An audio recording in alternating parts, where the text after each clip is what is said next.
Before I tell you this story, I'd like to give a brief description of karaoke in Japan. Usually it takes place in a room where you and your friends and family rent for a predetermined amount of time. You can pick whatever you want to sing and have drinks and snacks delivered directly to the room. It's pretty amazing. You don't have to get up and sing in front of others at a bar or anything, and you always pay at the end. It's a fun and pretty relaxing time. Anyway, on to the rest of the story. This happened one Saturday afternoon. I went to karaoke with a couple of friends in a little area of our small town. We really liked doing karaoke because on the same floor there was a game center as well. A big, huge arcade. Basically all the second floor of the building was entirely entertainment. They were very popular, especially on the weekend. That Saturday afternoon was no exception to this rule. We were pretty lucky to even grab a karaoke room, but somehow we managed to do so. We were in there having fun for about an hour or so, until something happened. All of a sudden, our song cut out halfway through, and so did the air conditioning and the lights as well. Luckily, it was in the middle of the day, as we might have really freaked out otherwise. We looked at one another in confusion. My friends and I were confused at the unusual situation we found ourselves in. I really didn't think it would take long for the power to come back on. Surely someone would fix it as quickly as possible. I turned out to be completely wrong, though. The minutes crawled by, and we remained trapped in the dark room. I think about 10 minutes went by when we realized it was not going to be such a quick fix. It was really weird, and it was ruining the vibe. Well, I didn't want to just sit there, of course, so I told my friends I'd try and head down to the front desk and see what was going on. I managed to open the karaoke room door in the darkness, and my heart started to pound in my chest. I felt like something was off. More than just the power. I knew what it was immediately. All the other karaoke rooms were completely silent, but not just that. The arcade, all the machines, the entire area was silent. It had been really busy earlier, but now it was eerily quiet. All I could think about was getting down to the front desk to see what was going on and when the power would be restored. Even if all the customers had gone outside, surely there must be someone at the front desk still, right? I mean, they wouldn't just leave us there all alone, would they? I went to the front desk and, to my surprise, it was completely unmanned. There was no one there, no signs of life at all. There was, however, some form of light, an emergency exit, giving off a faint glow. I stood there wondering what the hell was going on. It was like I was on the set of some apocalyptic movie. I didn't know what to do. I knew that whatever was happening, it surely wasn't good. I grabbed my friends and told them we should probably leave right now. I showed them the completely empty karaoke and games arcade. We gathered up our things and headed out. We left the money for the karaoke at the front desk. I was feeling really anxious. I just wanted to go home. I started looking around kind of fearfully. I didn't understand the reason the place was suddenly empty. I guessed it had something to do with the blackout. I looked over toward the source of light that I mentioned earlier, the dimly lit emergency exit light. That was when I saw something moving in the darkness. It was clear that something was back there, just out of sight behind one of the claw machines. It certainly looked like a human being, but it was a solid black shadow. I said to my friends, now that we'd left the money, we needed to go right now. I pointed out what I'd just seen to my friends. We hit the button for the elevator outside. While we waited for it, we couldn't help but look over at that figure again. It was doing this weird kind of twisting movement, almost like a dance of some sort. It was moving between the game machines in the arcade, scampering between them to remain hidden, all the while doing these weird twisting dancing movements. It was dark enough that I couldn't really see well, but I clearly thought it was a person, and they seemed to be getting closer and closer to us. That's when my friend shouted, "Why don't we just take the stairs?"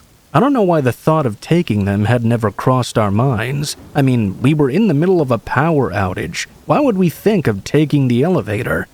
We managed to get out of there safely, but we ran like we had never run before. We didn't stop until we made it to my friend's house.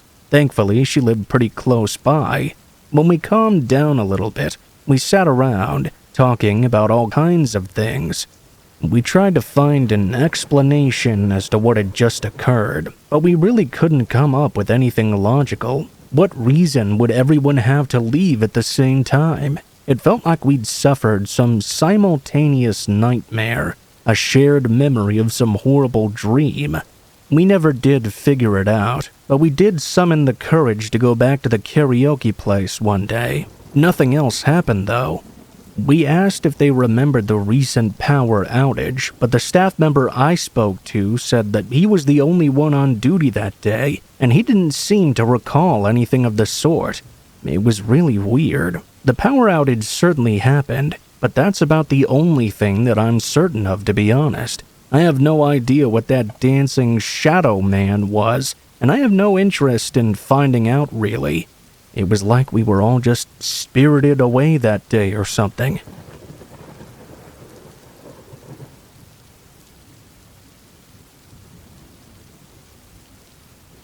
This happened way back when I was in college. This year, it will have been 12 years ago since I was there. Like I said, I was in a university in Tokyo. I was staying with a relative. At the time, I really didn't want to feel like I was missing out on my college experience. It was like I was a young adult who still had a bedtime. Oh, and on top of that, my aunt didn't even live anywhere near campus. It took me about an hour just to get there, and an hour back as well. Luckily, a former high school classmate of mine lived in the area, just west of the campus. He went to a different college, though. On the night that this experience took place, I decided to stop off at my friend's place. By the way, my friend lived on the 5th floor of a 6-story building. It was a pretty dark night, real standard autumn fare. My friend was lying down on his bed listening to some music, and I was just playing some random game on the PlayStation. I don't remember what it was, really. Some sort of golf game, maybe?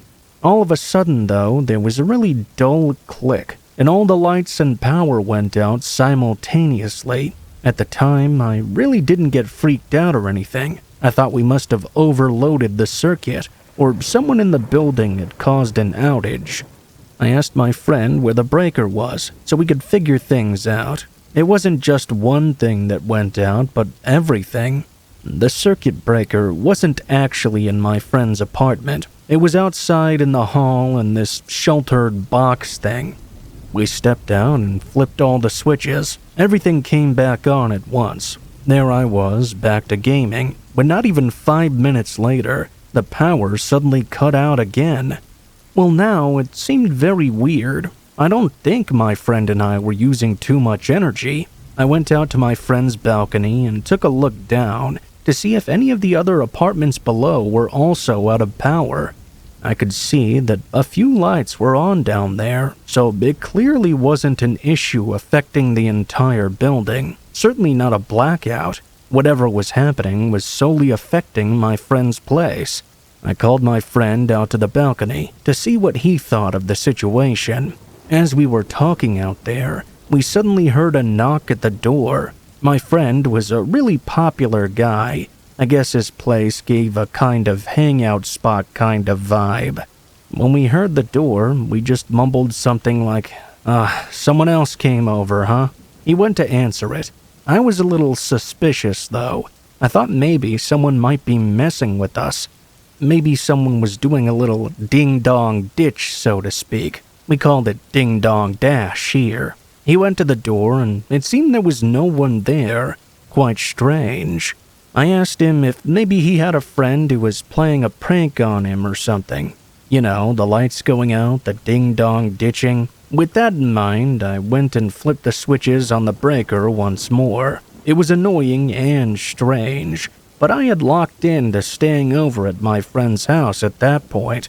There wasn't much I could do about the situation. As soon as I walked back into his apartment and walked over to my friend, the door began to knock behind me again. I looked over at my friend. The breaker tripped once more, and we were plunged back into darkness.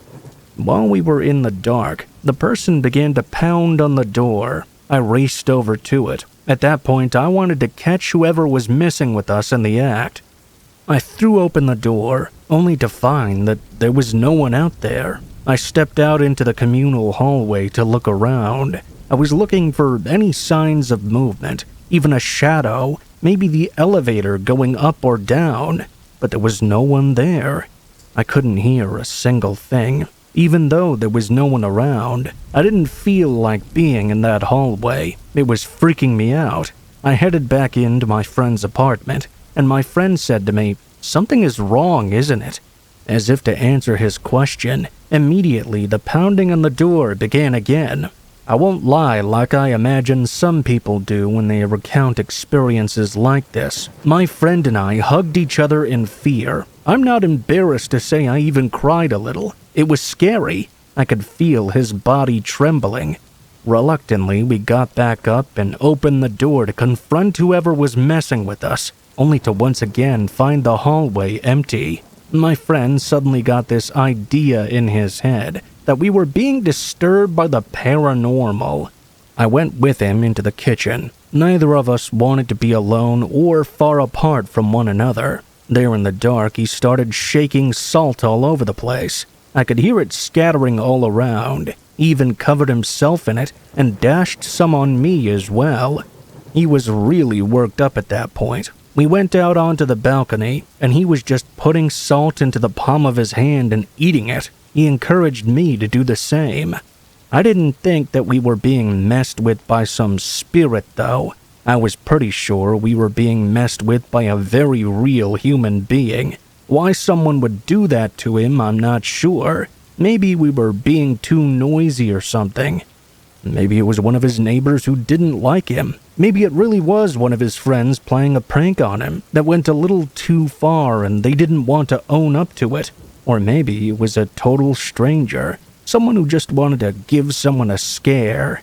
This was all speculation on my part, of course, because that's all I have really. We don't know what exactly happened that night, and we never will. All I know is that the circuit breaker was tripped multiple times, causing the power outages. It certainly was not due to us overloading the power. A human hand flipped those switches and banged on the door. After that night, staying at my aunt's didn't seem quite so bad. For a while, nothing else really happened. My friend deeply believed his little salt-cleansing ritual paid off and warded away whatever came to the door that night. Whether it was paranormal or not, it was certainly a night to remember. I still think it was the work of some weirdo, and the only reason it didn't go any further was because they saw two able-bodied men and not someone alone inside.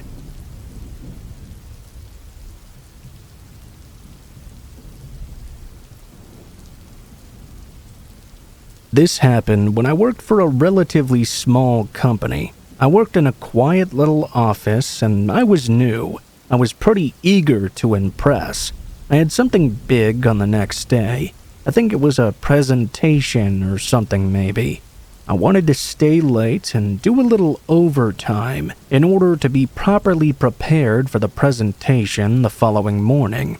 Usually the president of the company would also be in the office until everyone left. He was a real workaholic like that. However, this night, and by that point it was night by the way, I was pulling some crazy hours, and even he wasn't there anymore. I can't remember exactly what caused him to leave. I think he had to go do something else somewhere, which meant that he couldn't be there with me. All I remember is that I got an email from him at one point and told him I was going to be doing some overtime. I had almost gotten the things I needed to get done, and about an hour and a half later, all I needed was to check over my work and get to the finish line. It was well within sight. In order to properly check, I needed a fresh cup of coffee, though. I stood up in the office, and as I pulled my chair backward, I realized that I hadn't looked up in quite some time. This was the first time that I was in the office all alone. It was kind of liberating, I guess. I could do whatever I wanted. I decided to play some music through my phone. Back then, if you wanted music on your phone, you had to manually put it on there through a cable connected to your laptop or computer. I found the song I wanted to hear and pressed play.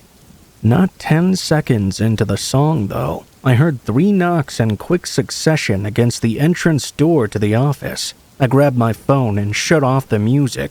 I was thinking to myself, oh my god, someone's gonna complain now. I'd forgotten how late it was and how unusual this circumstance was. We were not exactly operating in business hours here.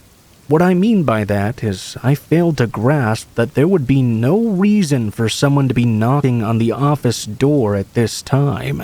I froze, but I knew we had a little monitor system by the door at the reception that showed the outside.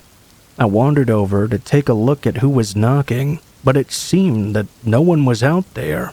I was scared now. I was alone in the office, only a 20-year-old woman.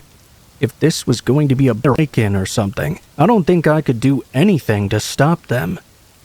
I felt defenseless. I hoped that whoever was out there would just go away all on their own. I was terrified I would hear another bunch of knocks coming. I thought that would be the worst thing imaginable at that point, but I was wrong. The knocks didn't come. Instead, all of a sudden, the power went out altogether, and I was plunged into darkness.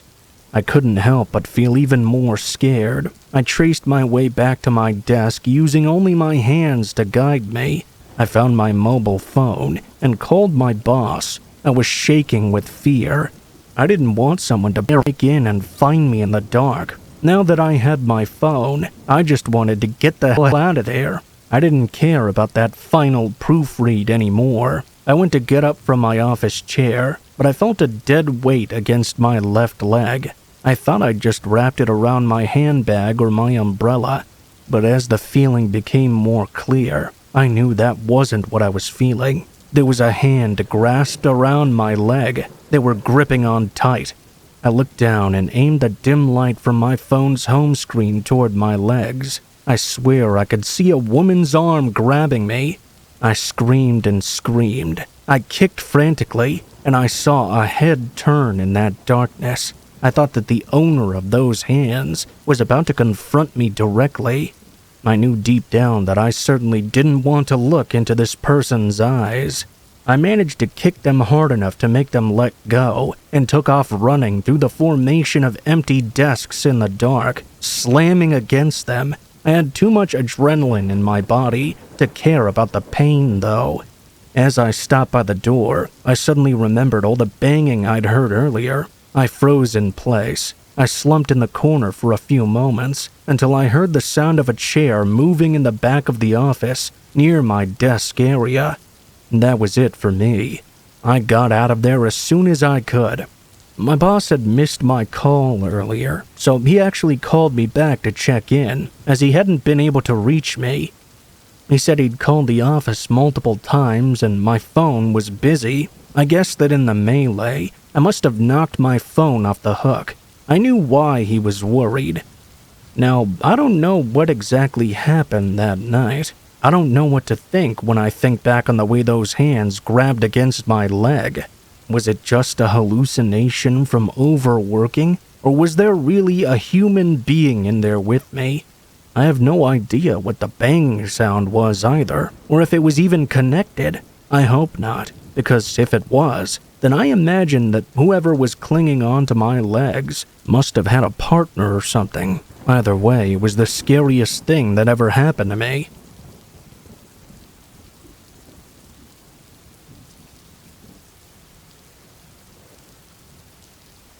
This happened roughly 30 years ago. It's something I've only told to a few select people up until now. It happened one night.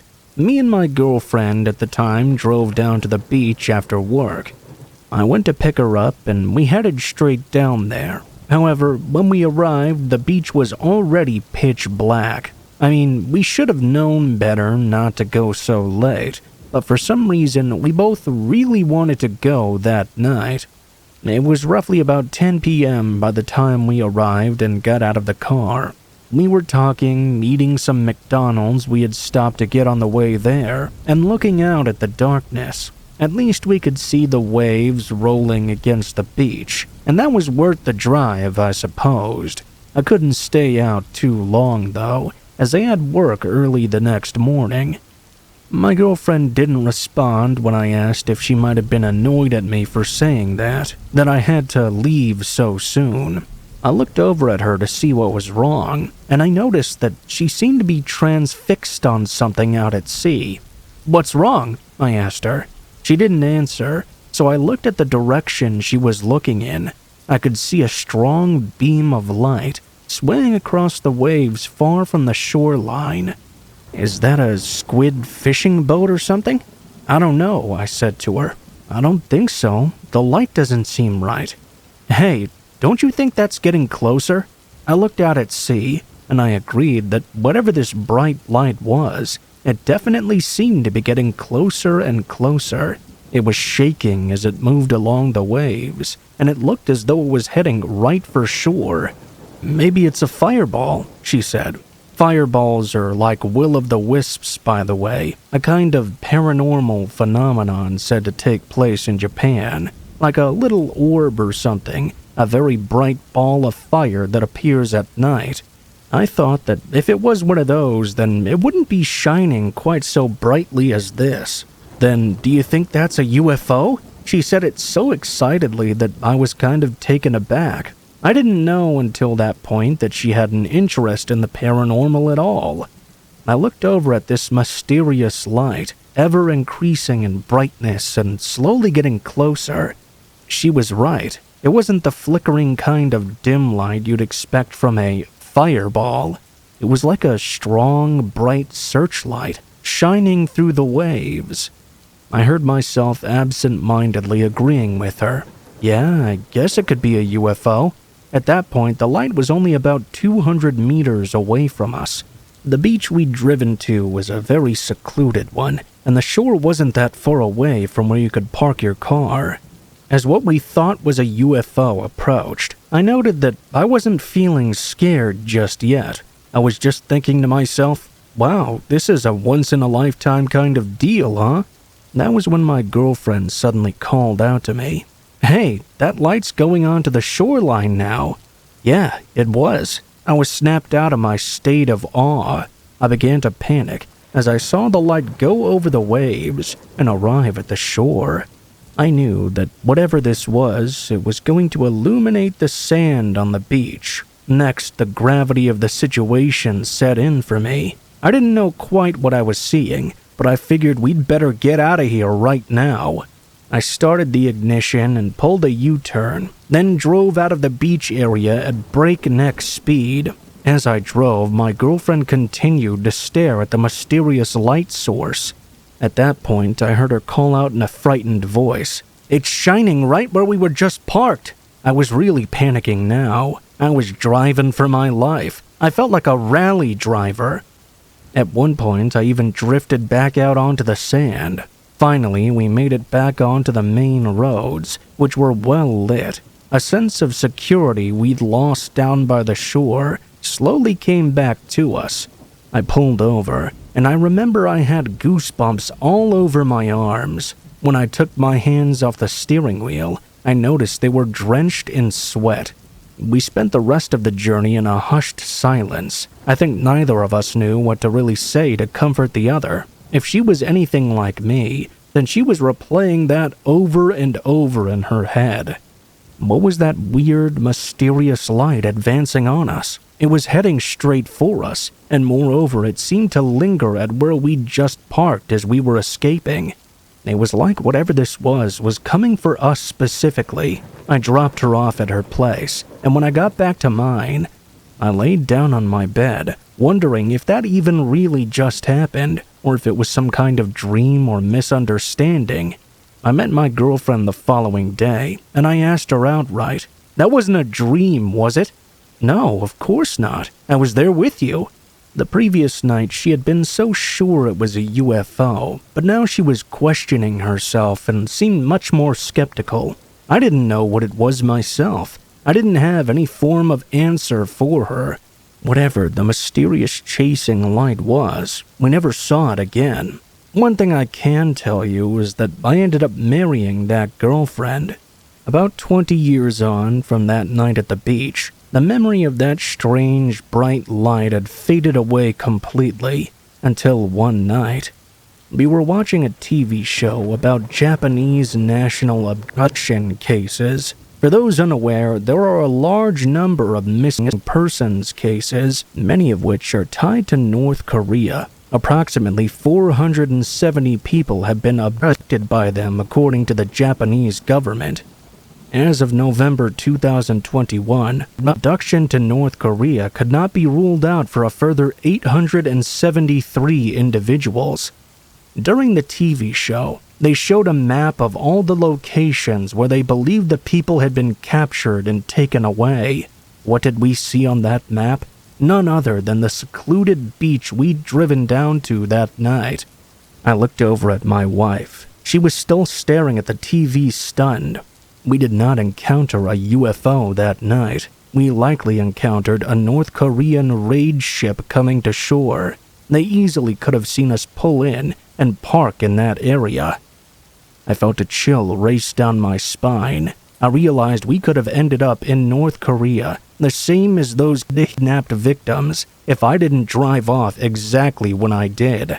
We both would have been taken, and who knows what would have happened to us.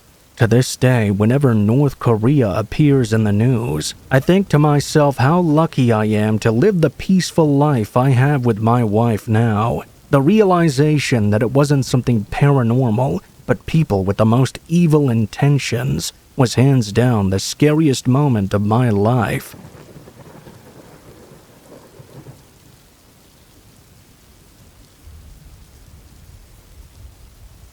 This was a really weird story that happened quite a long time ago.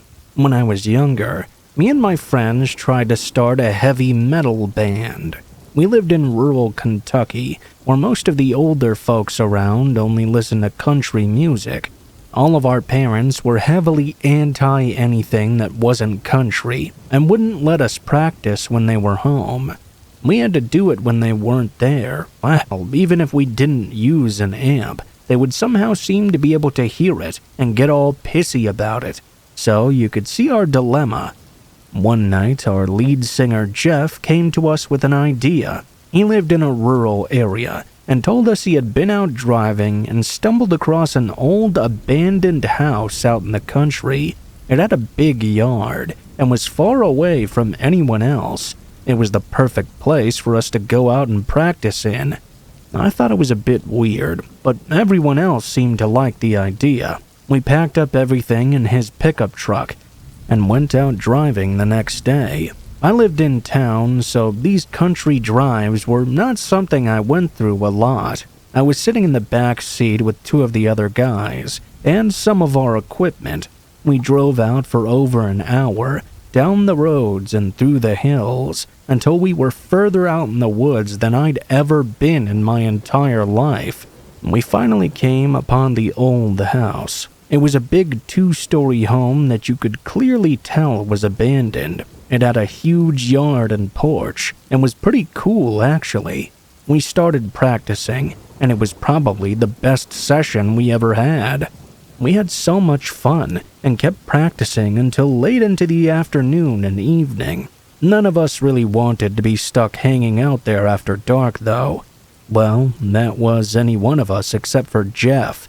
He was drinking a lot more beer than the rest of us that night, and whenever he did that, he would get really adamant about practicing later into the night. It took a lot of convincing to finally get him to agree that it was time to head home. Other than his sheer insistence on staying out, it had been a pretty good day all around. It was not fully dark out yet when we were packing everything back in the truck. I was loading my drums on there when one of my bandmates grabbed me and began tugging me on the arm. He pointed toward the house and told me that he'd seen someone standing back there and watching us. The person had ducked back behind the house, though, before I had the chance to see anyone. I didn't know whether or not someone was really there, but either way, that was just one more reason for me to get out of there. We had no reason to believe anyone actually lived in the home, as no one had confronted us during all the hours we had been out there. Jeff, being the drunk and abrasive person that he normally was, however, wanted to see if someone really was behind the house. Absolutely none of us were going to go back there with him. We tried to convince Jeff that we just needed to go, but being the drunken idiot he was, he decided to walk back there, mocking whoever was there, calling for them like they were a chicken or something. It got really quiet for a moment when Jeff went behind the house. Carl, the driver, started the truck up. He just wanted to get out of there as soon as we could. We heard Jeff yell out in pain and come quickly running out from behind the home. He was yelling at us to get going right now. He ran up to the truck and managed to climb in the back with me and the others, as Carl gladly began driving out of the yard and back out onto the country roads. As we drove off, I was looking back at the house, trying to see if I could notice anyone there. That was when I noticed 3 big figures standing beside it and watching us as the truck drove out of there. Jeff had a huge gash in the side of his arm, and we had to rush him to the hospital. The only thing he claims to have remembered, as he was really out of it, was a large man with a hunting knife who slashed his arm open. He didn't seem to recall much else, other than running and jumping into the truck, though. Needless to say, we never did go back to that house again.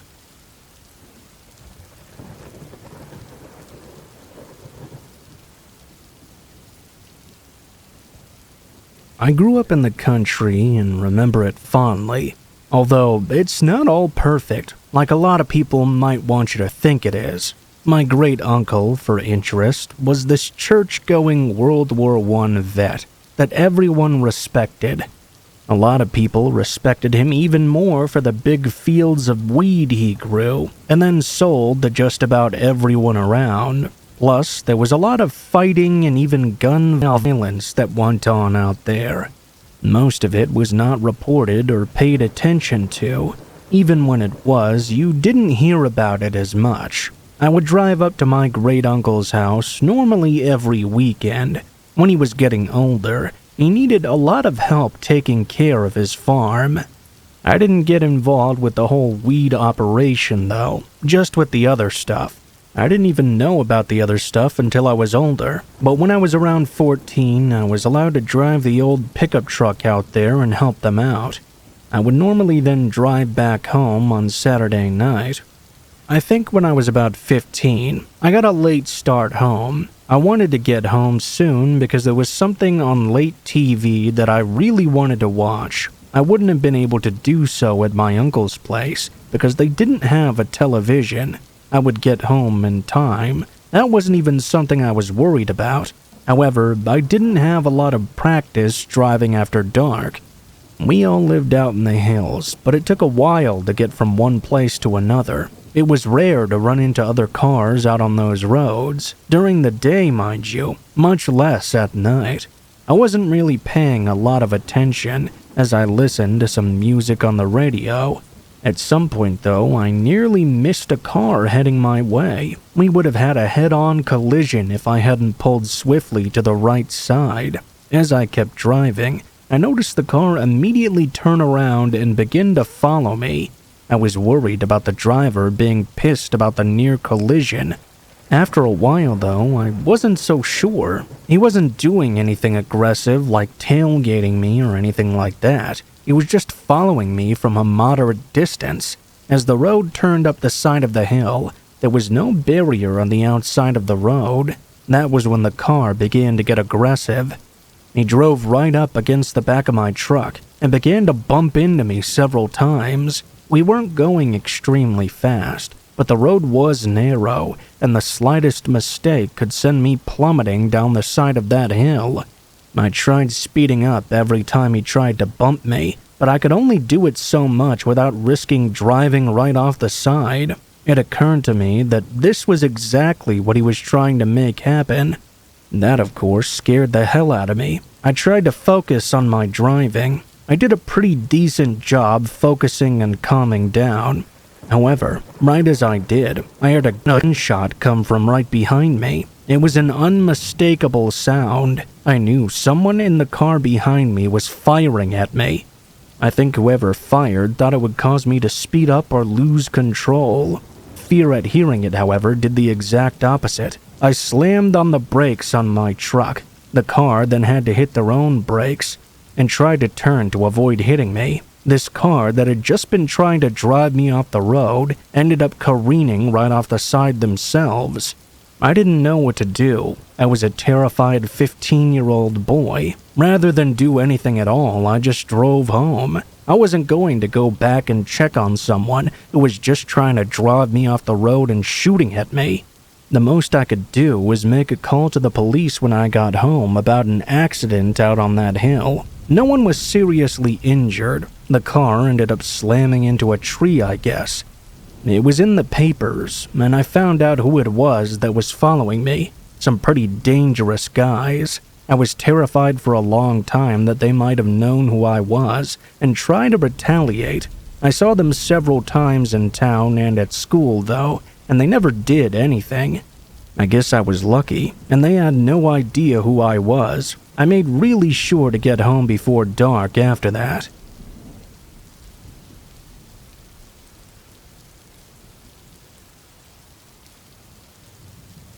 When I was growing up, I would normally get to spend about a month to 6 weeks of the summer at my cousin's home. My mom and dad had a whole lot of problems, so this was always rather nice for me.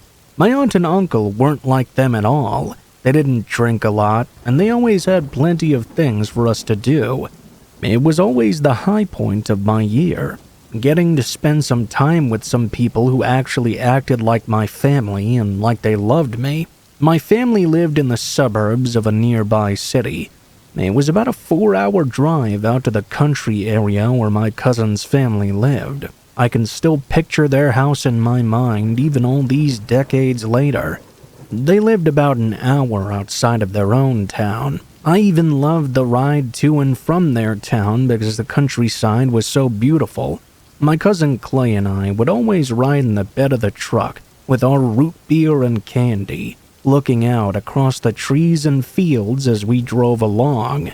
When we were about 13 years old, Clay and I started watching scary movies, renting them from the video store. In the 80s, there were tons of scary movies at those. We were really into anything scary.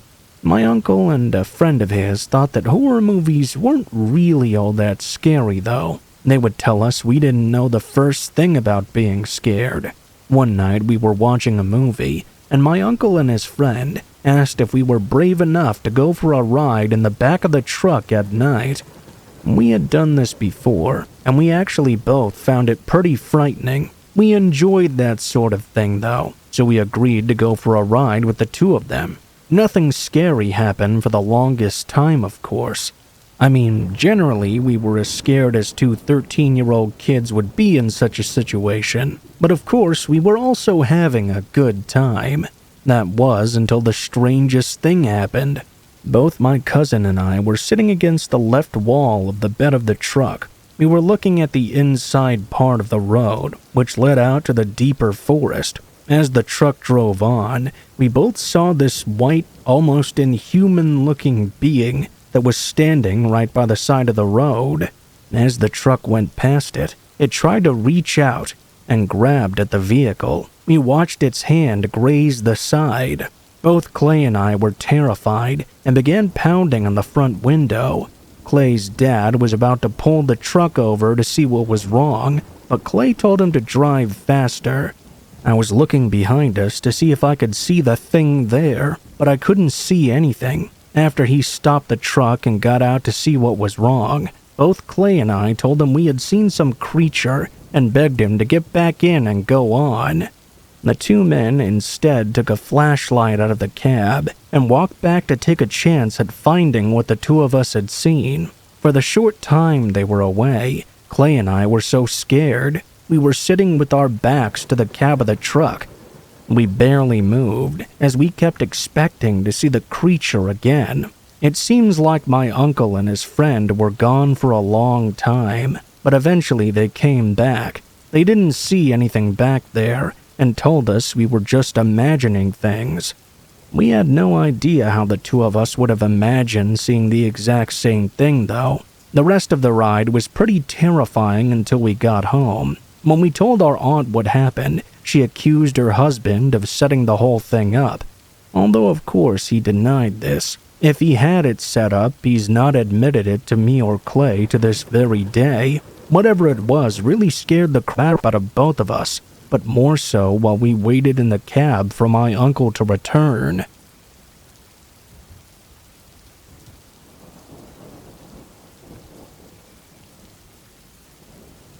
I once was visiting my aunt out on the ridge. When I was a kid and a teenager, I used to always love going over to their house. As I got older and moved out on my own, I still like to pay them visits from time to time. However, on one of those visits, something went remarkably wrong. Nothing bad happened at their house, mind you. It was just a nice visit, and my uncle decided to have a few beers with me. This happened a long time ago, and people would drink and drive a lot more back then than they do nowadays. I would never do something like that at the present, but on that night I did. I wasn't totally drunk by the time I was ready to head home, but I was definitely worse off than I probably should have been. When I drove out of my aunt's long driveway, I immediately made my first mistake. I turned in the wrong direction on the very first turn, and instead of heading out for the town I lived in, I headed deeper into the ridge. Once I got far enough out to completely realize I had gone the wrong way, I wasn't exactly sure what to do. I decided to keep driving until I could find a driveway to turn myself around. The rural road was way too narrow to do a turnaround in the road itself. I had to find a way to get back the way I had come. I had never driven out in that direction past my aunt's house before, so I had no idea how many other homes were out there, nor where the road would eventually lead to. After driving for quite a long time without coming across any driveways, I began to wonder what even was the point of this road. I mean, there may have been a driveway or two before I realized I'd gone the wrong way, but since then there'd been no sign of civilization at all. I'd been driving for quite a while too. All I could guess is that it must have eventually spilled out onto a main road off the ridge, but I hadn't come close to seeing anything like that yet. I kept driving. I can't tell you how long that I was out there driving even. I was quite tipsy in the beginning, but I drove for so long that I began to sober up. I couldn't precisely tell if that was because of how long I'd been out there or because of the fear of the situation, though. But it definitely wore down, and as it did, the fear grew exponentially. It didn't seem like this made any sense. I kept driving and driving on this twisting and turning road, and there wasn't anything at all. It didn't seem like it was possible for the road to keep going on forever, but that's exactly what seemed to be happening. My normally rational mind even began wondering what would happen if I was never able to find my way off this never-ending road. It was during my panicking that something caught my eye further up ahead. It looked like there was someone walking along the side. It wasn't easy to make out at first because it was so dark outside, and the only light at all was the feeble light coming from my headlights. I could definitely see someone walking along the side of the road up ahead of me, though. At first, I wondered if I should stop and ask for some help, but the situation had been scary enough up to that point that I really didn't want to. Who knew what a person walking around that late at night in the middle of nowhere would even be up to? Plus, it looked like he was dragging something along behind him. The whole thing just rubbed me the wrong way. As I got closer and eventually passed alongside the man, I got a better look at what he was dragging. It appeared to be a person being dragged by their legs along the side of the road. As I drove by terrified, the man didn't even look over at me. He seemed oblivious that I was even there. I drove a little further before I finally found a driveway to turn around. However, I was not looking very forward to driving back in that direction. I had a tire iron in my car that I could use if I had a problem with the guy from earlier. I just assumed he must have murdered the person he was dragging along. I didn't know how much longer I would have to be driving if I kept going in the direction I was going. I decided there was no way to go back but the way I came. Scared, I turned around and went back in that direction. Every moment, I kept expecting to run into the man dragging the body. It should have happened fairly quickly, actually, as the driveway appeared very shortly after I'd seen him. But I didn't see him at all. He didn't have much time to have gotten off the road and disappeared either. It seemed as though he'd just vanished. If that wasn't the strangest part, the next thing definitely was. In less than a half an hour of driving back in that direction, I passed by my aunt and uncle's driveway. I knew for a fact I had been out there driving for much longer than just 30 minutes, yet I had made it back in far less than that time. I had no explanation for it. It didn't make the rest of the ride back into town any easier on me either.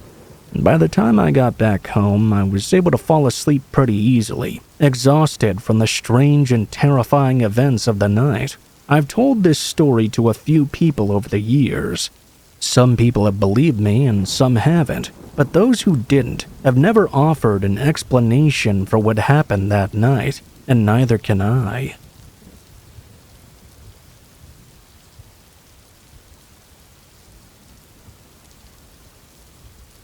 One evening at my house in Red Bluff, California, I remember the power suddenly went out. It was around 9 p.m. or so I lit some candles for light before heading outside to gather my friends up for a game of hide and seek. The field where we decided to play had a grim history. About a year earlier, a man had been killed there. Despite this unsettling fact, we tried to push it out of our minds. As we played, laughing and joking, we lost track of time and realized it was getting quite late. We began searching for my sister, who was supposed to be hiding. It was then that we saw something that made our blood run cold. A dark, indistinct figure darting across the field. We were petrified, but ran toward the area where it had vanished, hoping to find my sister somewhere nearby. When we reached the spot, the figure was gone, and my sister was nowhere to be seen. Frightened, we decided to head back to the house. As we approached, though, my friend suddenly screamed. "How did you get up there? You were just behind us," they exclaimed. Confused, I turned around, only to see an additional member there standing with the group. My friends insisted that I'd been trailing behind them. Thing is, I'd been leading the group the entire time. They had even spoken to me while I was supposedly hanging around the back. Terrified, we all rushed inside and bolted the doors behind us. It turned out my sister had gone into the house right after we'd started playing and was already inside. Her face was pale and her eyes were wide with fear. A cold sensation seemed to almost seep into our home and heighten our unease. We huddled together, trying to make sense of what was going on. Every creak of the house and gust of wind outside seemed amplified, as if the darkness beyond the doors was pressing in on us. The chilling encounter with that dark figure put us on edge, unable to sleep. The lingering feeling that a malevolent presence was somewhere out there, watching us throughout the night, cast a shadow over the rest of our evening. We never did discover anything further.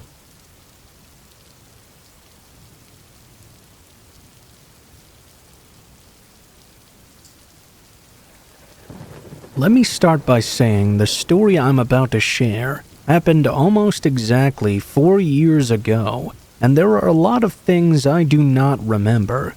Some of the information was told to me by others after the fact.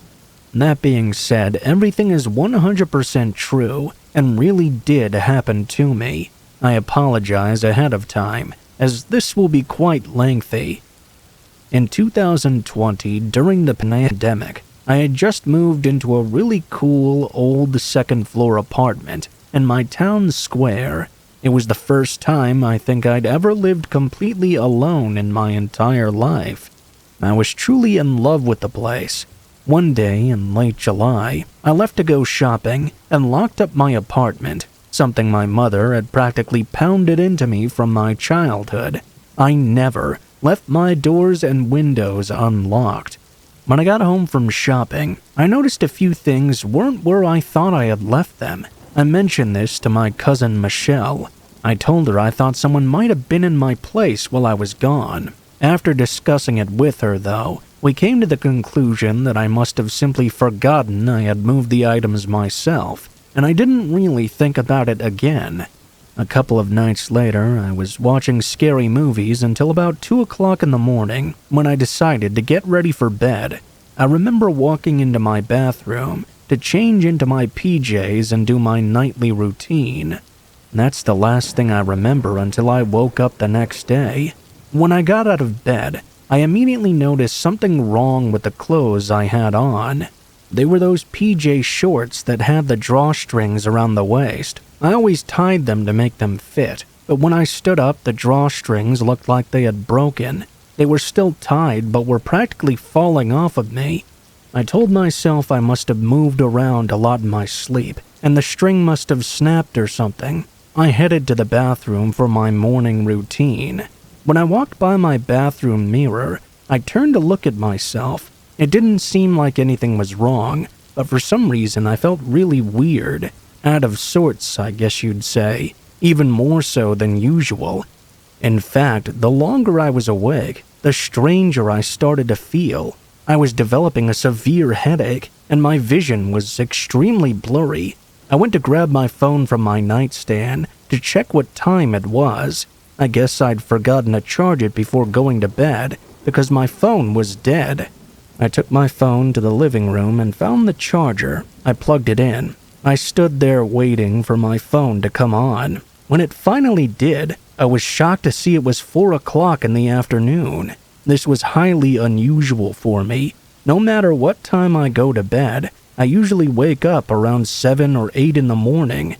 This is when I began to panic. Like I said, this was not normal for me. I began rubbing my face with my hands, and that's when I felt that something was wrong with my face. I ran back to the bathroom mirror. This time when I looked, though, I realized that my vision was so blurry that I couldn't see my face at all, no matter how close I got to the mirror. It looked like a dense fog, or like when you take a super hot shower and the mirror fogs over, except none of that was going on at all. This is when I realized that something was very wrong with me. I was disoriented, confused. I stumbled back into my living room to check and see if my phone had charged up enough so I could call a family member or friend to come over.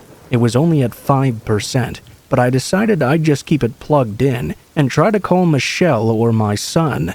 I picked up my phone and stared at it, but realized that I couldn't remember how to use my phone to call or text anyone.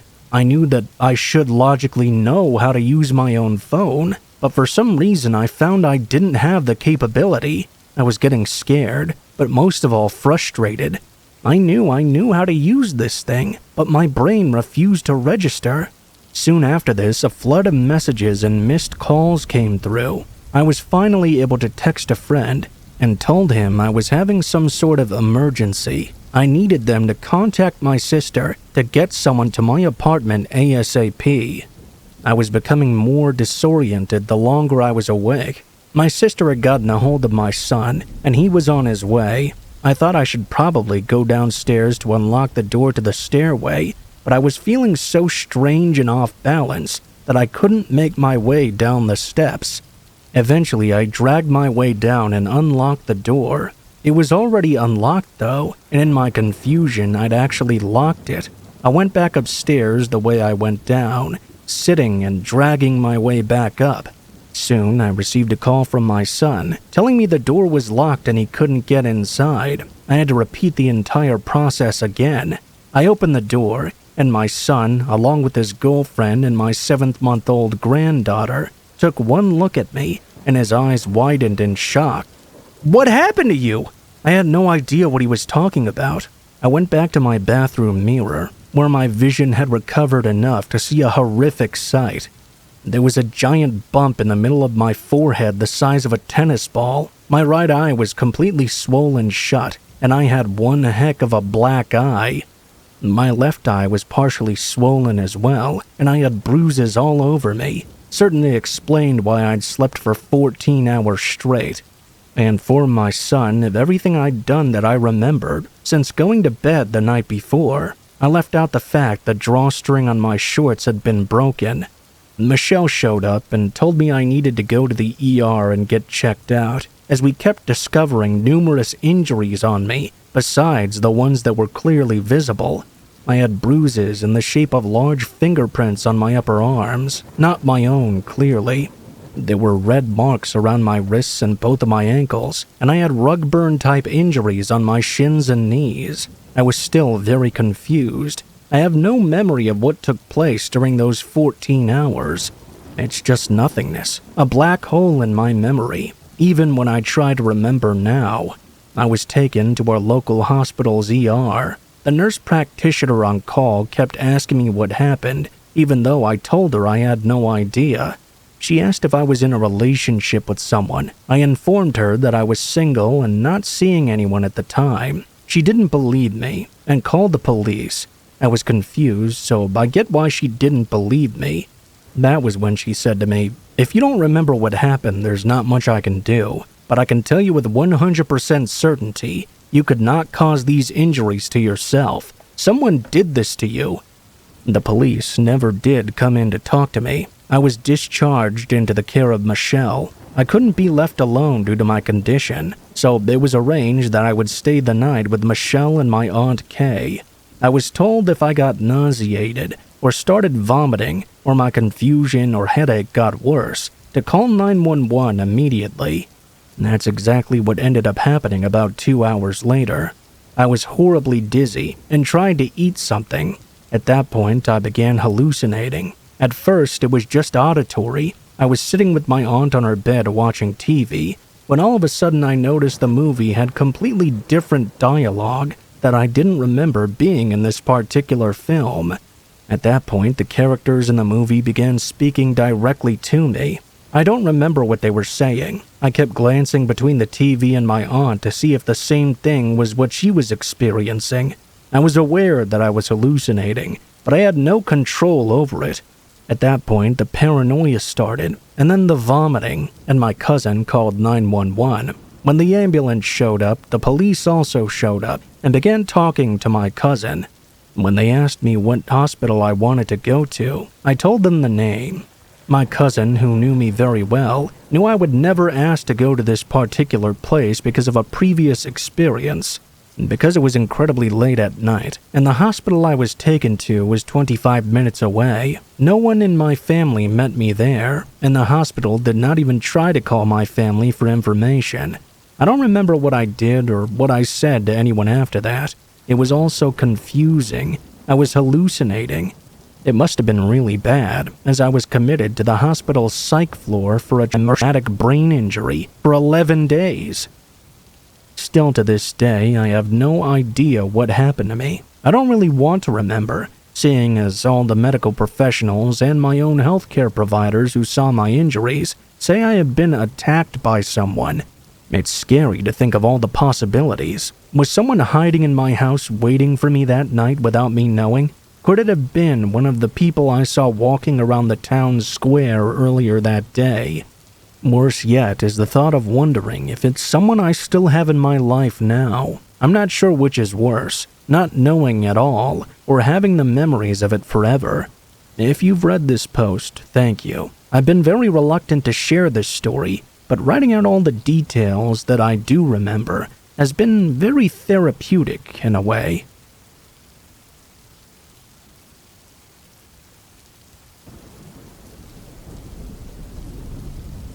I'll try to be as brief as possible and stick to the relevant events that are giving me this feeling. The latest event happened just last night, and I didn't get much sleep, so apologies if I ramble a bit. My wife and I recently purchased our first home after the birth of our daughter. Everything was as you would expect for the first few months: painting, decorating, renovating, basking in our newfound slice of the American dream. You get the idea. Unusual things started happening several months ago, though. One day, as I was just getting home after work, I passed by this strange truck, 2 or 3 houses down from ours. Now, I say strange for a few reasons. We literally know everyone in our small neighborhood, and I'd never seen this truck before. There was no reason for through traffic to come down our street, and the truck was driving very slowly.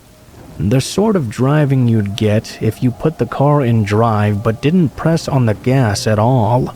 As I pulled into the driveway, the car immediately flipped a U-turn and came back towards my house. Getting out of my vehicle, the truck crawled by, and I could see the driver staring daggers at me as he passed. He then sped off.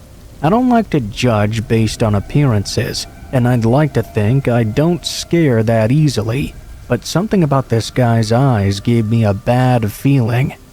Obviously, this was very weird. I mentioned what happened to my wife, telling her maybe we should be more mindful about security. When I told her about the type of truck I'd seen, my wife had this to add. That same truck drove by and that guy stared at me when I got home this afternoon. I thought he was just being creepy and checking me out. I tried to tease her a bit to lighten the mood, calling her cocky for assuming any guy driving by must be checking her out. I didn't want her to get unnerved, but I was definitely freaking out a bit. We continued to see the truck multiple times over the next couple of weeks, either driving by slowly or parked just down the block and facing our yard. One day, the truck just stopped driving by, and we didn't see it ever since. I sort of dismissed the whole thing as me being paranoid because of that, but then other strange things started happening. In the past month or so, my wife and I have been hearing tapping on the windows at the front of our house at night. It's happened 2 or 3 times to each of us separately, always at exactly 10 or 11, always a soft and distinct tapping. It almost sounded like someone knocking with a single knuckle on the middle part of a screen door, if that makes sense. The first time that my wife and I heard the tapping together was just last weekend. We were in the front room playing with our daughter. It was around 9:30 or so. We were about to settle her down for bed. Our front room has a large, almost floor-to-ceiling window running the length of the wall next to the door. It faces the street. We were all sitting on the floor with our backs to that window, reading our daughter a book, when we began to hear it. Now, our house is older. Creaks and cracks are not uncommon, but this sound was so distinct and intentional that my wife and I immediately looked at each other and bolted out of the room. Had my wife and daughter locked themselves in a back room, while I turned on all the lights and did a sweep around the outside of the house. Of course, I didn't see anything. I was ready to dismiss this all as nothing more than paranoia, or something that probably had an innocent explanation. That was until last night. Around 9:45, we heard our daughter making noise in the baby monitor. I waited a few minutes to see if she would settle down a bit, but when it became clear she would not, I got up to put her back to sleep. The layout of the room is important to visualize this next part. This room is on the side of our house, but the exterior wall juts out in a bit of an L shape, and the corner of the L is made up of windows. If you're standing in the door to the room, you're directly across from these windows. There's a rocking chair in the other corner pointed toward the front of the house. One window faces the street, the other faces our neighbor's house. A garden bed planted with small shrubs wraps around the outside directly underneath. I was sitting in that chair getting my daughter settled down. I had a lamp on, so the room was softly lit. Once she fell asleep, I stood up to put her in her crib when something strange caught my eye. There was a figure standing about a foot away from the window, in the space between the shrubs and the house. They were staring in at us. I didn't look long enough to see anything more than what appeared to be a man in a light gray hoodie, standing a few feet away on the other side of the glass. Sprinting from the room, I brought my daughter back to my wife and I's bedroom, leaving her there while telling my understandably confused wife to lock the door. After turning off all the lights inside and turning on all the lights outside, I began moving from room to room, peering out the windows into the darkness. I couldn't see anything out of the ordinary. Whoever it was must have taken off after seeing me notice them and made a quick exit. Obviously, I had some trouble sleeping after this. I spent hours checking security cameras and going from room to room looking out the windows, hoping but also not hoping I would see anything that could explain what had happened. This morning, I went outside to the spot where I thought the figure would have been standing. I'd hoped that maybe there was a plant or something I mistook for a person, but when I got to that spot, I realized the figure had been standing in a bare patch of ground directly in front of that window. With everything that's been happening, I can't shake the feeling that for some reason, there's somebody watching our family. I just hope I'm wrong.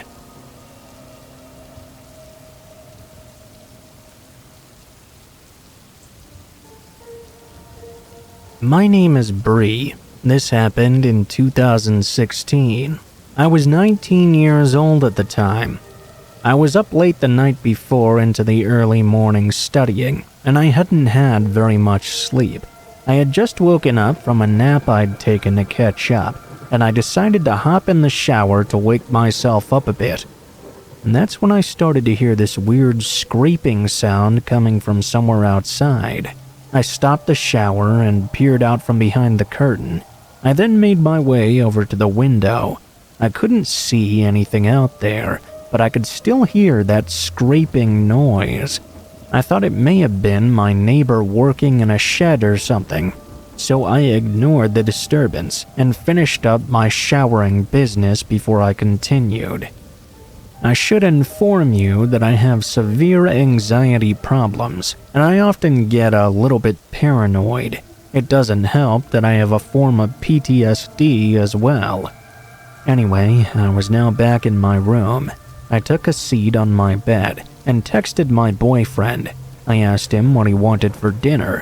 While I was waiting for him to respond, I relaxed and scrolled through my Facebook. I was reading an article about the recent clown sightings that were happening at the time. That was when I was interrupted by the sound of footsteps coming from outside. I stopped and listened in carefully. I could hear more footsteps, followed by a tapping noise. I was a bit confused. It hadn't yet occurred to me that I could have an unwelcomed guest outside. I was thinking to myself, why wouldn't my boyfriend knock on the door or call before he showed up? We usually had a routine with things like this, especially if I was home alone. He would either call or FaceTime me to let me know when he was on his way. There had been a lot of shady activity around our neighborhood at the time. I called out, and suddenly all fell silent. I texted my boyfriend and asked him if that was him at the door. There was no reply. I decided to peek through the bedroom window. While I was making my way to the other side of the room, my phone started ringing. It was my boyfriend wanting to FaceTime.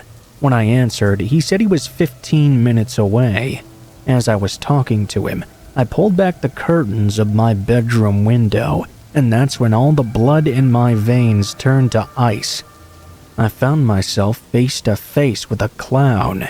I knew I wasn't hallucinating. An actual clown was looking at me through the window, smiling. After my initial shock, I actually started to laugh, thinking that this had to be some sort of prank my boyfriend was pulling on me. I played along, pretending to be terrified, and whispered into my phone. Very funny. I love the whole scary clown thing. I chuckled and rolled my eyes.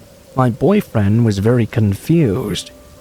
I explained to him about the clown at the window and said that he and his friend had done a good job scaring the piss out of me again. He said that all his friends were hanging out at the pub and that he was not part of any plans to prank me. Upon hearing this, I felt my stomach in my throat. I looked back at the clown outside. He reached into his costume and pulled out a very real-looking knife. By this point, I wasn't sure what was going on. I grabbed up my baseball bat. My boyfriend told me he was now only a few minutes away and shouted at me to stay inside and lock all the doors and windows. I quickly closed the curtains and went into the lounge. It wasn't long before I heard a loud pounding at the front door. Suddenly, I heard a creepy voice coming from the other side. "Let me in." I didn't respond to that voice. I stood perfectly still, waiting for their next move. The loud pounding rang out again, causing the door to rattle in its hinges, but I kept quiet even as I heard the doorknob rattling. I was pretty scared at this point, but I was also getting really irritated. Eventually, I had enough and yelled out, "Hey, fuck off! Go annoy someone else!" I heard a muffled laughter, followed by the creepy voice once more. "Please let me in, doll. I just want to play. I want to play with your insides." I had enough of this. I was about to go outside and beat this guy's ass myself. That was when I heard my boyfriend's voice, who was still on the phone. He said to hang up and call the cops. After some consideration, I thought maybe confronting the clown outside holding a knife was not the correct course of action, so I did as my boyfriend said. I left the lounge and was soon explaining the situation to the police dispatcher. I was on my way back to my room when I heard the sound of glass breaking. I stopped in my tracks and told him I thought the guy had just broken into my house. They immediately told me to get somewhere safe. That's when I heard my boyfriend yelling out, "Hey, what the hell are you doing? Get out of here! The police are on their way!" The clown just bellowed out a psychotic laugh. They took off. As I made my way back into the bedroom, something caught my eye. I peered out the window through a gap in the curtains and saw another clown. He appeared to be holding some sort of blade in his hand. I went to move, but I was like a deer caught in the headlights. I couldn't do anything. Fear overcame me as I realized my boyfriend was out there with these two creepy clowns. I screamed into the phone that there was another one outside my bedroom. After a few moments, I was relieved when I heard my boyfriend at the back door. I let him inside, and we held each other until the police arrived. After taking our statements, the police discovered a rusted hacksaw and an axe lying on the ground outside my bedroom window. Of course, the creepy clowns that had turned my night into a freak show were nowhere to be found. After that night, I struggled to fall asleep. I often think to myself, what would have happened to me if I had been stupid enough to open that door? Were they just a couple of thrill seekers looking to frighten a girl who was all alone? Or were they in fact out for blood?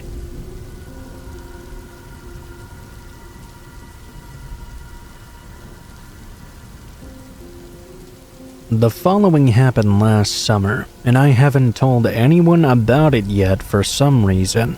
I like taking late-night walks, especially during the summer. One night, I decided to take an unusual route, which I would later greatly regret. It was about 11 p.m., and the sun had already gone down. It wasn't completely dark yet, though. The road I was walking was quite long, and at the end of it, I could see someone moving toward me. I didn't think much of it, obviously. When he was about 90 feet away from me, though, he suddenly started to run. His running initially resembled somebody jogging, and that's what I thought he was doing at first, so I didn't really react. As he got closer though, I could see he was wielding something in his hand. I now started to suspect something was wrong. He was finally about to run past me when he suddenly stopped right next to me and looked me in the eyes. He walked right up to me and said something that would haunt me forever from then on. "Why didn't you run? I could have killed you. I think you should run next time." As he was standing there next to me, I could see that the object he was holding was a stick taser like the ones you'd see guards using. The man then turned around and ran away. I still wonder what would have happened if I would have trusted my instincts in that moment and started to run.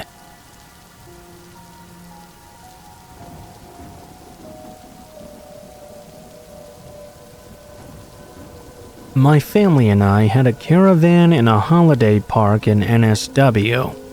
We would go there every school holiday, and there were many kids I used to run around and play with. I have very fond memories of this place, where I learned to ride a bike and had my first kiss even, but other memories are not as good, and now leave me with that egg flip feeling in my stomach.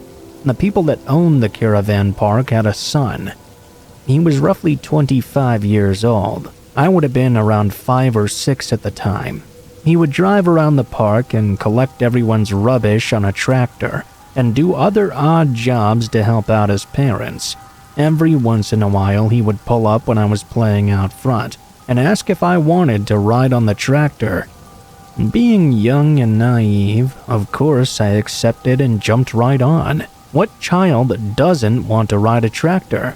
This was back in the days where parents would let their children play in the streets. Without much or any supervision, you just came back home when the streetlights came on. One day, when he dropped me back to our van, my dad came storming out and grabbed me by the arm. He yanked me off the tractor. Without saying a word to the man, he took me inside and told me never ever to hang out with him again. "I don't want you going around with that man," he said, without saying why. "But he's nice. He gives me candy," I said. "Just don't. I'm telling you, do not talk to him," he replied. I couldn't understand why my dad didn't want me talking to such a nice man who gave me tractor rides, candy, and hugs, sometimes even the occasional sandwich. I remember just telling the man flat out one day, "My dad said I'm not allowed to talk to you anymore." He gave me a sort of smirk. "Oh yeah? Why's that?" Fast forward nearly 13 to 14 years later, my family and I were watching the news when suddenly the man's face flashed across the screen. It was attached to a story about how he'd killed multiple people and was now serving time in prison. My dad immediately caught on to this. "Look at that! Look at that!" I knew that guy was bad news. There was always something just off about him. You remember how he used to take you around on the tractor? My blood ran cold. My stomach dropped. The most disturbing part, he killed people with these pills he would make, that he called candies.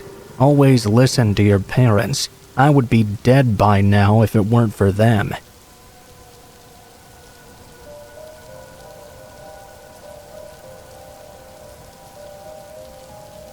This happened just a few hours ago.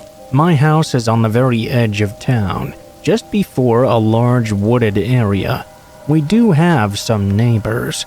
There are around 6 apartments in total, and some houses across the street as well. It was around 11 p.m. though, and at that time most of them are usually asleep or sitting in front of their TV, or perhaps even both. I went to take my dog on a walk when I noticed a bike leaning against the wall in a driveway. That seemed odd. There's a bike rack behind the house. I didn't really think much of it though, and continued on my way. When I came back, the bike was still there. Now, there are walls on both sides of the driveway, about 5 feet tall at the highest point just behind the gate. I looked up at the wall to my left, only to stare right into the cold, dead eyes of a woman crouching there on top of it. It scared the hell out of me. I just kinda stared back for a second. I had never seen this woman before. She didn't move whatsoever. My dog also seemed to be getting scared as well. I rushed over to my door and never took my eyes off her. Once we had gone past her, she leapt off the wall and began to follow us. At that point, my dog, a pretty big Doberman mix, began growling and barking furiously. Luckily, that seemed to make her change her mind and stop coming any closer. I got inside the house and locked the door behind me. I was sure as hell glad to have my big dog with me.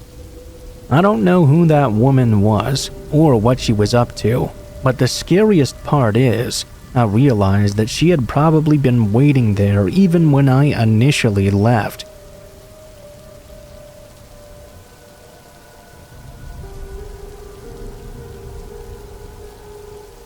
I was born, raised, and still live in Texas. I come from a family of hunters. It's pretty much a family tradition. I'm going to tell you about something I experienced when I was 20 years old, back in 2005. My father had just been diagnosed with lung cancer, and naturally everyone in my family was devastated by this, especially me. My dad and I were very close. I had a lot of other personal stuff going on in my life at the time, and I felt like I needed to go out for a few days just to clear my head a bit. I decided to make it a solo hunting trip and packed up some camping gear, along with my Marlin 336 set my dad had gifted to me when I was 18 years old. If I could get sentimental for a moment, my father ended up passing away 3 years after his diagnosis, and to this day I still use that very same rifle for hunting. Anyway, this happened around late October or early November. I don't want to be too specific with the location, because technically I was not supposed to be hunting in this specific area. I will disclose that it was somewhere near the Mexican border. This will be important later. I decided to set up camp for 3 days before heading back. I had been hunting on this land before with some friends of mine, and I knew the precautions to take not to be spotted by the game warden. I'm sure if there's any other hunters listening to this broadcast, they'll be more than happy to tell you we often wipe our asses with the rule book. Before anyone judges me too harshly or the practice of hunting in general, I will say I'm a very spiritual person and have a profound respect for Mother Nature. I don't put trash everywhere, and every part of every animal I put down never goes to waste. I'll be the first to admit there are hunters that give us a bad name, and me not following rules is more of a middle finger to the government than it is to the sport of hunting. The first day went off without a hitch, no problems whatsoever, aside from the fact there was no game to be found anywhere. I figured I would head further south the next day to see if my luck would improve any. Other hunters knew about this restricted location and may have already cleaned out this area. As night fell, I found myself sprawled out next to my truck, staring at the night sky. I wondered if my dad and I would ever take another hunting trip together. That's when I heard the sound of footsteps slowly making their way through a nearby brush.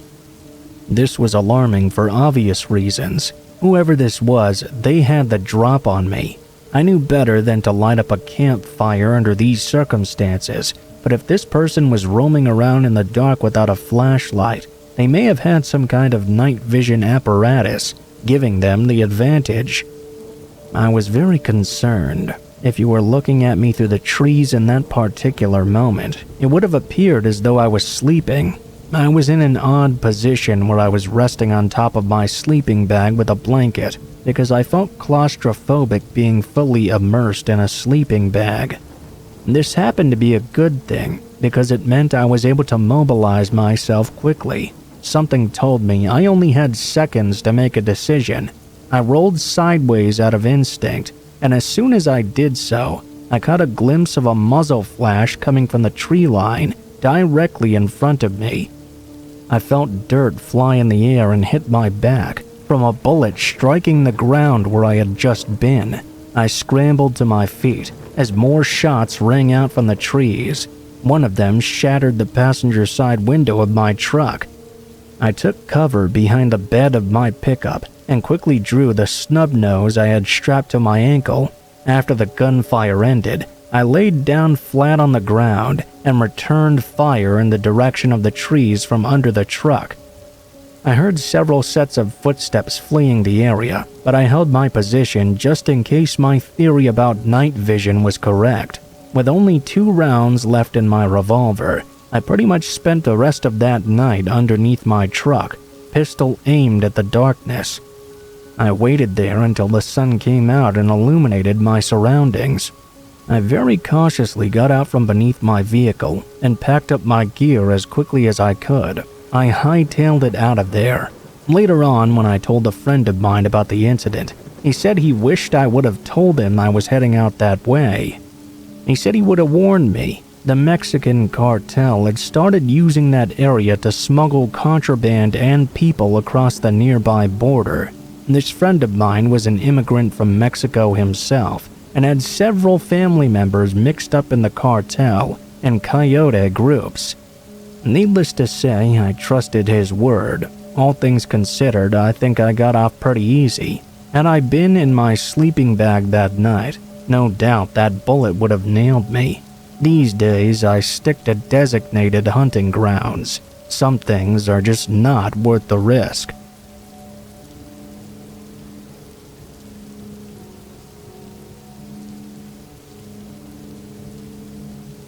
Okay, so buckle up because this is going to get weird. This isn't something unknown amongst my friends and the people local to me, as I live in quite a small town. In grade 5, I would have been about 13 or 14, and I had no friends. I was and still am kind of weird, and it tended to throw people off. Making friends in high school was so difficult for me, because I refused to change who I was just to fit in. During the second week of school, I met George in my English class. Our teacher had sat us together, and we had begun talking and building a friendship.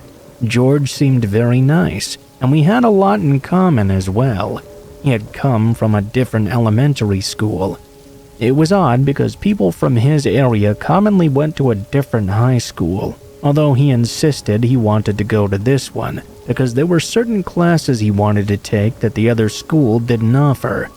After about a week of talking together during English, he asked if I wanted to eat lunch with him. We had the same lunch period, and he said he noticed how often I sat alone. I thought it was the nicest gesture, so I agreed. We ended up having lunch together for a while, but then I started making some new friends. I always invited him to eat lunch with a few of the friends I had made, but he always declined. Then, one day in English, he passed me a note. This was very strange since we were sitting right next to each other. It said something like, "I need to talk to you. Can we please sit alone together for lunch?" I wrote back I would sit down with him, and we hardly spoke for the rest of the period.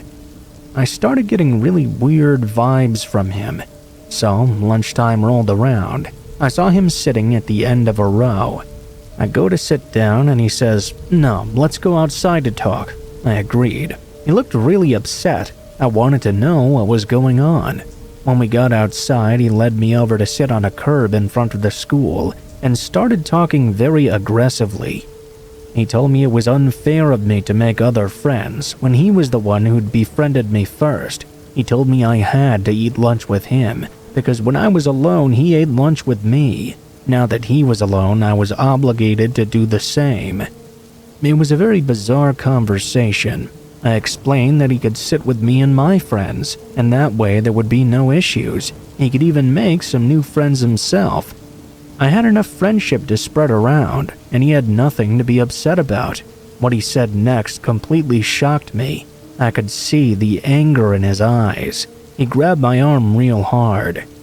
"I don't think you understand. You owe me this. You will sit with me." I got freaked out at that point and told him we could sit alone together every other day. I just wanted to get away from him and go back inside where more people were around. After that day, I started getting these weird messages in my email. I'll never forget the first one. All it said was, "All women are Satan. The devil lives in all of you." I didn't recognize the address and assumed it was some internet troll trying to scare me. Then they started coming more frequently, all with the same type of message. I started getting scared, so I showed my friends these emails. They agreed that it was weird, but also agreed it was probably some random person just trying to scare people. One of my friends, though, told me that she thought it was George. She had heard some stories about why he'd come to our school instead of going to the other one. She told me he was so obsessed with one of the girls in his class that her mom had to get a restraining order against him over the summer. I told her that sounded insane, and I didn't believe it. I was having lunch with George on alternate days, and we were still friendly during English class, but I was trying to distance myself from him.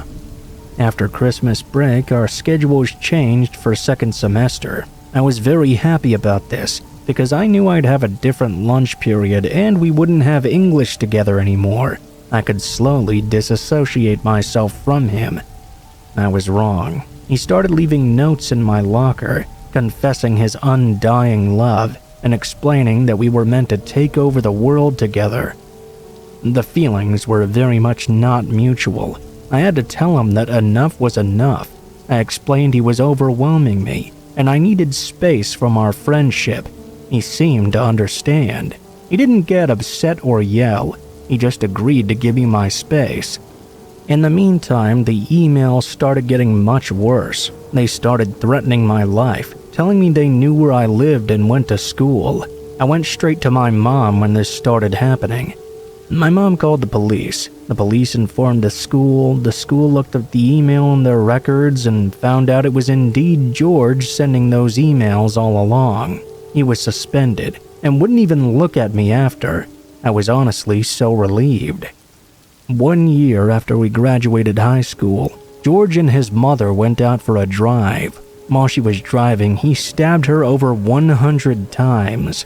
When the police found him, he tried saying it was a car accident, but when they questioned him further about all the stab wounds, he admitted to killing her. He claimed he was trying to release the devil from his mother's soul. He pleaded insanity and was found not criminally responsible for her murder.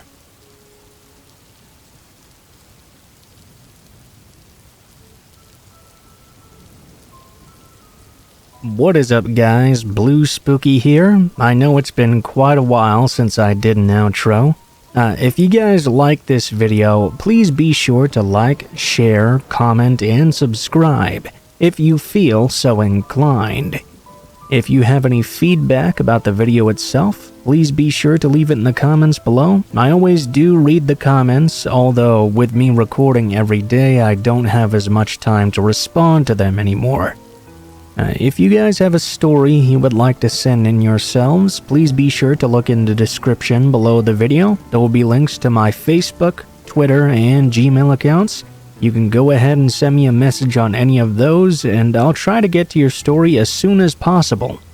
If you do decide to send in a story, please be sure to include in the tagline what the name of the story is, the type of story, if it has one, and how you'd like to be credited in the description of the video the story appears in. Also, please be sure to include as much detail as you feel comfortable with, and as much correct grammar as possible, to ensure the best chances of your story appearing in a video.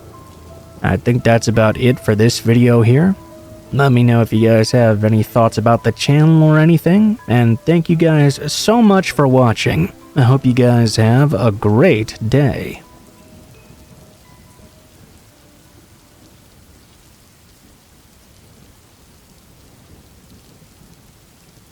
I was laying in bed one night, unable to fall asleep, when a memory resurfaced. It was one I'd occasionally think about, or rarely retell, but tonight it struck me as particularly disturbing. Maybe because it's the sort of thing you can only completely appreciate the implications of once you're an adult.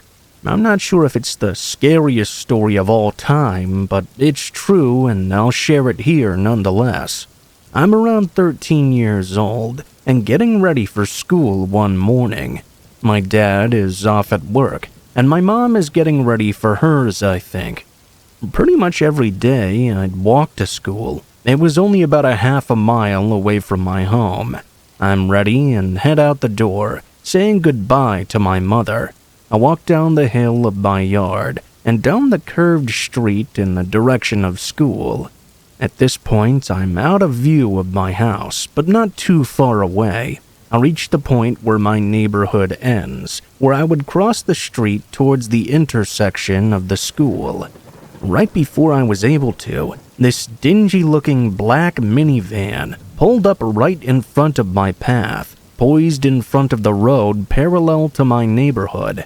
This was a car I'd never seen around before or since, and I recognized most of the people in my neighborhood. I looked at the man inside, and I could tell he was eyeing me up as well. He was this pasty, Caucasian-looking man who seemed to be in his 30s at the very least. He was extremely disheveled and had long brown hair. What struck me the most about him was his eyes, though. He had these really dark circles around them and a very uncomfortable dead stare. His window was up, but he motioned me toward him with one hand. My heart began to pound. Every part of me was saying this was not a good man. I just stood there, looking at him, and shook my head no. Some part of me had the distinct feeling that he was going to jump out of his vehicle and that I needed to be prepared to run. But that's not what he did. He didn't even respond to my gesture. He just looked at me completely unfazed, blocking my path for a while longer, before suddenly pulling out of the neighborhood into the road ahead. Just as suddenly as he'd appeared, he was gone. I don't remember what happened next. I think I ran home rather than towards school, as I was extremely startled. I told my mom later that day. She told my dad, who's a policeman. When he got back, he called me into the living room. He was on his work laptop and wanted me to describe the man and the car for him. I didn't have much useful info to give. I was a dopey middle school boy who wasn't prepared to memorize plates on a moment's notice, or at all knowledgeable about cars.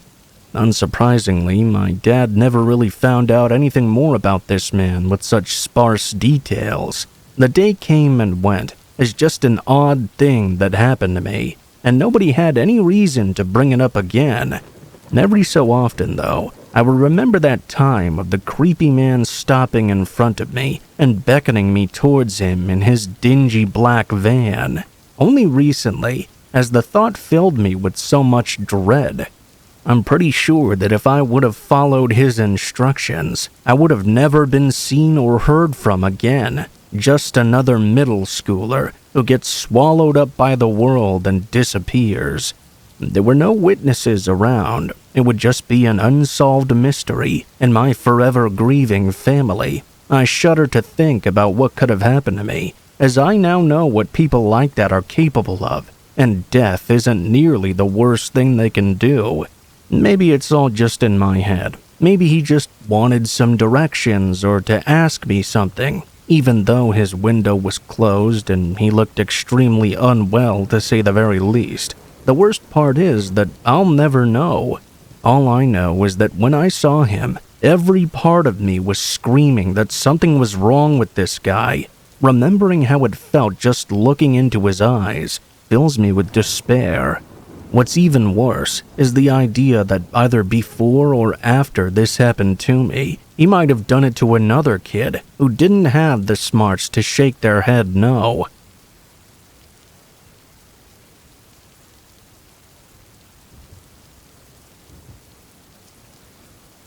Back in 2008, I used to date a girl who lived in Abergavenny, South Wales, UK. This is a very old Welsh market town, with various old buildings and a vast ancient history. Anyway, my ex, let's call her Cece, used to live in this old toll house with her sister and mother on the corner of what used to be a main road many hundreds of years ago. It has the classic two-door look, with exposed black limber beams crisscrossing white-painted stone walls. Although the house had extensive renovation in the early 1900s, the site and the layout had remained unchanged for several hundred years. The downstairs lounge room was set quite low into the ground, with the house effectively built on an embankment, meaning the rear wall of the lounge was under the natural ground level. Cece would mention how behind the rear wall in the lounge, there used to be an old access tunnel that led to the nearby castle some 500 meters away. The ruins of that castle are still there to this day. The tunnel had collapsed hundreds of years ago, and the entrance was boarded over.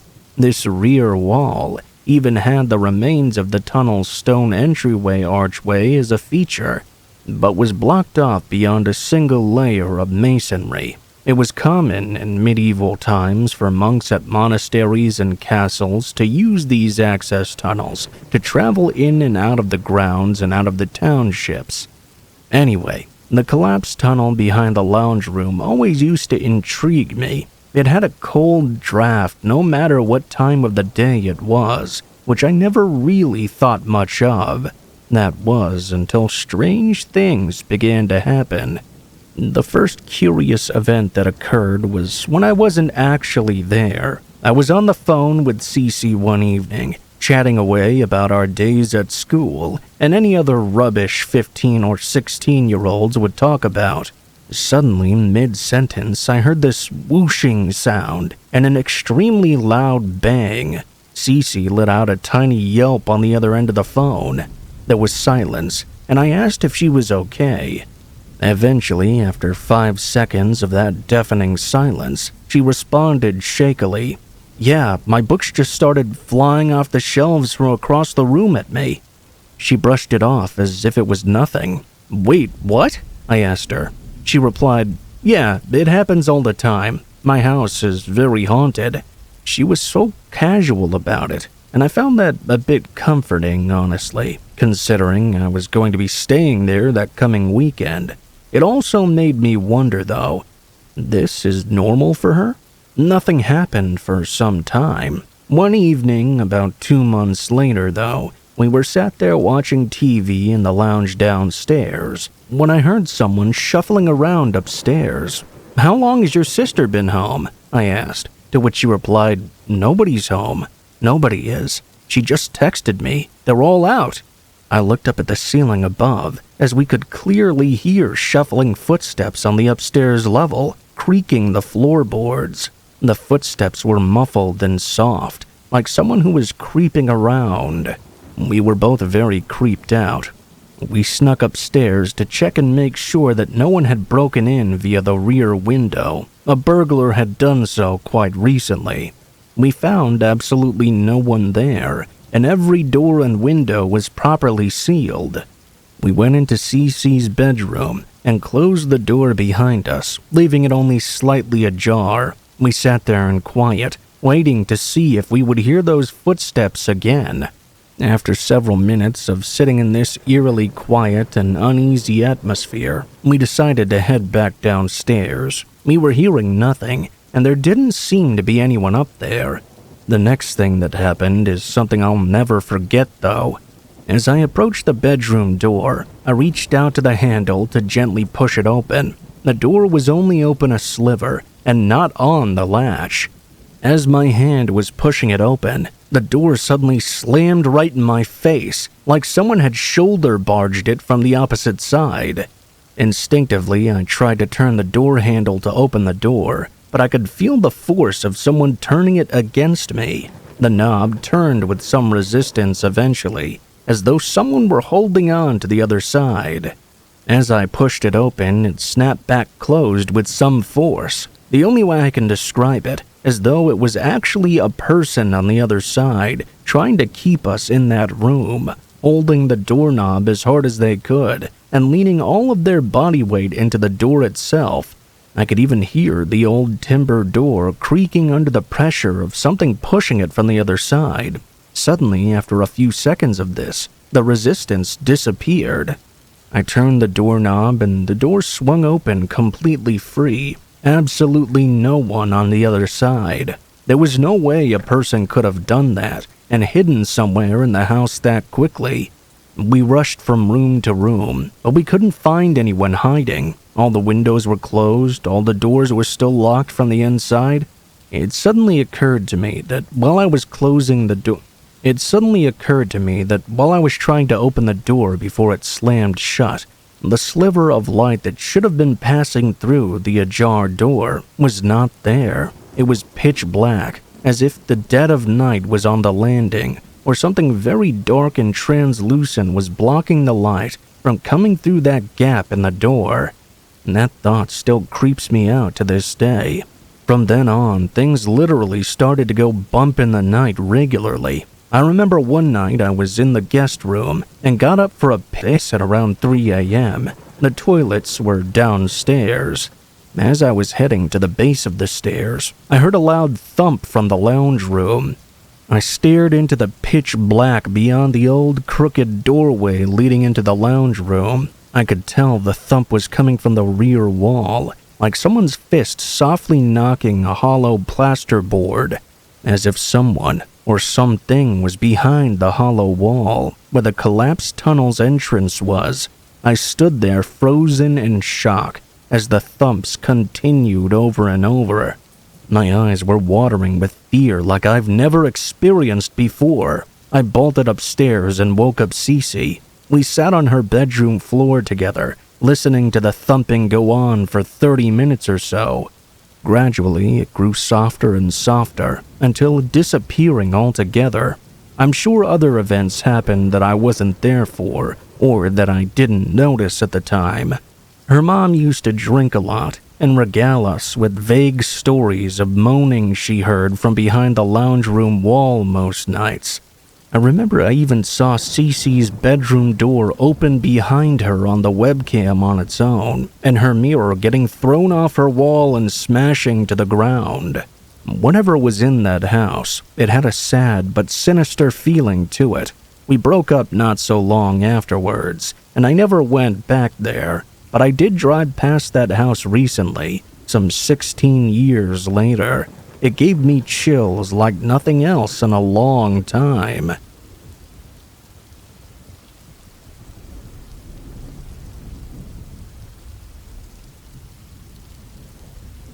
So, I really had zero intention of sleeping in my car that night.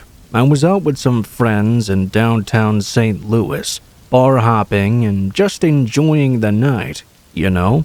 But then I lost track of how much I'd been drinking. By the time it really hit me, I was way too hammered to drive home. I also didn't want to blow money on a hotel, though, or figure out an Uber back to the suburbs. At that point, I made the dumb decision to just sleep it off in my car. I ended up parking in this small, mostly empty lot near the riverfront. It seemed quiet enough, and there were no sketchy vibes about it. At least at first. My car's an old sedan, not exactly built for comfort here, but I tried to make the back seat work. I grabbed a ratty sweatshirt from the trunk to use as a pillow and cracked the windows just enough for some air. The streetlights above were flickering, giving off this weird, eerie glow. I was way too tired and too buzzed to care, though. Eventually, I drifted off. At around 2 a.m., though, I was woken up by a tapping on my window. My first thought? Great, a cop's gonna bust me for sleeping here. But no, it was not a cop at all. I squinted out the window, and there was this figure just standing there, right up against the glass. The light from the street was barely illuminating them, just enough to make out the shape of someone in a hoodie standing way too close to my car for comfort. I tried to play it cool, thinking maybe they'd just go away if I didn't react. Instead, they started circling my vehicle, slowly dragging their fingers along the glass. My heart was pounding. They stopped at the driver's side door, and I heard them try the handle. Thank God I'd locked it. They then moved to the back window, where I was lying down, and pressed their face right into the glass. I couldn't see their face clearly, just a shadowy outline of eyes staring right at me. I didn't move. I barely breathed. I was hoping they'd get bored and just leave. After what felt like forever, they stepped back a bit, but they did not walk away. I stayed there frozen, trying to figure out if they were still there without getting up. Finally, I worked up the nerve to sit up and peek out through the windshield. There they were, just standing 10 feet in front of my car, staring at my vehicle and not moving. I don't even remember grabbing my keys, but all of a sudden I had them, hands shaking as I started the car. The second the headlights flicked on, the person bolted, running off into the darkness. I didn't stick around to see where they'd gone. I just floored it out of there, driving until I found a busy, well-lit gas station, where I stayed for the rest of the night. My doors were locked, my headlights were on, and I was wide awake. The next day, I still couldn't shake the feeling of being watched. Even now, whenever I drive past that part of town, I catch myself glancing in the rearview mirror, half expecting to see that figure again, lurking in the shadows.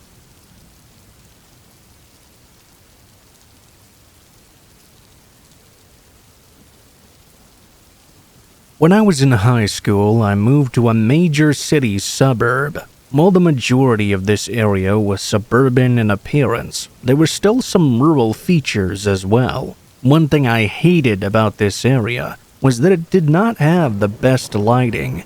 Streetlights in my area were very scarce, so it was always extremely dark at night. My house was situated at the corner of a street and avenue. My house faced the main street, which was a few miles long and led to many neighborhoods in the area. The avenue that my house was on ran perpendicular to the main street and was about a quarter of a mile long. It was made of about 6 houses or so. The avenue was almost entirely gravel. At the end of the avenue, the gravel ended and dense vegetation began. The dense vegetation eventually led to a state forest. At the time, I had been dating a girl that lived in the area. In order to walk to and from her house, I traveled the main street previously mentioned and walked all the way to the end of that street. At the end of that street was a small field. Walking through the field led to a wooden fence. The wooden fence separated the backyards of multiple houses, including hers, from the field. After leaving her home one night, I realized it was a lot later than I thought it was. It was after midnight, and we had school the next day. I wanted to get home and get some sleep. After she locked her fence door and went inside her house, I turned around and started making my way through the field. As mentioned previously, this area had virtually no lighting at night. For this reason, I opted not to use the sidewalk and instead walked in the middle of the main street. I did this mainly to get a better monitor of my surroundings. Walking in the middle of the street meant I could use the moonlight and avoid walking extremely close to trees. At this point, I was nearing my home and approaching the area we called the Black Hole.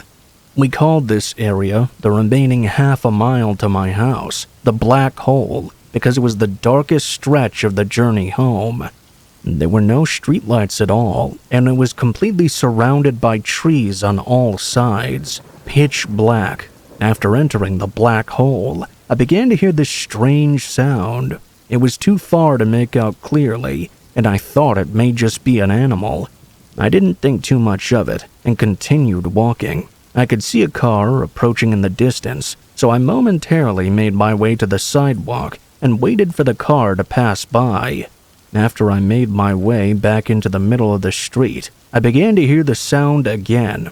I realized the sound was getting louder, so I decided to increase my pace. As I was nearing my home, I continued listening in, in the hopes of determining the origin of this sound. The longer I listened, though, the louder it seemed to get. Eventually, the sound was so loud that I could clearly make out that it was a forceful inhaling and exhaling of air. I was terrified. I knew whatever was making that sound was now extremely close to me, but I decided I would not look back until I got near my house. That way I could utilize the light from the only streetlight in this area. I could hear the inhales and exhales getting louder and louder and louder until I finally neared the streetlight. I worked up the courage to turn around and was shocked by the sight that greeted me. When I turned around, there was a man right behind me, not on the sidewalk or on the side of the road. He was so close to my back that if he tripped, he would knock me over. I looked into the man's eyes, and he looked into mine. He then abruptly slipped around me and ran down the avenue that I lived on out into the darkness. If you made it this far, thanks for reading. I have a few more creepy stories that I don't mind writing about, if anyone is interested in reading them.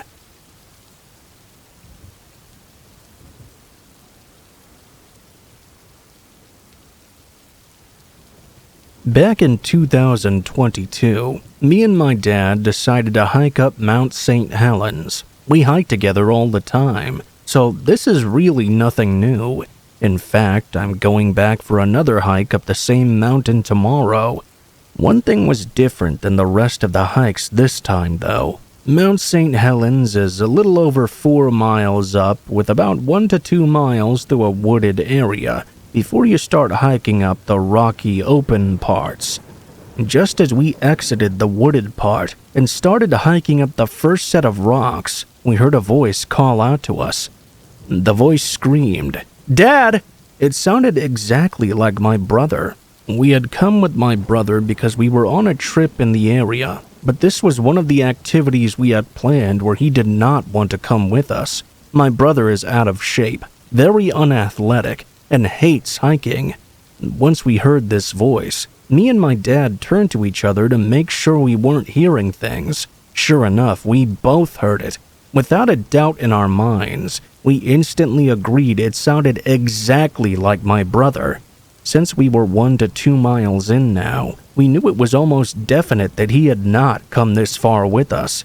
We stayed there for a good amount of time to make sure someone wasn't behind us or something, but no one came.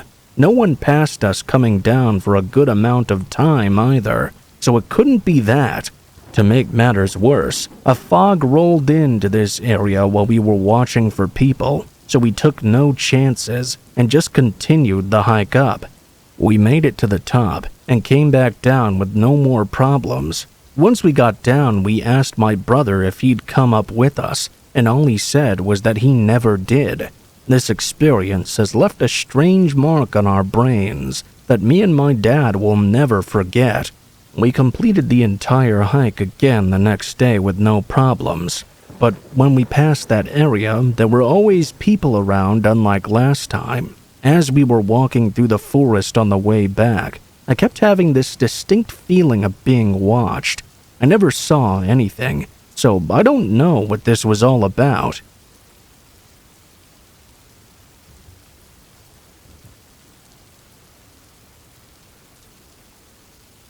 I was about 13 or 14 at the time this happened. It was summertime, and during the summer, me and my friends loved to go on the trails at the nature preserve at night. It's quite creepy, and we loved the adrenaline we got from it. Now, most of the trails are quite short, but one of them is 2.5 miles long and goes through half the entire nature preserve. We had always been scared to go down this trail at night, but this time we decided to face our fears and just go for it. We go down the trail, which was a gravel road. It was quite wide, so we were all spread out next to each other on our bikes, about 6 of us in total. And the trail was surrounded completely by woods, as you might imagine, and there was no light at all to make it extra creepy. We decided not to use any flashlights as to not interrupt the atmosphere, which was a terrible idea, and you'll see why later on. We were going down this trail when, out of nowhere, we suddenly stumbled across 8 deer in the middle of it, just standing still. For some reason, one of my friends has always had a fear of deer. He was panicking and trying to go back. We didn't want to let him go by himself, though, and we also didn't want to leave the trail quite yet, so we forced him to stay. Out of nowhere, the deer suddenly started running away into the woods, as if they'd just been startled by a potential predator. You know how when you're in the woods you hear all the crickets and frogs during the night? Well, all of a sudden they all went quiet. It was complete and utter silence. We were all freaked out, standing in the middle of the trail and expecting a bear or something to pop out. We stayed in place for a minute or two, until all the sounds came back, and everything seemed to be normal. I don't know why, but even after that, we still had the will to keep going down the trail. We continued on when the trail started to get very narrow, about 5 feet wide or so. We didn't realize we were at that point yet, so we kinda all smashed into each other and ate shit. It took a little bit to recuperate, but we got into the straight line and went down the narrow trail. At this point, the trail went from gravel road to a small and narrow dirt path. The following moments are by far the scariest of my entire life. We were going down this narrow path in a single file when I looked over to my right and noticed a bit of light.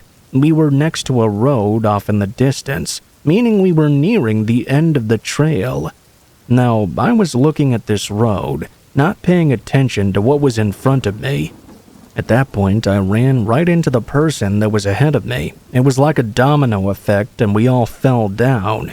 As I was getting back up, I started to hear the sound of wood knocking all around me. We all heard it. We were surprised. We began to hear people talking. You know what it sounds like to be in a room full of people saying things? So you hear people talking, but you can't make out what they're saying? That's exactly what this was. At this point, the voices stopped, and we noticed a silhouette standing on the road in the distance, looking right at us. We took this as a sign to turn around and leave right now. We started to race back. As we were riding as fast as we could, my bike chain broke. We stopped to fix it as fast as we could. As we were fixing it, the woods went quiet again, and we heard footsteps from all around us. As soon as it was patched up, we booked it the hell out of there. As we exited the trail and got back to the road that my neighborhood is on, we heard what sounded like a woman screaming coming from the trailhead. We raced home and never went back to that trail again.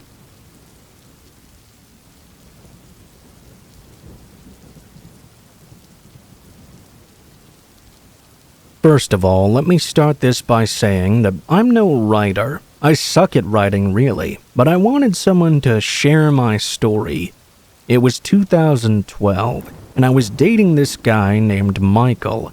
He had stayed the weekend at my place, but had to be back in Darlington for his work at stupid o'clock in the morning.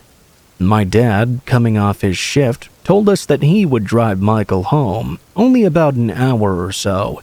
3 a.m. comes, and me, Dad, and Michael all pile into the car. It was all very normal so far. We get to Darlington and drop him off, then get back on the road home to South Shields. It was about 4 a.m. now, and it was pitch black outside. I was not scared, though, as I had my dad with me, and he was ex-Army. Don't ask me how, because it should have been a straight road home, but somehow we actually managed to get lost. It was like a horror film. This thick bank of fog just came in out of nowhere, and we couldn't see jack shit with our headlights or even with the high beams on. My dad came up with the idea of keeping close to the car in front of us, which worked until we lost the car in front.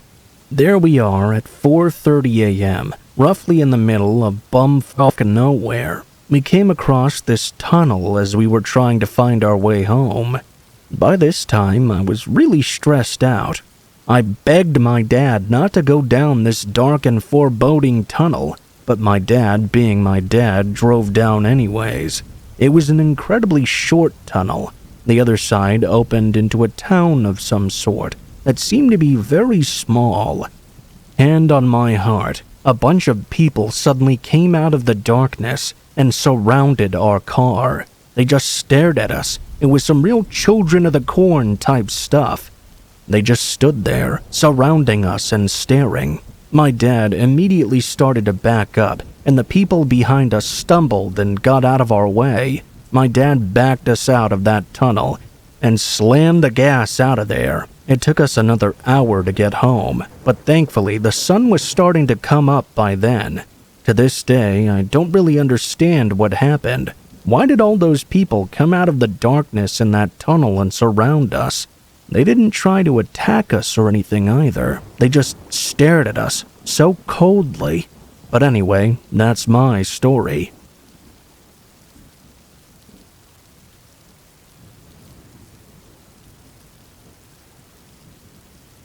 When my cousin and I were 18 and 16, I would regularly pick her up from her house at night, and we would go down to the beach to smoke some weed. We lived in a beach town and would frequent different public beaches to try and keep it random. At this time, weed hadn't quite been decriminalized yet. It was around 2008-ish, I believe. The entrance down to this particular beach was down a steep road. Once you came down the hill, the road flattened out to a long one-row parking lot overlooking the water. We were always on the lookout for cops driving down there. Once you were on the hill, you would be able to easily identify a cop car and make your plan to leave. There were also random cars that would come in and out, doing the same thing that we were doing, but no one ever really bothered each other. One night, I had picked my cousin up, and we drove down to the beach and parked in the lot right next to the sand. We started our usual nightly activities. The occasional car would come down the hill and park and then leave later, but for the most part, we were all alone there. That is, until a minivan came down the hill and pulled into the lot. They didn't turn in to park, but instead sat there for a few minutes with their headlights pointed straight at the driver's side of our vehicle. My cousin and I were getting quite annoyed, of course, since the car was blinding us. We debated on leaving. At that point, the car drove toward the end of the lot, past where we were, and turned around, this time pointing their lights directly on the passenger side of the car. Now we were starting to get paranoid. We hoped that maybe they were looking for someone, maybe thinking it was a parent looking for their teen partying at the beach. We just sat there and waited for them to leave. With some relief, they finally started to drive away, and it looked like they were leaving. As they passed the back of my car, though, the minivan stopped perpendicularly to our vehicle, blocking us in completely.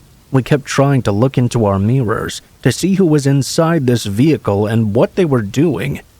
We tried to give them the benefit of the doubt, but this quickly subsided once we heard their car doors open. I turned to my cousin and said that we needed to get out of here right now. I quickly turned on my car and gunned it forward onto the sand, which was my only option. Somehow, the car had enough traction that I managed to turn around on the beach and get back onto the paved parking lot towards the entrance. The van immediately began to follow us. I sped up the hill out of the beach area. They kept my speed down the entire street, while my cousin and I screamed in terror.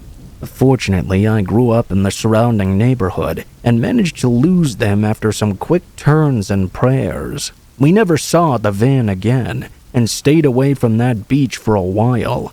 Looking back at this situation, it seems like it easily could have been people trying to grab us or do who knows what to us. Definitely not anything good, though.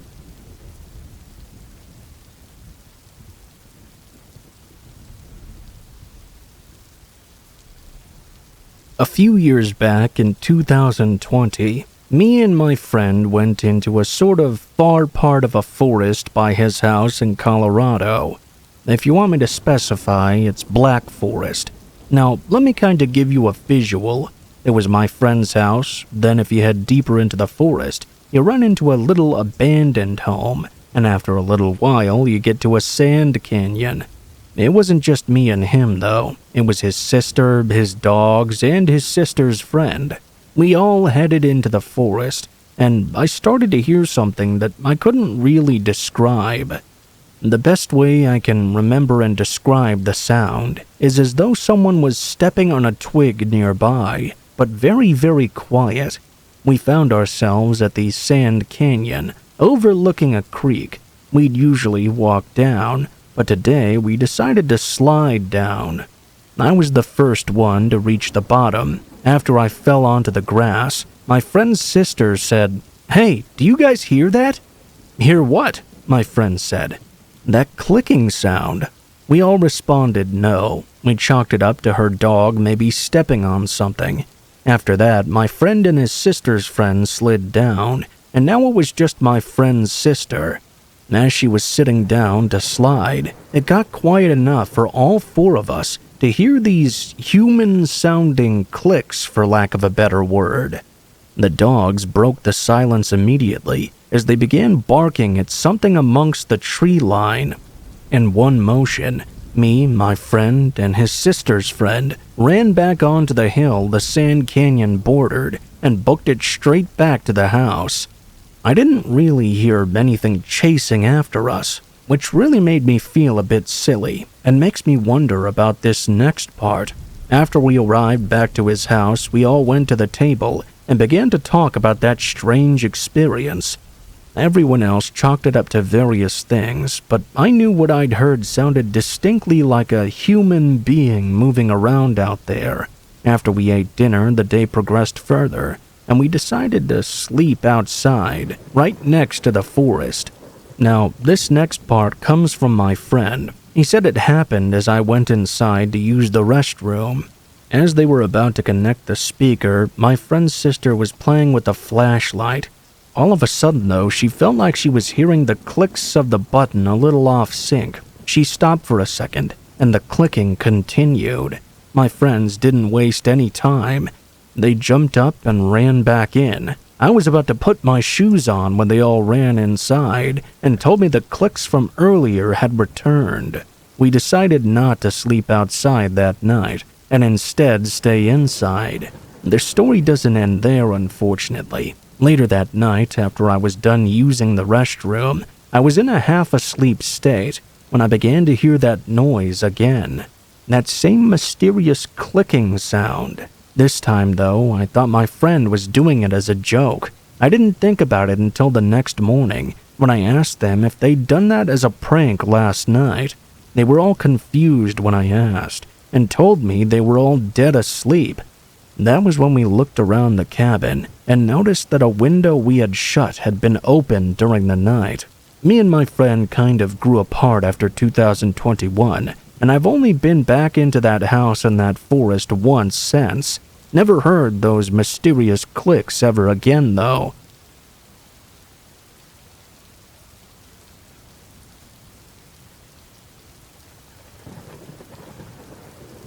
I was 8. My sister was 5. Somehow we got it into our heads that to walk home from school would be a better idea than waiting for our parents to arrive. They were already late to pick us up. The area was pretty rural back then. We were enjoying the sun shining down on us and feeling quite grown up when all of a sudden a silver sedan slowed down right by us. A man with a mostly bald head, black gloves, and a big smile leaned over and swung the passenger door outward. We had to step around him. He told us that our mom was sick and he had been sent to come pick us up. I started to get a bad feeling immediately. I had never seen this man before, and I didn't think my parents were friends with anyone like this. The man tried to reassure me. "It's okay. Get in. Do you like candy?" He gestured to a small pile of Halloween candy laying on his car seat. His eyes were locked on my sister, and he only briefly glanced at me. I took my sister's hand and tugged her alongside me, saying no like my dad had taught me. The man started backing up, keeping us within range of his open door. He told us to get in the car over and over. The smile was now gone. I'll never forget how hard his gloved hands were squeezing the steering wheel. Eventually, he gave up the ghost altogether and shouted at us to just get in the fucking car. I was starting to cry and was beyond scared. That's when he tried to grab my sister. I yelled at her to run, and we did. This maniac actually kept reversing in his car to keep up with us. There were only fields and abandoned lots around us. Eventually, I heard him slam on the brakes, and I knew we had to take that opportunity to hide. I pulled my sister over this wooden driveway-like thing, built over a ditch, and into one of the abandoned lots. It was severely overgrown. I pulled my sister down onto the ground, and we laid in some very tall grass. She was crying, but I put my finger to my lips and she went quiet. We stayed there hiding on our stomachs, while I heard sounds of a car door closing and footsteps walking through the gravel on the side of the road. There was tons of swearing and more footsteps, clearly searching for us. Eventually, we heard a passing car and a car door closing. He started up his engine and drove away. We stayed hidden. I felt frozen. I was so scared. After a few more cars passed by, I slowly raised up my head, and the man seemed to be gone. We ran home, our hands glued together. We made it there just fine, but that was one of the most terrifying days of my life. Oh, and of course, my mom was not sick.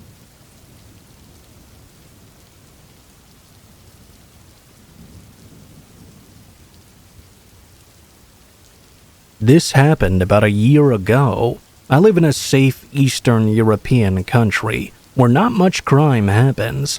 I'm originally from the Middle East, and I only speak the local language a tiny bit.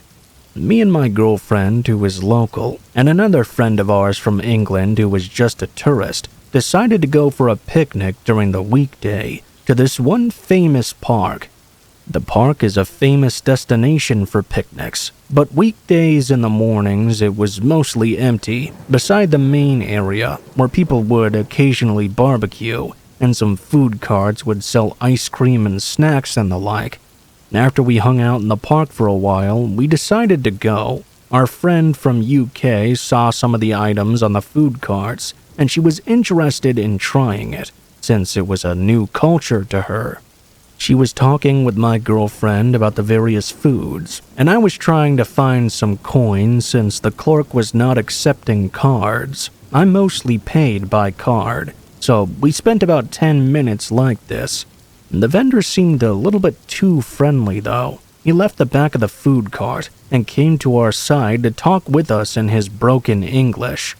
He was talking about football with our friend from UK and the politics of UK, making some racist comments about its president.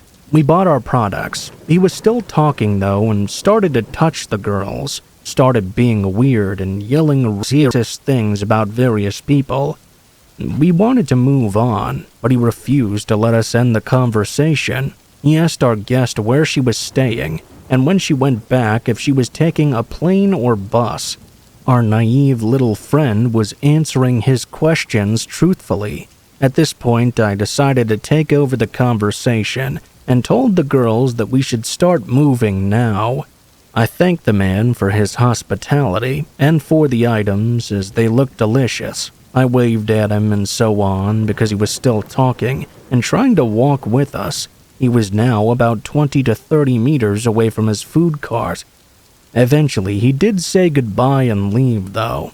I checked him after 100 to 200 meters. That was the last moment I could actually see his cart due to a curve in the walking path. He appeared to be serving another person, so I simply moved on with my life. Now that we'd left this main area, we had about 3 kilometers of walking until we saw someone else. We walked about 1 kilometer and came across the toilets that you put a coin in and the door is unlocked. I had to use the bathroom, so I went in. Both of the girls were outside, but as I was washing my hands, I suddenly heard the girls begin screaming, "He's back! Oh my god, what does he want?"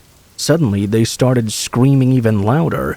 I rushed outside, only to see that vendor from before grabbing both of the girls by their arms and pulling them towards the toilets, telling them something I didn't understand.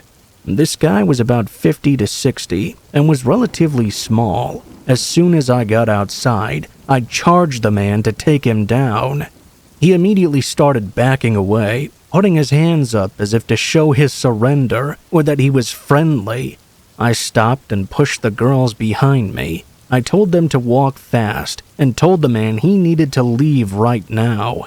My girlfriend told me he was telling them that he was dragging them inside the toilet with him so they wouldn't have to pay multiple times. We immediately started moving away from this man, the girls walking behind me, and the man following and focusing on me, still trying to look friendly and asking my friend if she was taking a plane back home. I just wanted to make sure, so we walked another way to confirm he was following us. At that point, I figured I could legitimize the use of force towards an old man if it came to that. We changed our route and he continued to follow us. At this point, I took a look around and called an Uber in the nearest direction. He continued to follow us. We approached a couple of buildings under construction. We were about 2 minutes away from the Uber, which had already arrived. All of a sudden, the guy rushed forward, swearing. I grabbed his arm and pushed him to the ground. He recovered and went back to a certain distance again, but still continued to try and follow us. At this point, he started mumbling things no one could understand or answer. My girlfriend told him to go back to his cart already. He left it unattended. Wasn't he worried about his merchandise? This really unlocked the guy's rage. He was angry and began screaming at us that there are no thieves in his country, only thieves in the UK and wherever we came from. At this point, my adrenaline hit the peak because this guy was really getting into a rage. All of a sudden, he began waving his hands erratically and bolted off toward the buildings under construction. At this point, I shouted for the girls to run. We ran to the Uber, and I turned back to see the guy. He was also running, but not towards us, toward the construction area where he'd been waving to. I didn't look again to his destination, though. We simply climbed in the Uber and went home. My girlfriend told me that we didn't need to go to the police since they wouldn't do anything, and it would only take up our time when we had a guest. None of us know what was up with that guy, but it was quite a scary experience.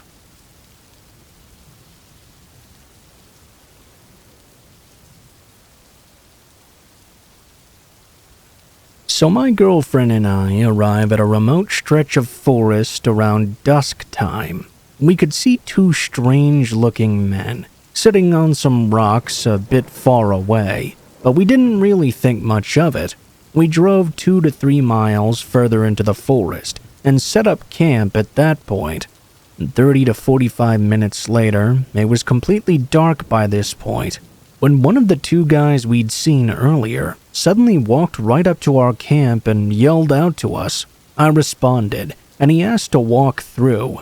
I asked him why, and he said he needed to reach the other side of the creek. He walked into some bushes and immediately turned off his light.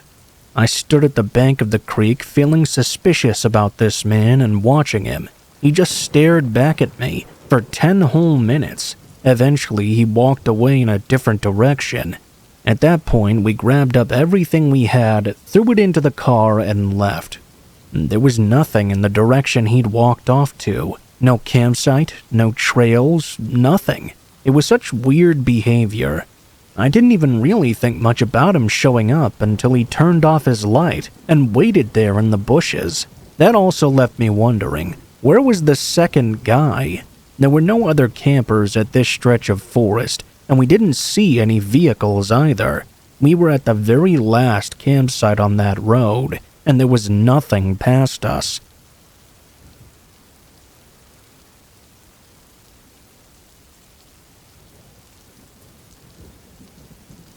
A couple of years ago, my friend and I were on our way back home from a concert at around 11 p.m.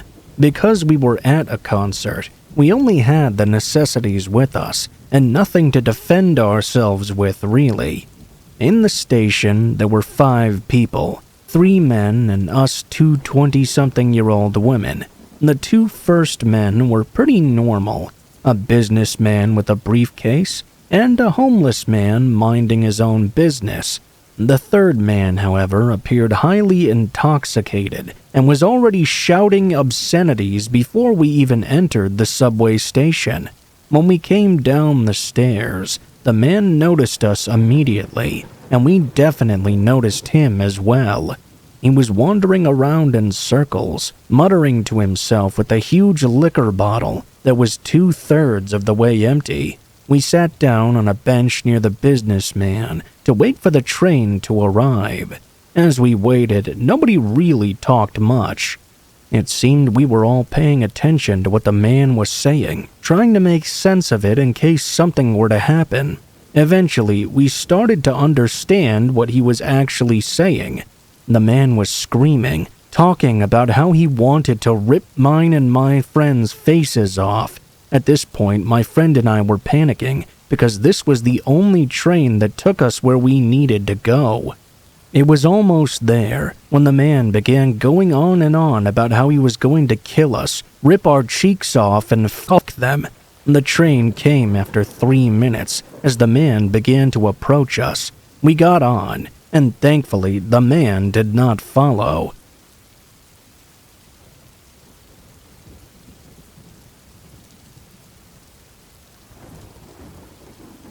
This happened a few years ago when I was 17. My grandparents on my mom's side rented out a big cabin in a campground near the Canadian border for a bunch of my family to go on a weekend fishing trip. It was an actual campground, but had this big restaurant and gift shop area as well. There were 5 cabins, each about 150 to 200 feet apart. All of it was about 500 feet from the lake/river that we were on. In between the lake and cabins were some fire pits. The fire pits and seats were dug into the ground, so you had to use stairs to get in and out of them easily. They were also facing the lake, away from the cabins. That meant if you were sitting in the fire pit, it was impossible to see the cabin area.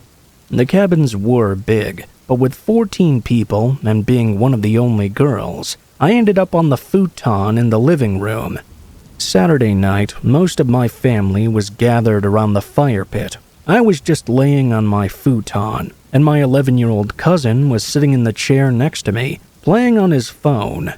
The lights were off in the cabin, and it was getting just past dusk outside. All of a sudden, I heard the sliding glass door open.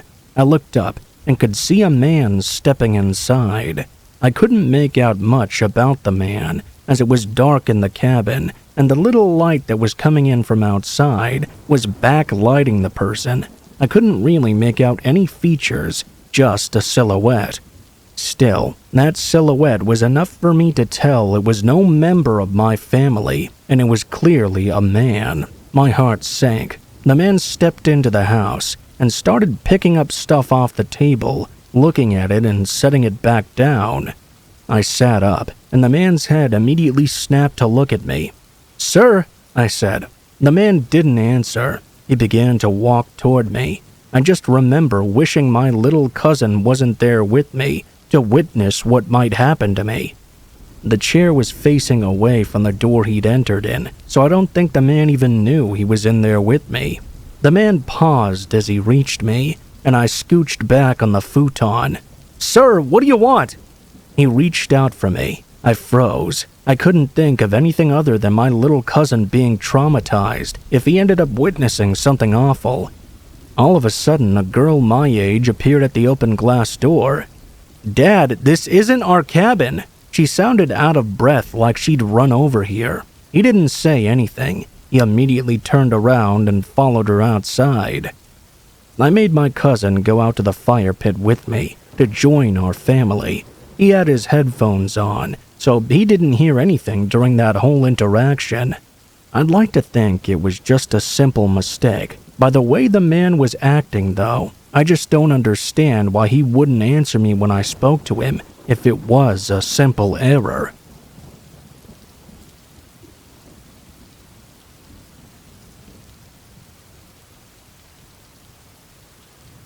I was walking alone at night down a reasonably well-lit street to the nearby convenience store when all of a sudden this guy drove past me and waved.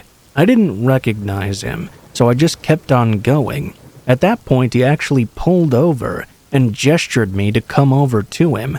Of course, that was a swift no.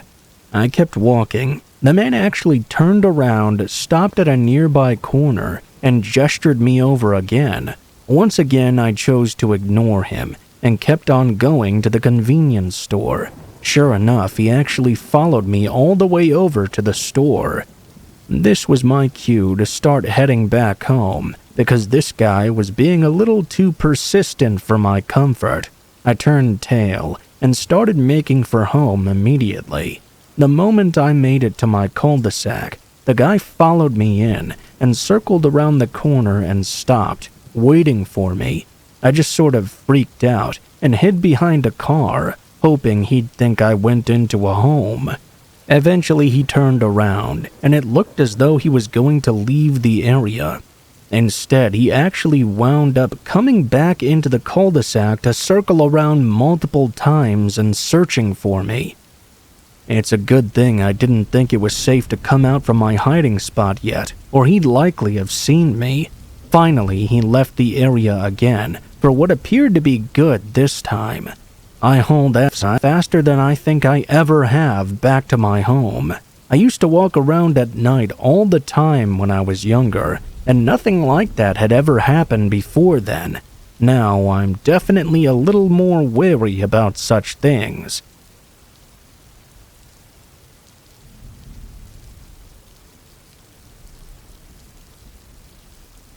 Not too long ago, actually, I was driving back home late one night. I had visited a friend of mine who moved out to the sticks. It was always a long drive, and I was feeling more tired than usual this night.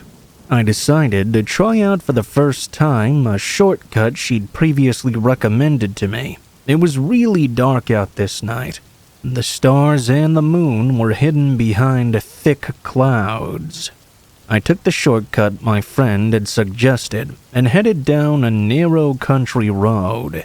There were no streetlights down this road whatsoever, so it was quite hard to see my way. I'd always avoided this shortcut because I hate driving down dark country roads, but I wanted to get home quicker than usual. It was so late, and I had work in the morning as well. I thought of what might happen if a car were to come from the opposite direction. We would be stuck there, as the road was only wide enough for one vehicle. Just as I was mentally taking down notes to call out my friend for this terrible shortcut suggestion, I noticed something up ahead. It was faint to begin with. It almost looked like a stick that was glowing, swaying from left to right. I wondered what this could be. I strained my eyes to get a better look at whatever this was. I still couldn't quite make it out, so I decided to turn up my headlights to their max setting. Doing that revealed a man standing in the middle of the road, waving a lit-up traffic conducting stick. You know, those little baton things that are intended to grab the attention of roadway users. He was also wearing a high-visibility vest. I wondered if there was some kind of construction going on up ahead. With even a little bit of thought, though, I realized that that didn't make a whole lot of sense. Not only was it Sunday night, approaching 1 a.m., there were no road signs or anything whatsoever to indicate there was work supposed to be going on here. As I drew closer to the traffic maintenance worker, at least that's what I presumed he was, he guided me with his lit-up baton to pull over. I looked behind him and saw nothing but a dark, open road. No barriers, no temporary traffic lights, no workers of any form behind him. Something was wrong here. This just didn't make any sense. I immediately thought there was something fishy about this situation. This guy also had one of those clear ponchos on that people wear at theme parks. You know, those raincoat things. It wasn't even raining that night, though. What the hell is going on here? I wondered. I pulled my car to a stop, as otherwise I was going to hit him and run him over. I was feeling very nervous now. I watched as he stared at me through my windshield and walked over to the side of the car. He looked in through my windows. Something is wrong here. My brain was screaming at me. He then finally stood a little off to the side and indicated with his baton that I was clear to keep on going. I didn't like this. I didn't want to go any further down this path. I was nervous of where he was directing me to go. For the record, I'm a woman in my late 20s, and I was sure I couldn't trust this man. Even though I'm terrible at reversing, I decided to back up to the best of my ability. There was enough space in the road that I would be able to do a 26-point turn or something to get out of there. As soon as I started backing up, though, the maintenance worker's expression changed. He looked surprised, then angry, and desperate all at once. It was unbelievable. He started running toward my car. I let out a scream. This was no maintenance guy at all. He was scaring me. I knew I needed to get out of here. I gunned it as hard as I could in reverse to try and get back away from this man. I had to be careless and not care about bumping into some of the trees, rocks, and bushes that lay at the sides of this narrow road. I also had to pray that no car was going to come up from behind me, too. I watched in horror as he began to catch up to me. I had to keep checking behind me, as well as keeping an eye on him. It was incredibly stressful. Eventually, I managed to create enough distance between us to allow me to fully turn the car around. There was a wider portion of the road that I used to do this in. I managed to get away from that guy. I just keep thinking of how there wasn't any traffic lights or construction signs in the area. Just one lone maintenance worker stood on the road alone in the dark. This was no ghost story or anything paranormal. This was a real person with real bad intentions. I sometimes wonder what may have been waiting for me further down that road if I kept going. An ambush? Tire spikes? Something even worse? I found it very creepy how he searched over my car, saw I was alone, and then waved me onward. Then, when I didn't do what he wanted, he tried to give chase to me. Needless to say, I never used that shortcut again.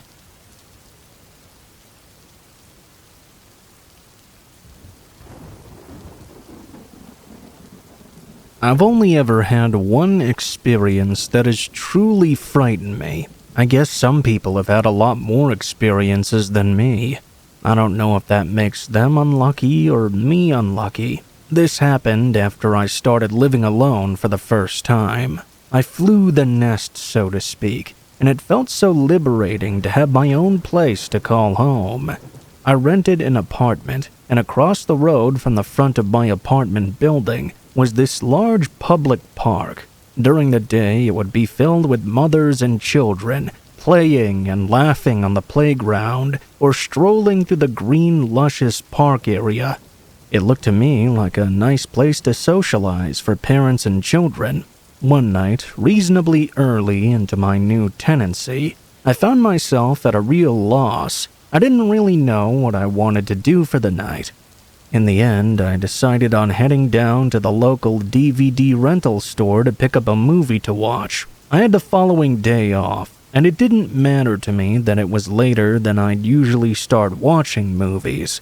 It was around midnight when I left my place. The rental store stayed open until 3 a.m., so I had no worries getting there and back in time. When I got there, though, I found their selection to be a bit sparse. I mean, it was the weekend, so I guess that most of the popular films they carried had already been rented out by other people. There wasn't much on offer that really spoke to me. I ended up picking up something that looked mildly interesting, and then left for home. As you can imagine, the streets were very quiet at that time of night, especially in my new suburban area. It was peaceful, and the night seemed very still. I remember fishing out my pack of smokes from my jeans pocket and realizing I only had one left. I lit it and changed my direction. I was approaching my building, but I needed to turn around. The only stores open at that time of night would have been the convenience stores. I knew there was one just on the other side of the park opposite my building. I headed into the park with my DVD rental still in hand, cigarette in my mouth.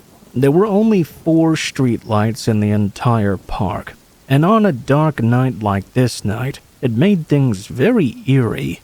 I could hear distant shuffles and scuttles of the things that came out when it was dark, the night chorus of insects in the trees and bushes. I tried my best to pay these denizens of the dark not too much mind, as they were minding their own business. I focused on my goal of getting to the convenience store and grabbing up some smokes. That was when I heard something so jarring that it caused me to stop dead in my tracks. I heard a child's voice, and it sounded like it was coming from somewhere in the right-hand corner of the park. Immediately, I was suspicious. Why would there be a kid out here at this time of night? I looked toward the area I thought I heard the voice coming from, but I couldn't see anyone there. I mean, it was extremely dark, but I thought I might have been able to at least make out a silhouette if there was really someone there. I couldn't, though. There was no one to be found. I thought this was very creepy. I decided it was better to push on and get out of the park as soon as possible. As I continued walking, though, I continued to think to myself, if there really was a child out here in the middle of the night, would I be able to live with myself if I just ignored them and left them alone? A part of my mind told me this could have been an animal. Its cry merely sounded like that of a child. I ignored this part of my mind. I knew deep down that I wouldn't be able to rest easy that night if I left the park without at least going to check things out a bit. And that's what I did. I walked towards the sound of the child's voice that I heard. I stepped off the park's pathway and out into the darkness. I really wished that I hadn't gone to check it out. I found myself arriving at the swing area. I noticed when I drew closer that there was a bouquet of flowers, along with drawings and messages which had clearly been made by children. It was an incredibly sad sight to behold. I felt the corners of my mouth forming a frown. I guessed I was looking at some kind of memorial, the sight of a poor little one that lost their life in that spot. I stood there in silent contemplation for a while, when right before my very eyes, the swing began to swing back and forth on its own, and only one of them. I couldn't believe what I was seeing. I felt glued to the spot as I stood watching the swing swing as though someone was inside. I swear I also began to hear a child's voice, though I couldn't make out what the voice was saying due to the creaking and clunking of the swing's chains. I thought it was absolutely bizarre and definitely creepy. I managed to regain some control over my legs at that point, and before I knew it, I was slowly backing away from the swing, back toward the path I had wandered from. The swing continued to rock back and forth. I raced to the convenience store and got my incredibly necessary smokes, then took the long way home, bypassing the park completely. I was so freaked out. I remember my hands were trembling as I put the key in my lock. I don't know if the following is related, but when I woke up the next day, there were 2 little muddy handprints on my front door and a trail of tiny muddy footprints coming from the communal hall, as if a little one had walked right up to my door. I got shivers when I saw that. I couldn't help but think of the park from the night before. That was a little much for me. I went back to stay with my parents for a night or two, and then started searching for another apartment. I don't know if I was being a little rash there or what, but I honestly felt like something called out to me and tried to follow me home. Probably a wandering lost spirit that needed some sort of help, but I'm sorry, I don't want to have anything to do with that.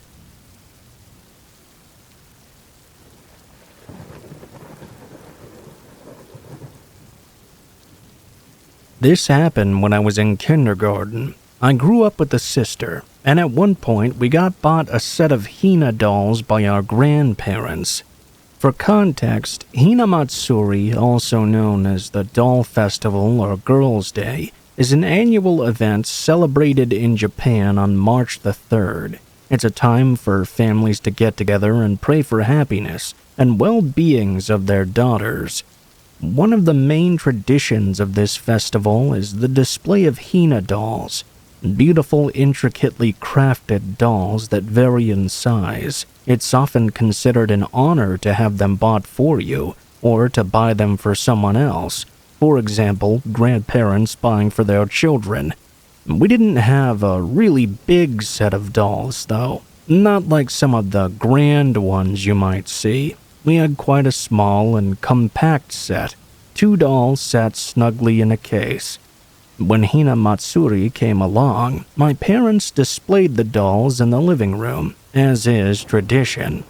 When the month was over, the dolls would go back to their spot in the hallway on a shelf. They had thread-like eyes and small mouths. At some angles, it almost looked as if they were grinning, depending on how you observed them.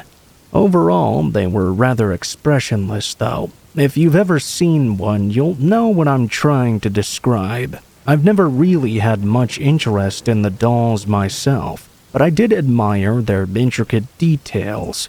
One night, I got up to use the bathroom in the middle of the night. Let me just explain the layout of my parents' home quickly. The bathroom was downstairs across the hall, and you had to go through the living room to gain access to it. At that time of night, the house is dark and still.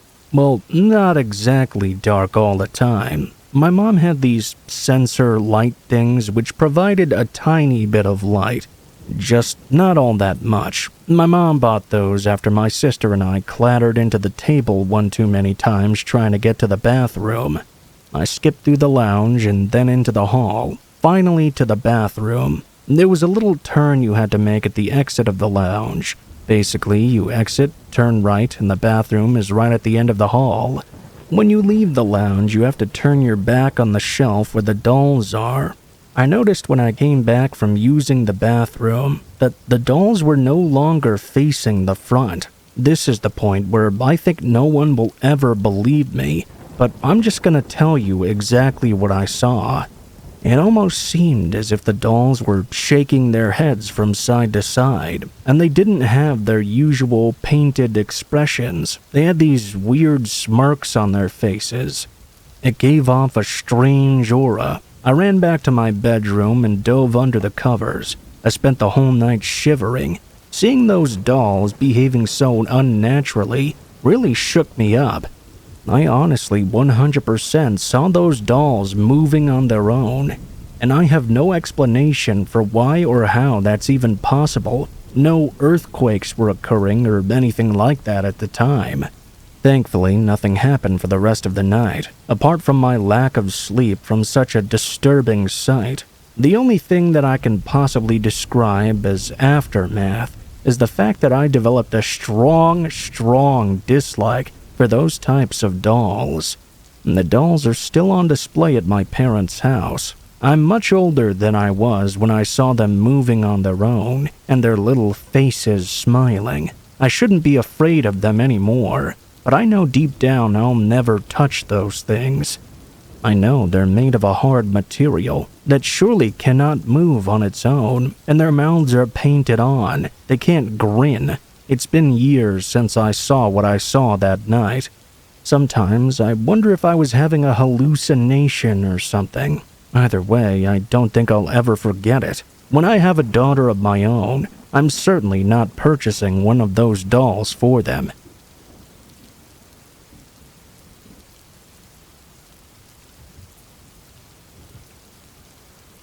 One night at around 2 a.m. or so, I was laying on my bed reading a book. I'm a bit of a homebody, so this wasn't anything out of the ordinary. I'm also a night owl as well, so I'm usually always up late at night. Something that was very unusual, though, was the sound of thunderous banging at my door, especially at that time of night. It honestly felt like the entire room was shaking. Someone was really throwing their all into those blows that they were landing on my front door. It almost sounded like someone was punching and kicking at it too. For a brief second, I thought that this was some kind of response to excessive noise. You know, someone coming upstairs to tell me to pipe down for being so noisy or something. That didn't make much sense to me though. As I said, I was just lying down on my bed reading a book. I didn't even have music on or the TV. It made no sense. I looked through the peephole and saw a fairly short man who looked to be in his 50s or so. He was kicking and attacking my door furiously. Let me tell you, I don't think I've ever seen someone so angry and fired up in my entire life. I could barely even catch a glimpse of the guy's face because he was so frantically trying to kick the door down. In the few milliseconds that I managed to catch of him though, he seemed entirely unrecognizable to me. I had no idea who this guy at the door was. I mean, it was entirely out of the blue. I never had any issues with any of my neighbors before. I presumed he must have been a neighbor, because I didn't know where else he would have come from otherwise. I didn't know what else to do in the moment but to open the door and see what this guy wanted. I know that probably sounds like a crazy move, but if I'm honest, I'm not really afraid of confrontation with anyone.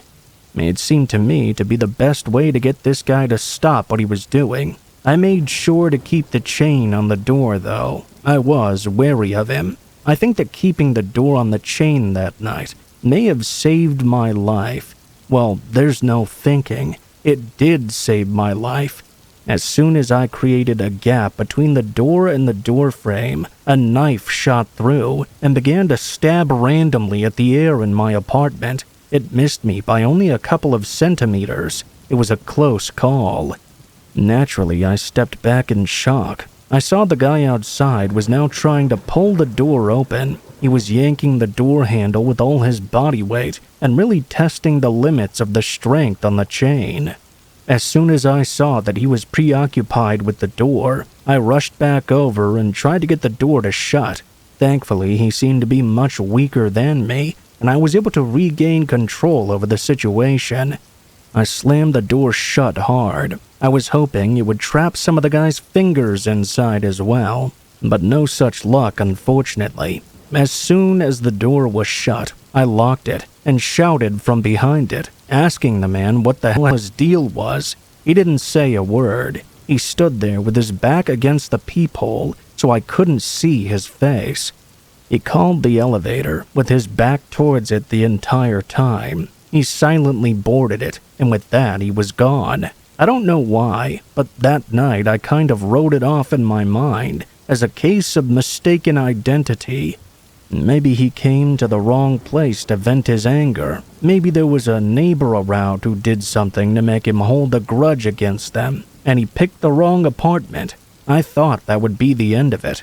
I know how naive I must sound. I was really downplaying the whole guy with a knife almost stabbing you thing. In hindsight, I can see that now, but I was living a different, more reckless lifestyle back then. Let me just say it like this. I wasn't always lying in bed reading books. I managed to get myself off to sleep that night without much issue. Mad, isn't it? About 2 days passed by and I heard the same kind of banging at the door. I could just tell the man with the knife was back. This time I jumped out of bed. I found myself filled with more anger than fear. I was ready for him. I threw my front door open and began screaming at this guy, telling him he had the wrong place and asking him who on earth he thought he was. All sorts of stuff like that. He said something that I couldn't really tell you what it was. He was really annoying me now, so I grabbed a piece of lumber by the door and swung at him, yelling more threats the whole while. He retreated, and I put the piece of wood by the door just in case he came back. I had been planning on putting up some shelves before all this happened. I was really going to let him have it, but something inside me told me it was probably better to call the police and have them deal with it. I guess I didn't want to have to get in trouble by taking things into my own hands, so to speak. I went back inside, and while I was on the phone with the police, I was asked for a description of his appearance. I went to take a look through the peephole. By the way, he had come back in the meantime and started banging and kicking at my door again. I went up to take a look at him, and to my surprise, he had shoved his eye onto the other side of the peephole, like he was trying to look in at me. It was pretty chilling, to be honest. I remember just thinking that this guy was crazy. I mean, I should have reached that conclusion a heck of a lot quicker, since he turned up in the middle of the night and started slamming on my door, trying to stab me with a knife.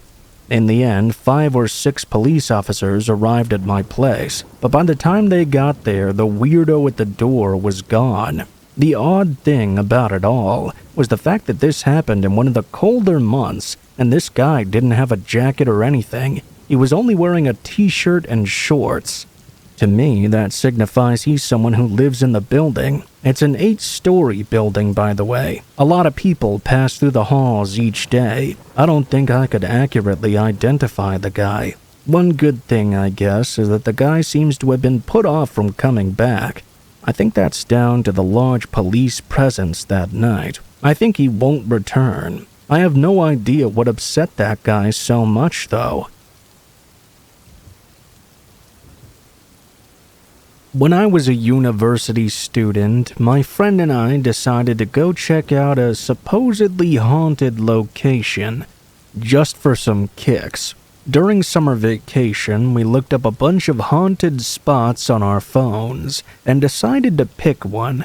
It was just under an hour's drive away, some hot spring spot or something. We didn't really expect much in the way of ghosts or anything like that, to be honest. We were expecting to run into a bunch of guys drinking, or some other explorers smashing up the place. It seemed like it could be a troublemaker's hotspot to me. I thought that because when we searched more information for it, some of the sites that wrote about it were these weird biker gang-looking pages. Seemed to be a popular spot in that sort of circle. It took us a while to get there, but as soon as we were getting closer, I thought to myself that this town or village it was in was exactly the sort of place you would expect to find abandoned buildings. There wasn't really much going on there. It was quite rural. It took a while to find the abandoned bathhouse. We parked up in the hotel's car park, which was really close to the Google Map location.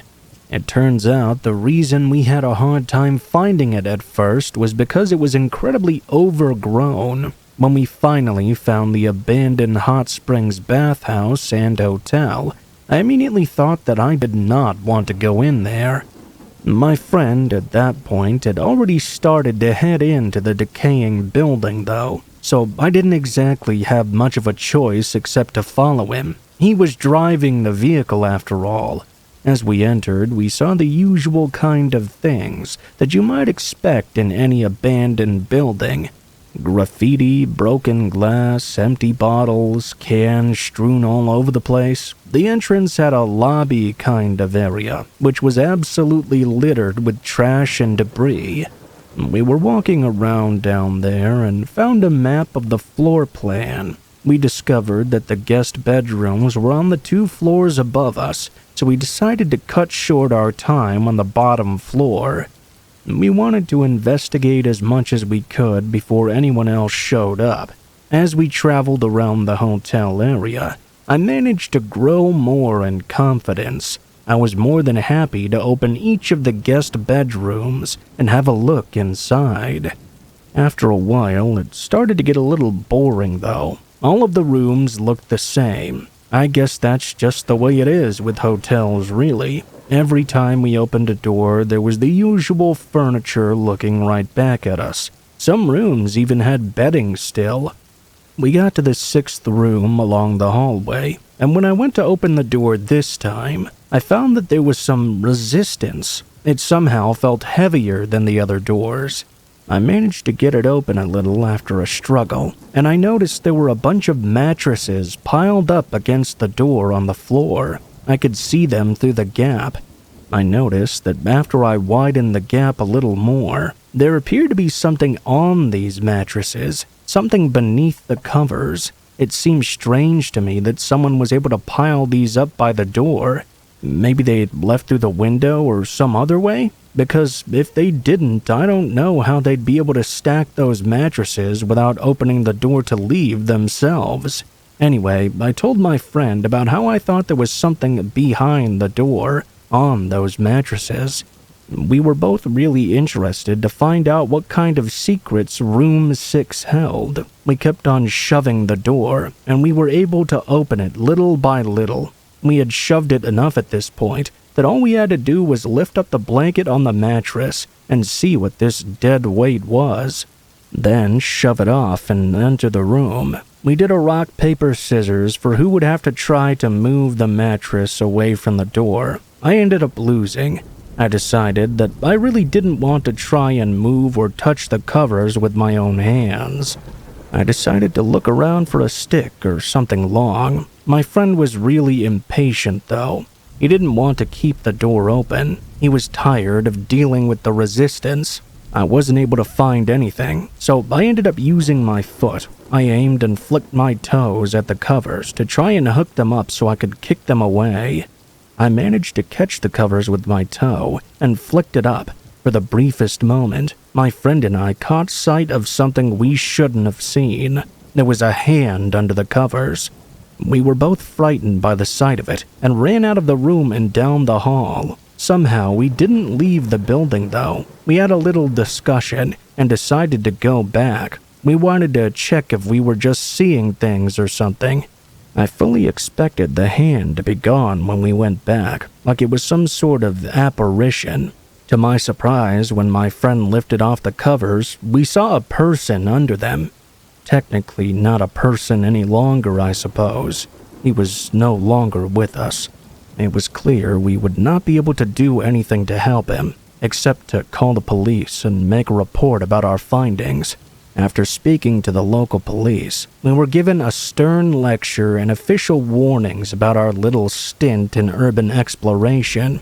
We were questioned too about the body, but we had no answers. We had no clue what happened to that guy in the 6th room. I did find out a little more information later. The incident was reported in the local news. The death was deemed suspicious. That's all I can really tell you. Sometimes there are scarier things in abandoned buildings than ghost stories.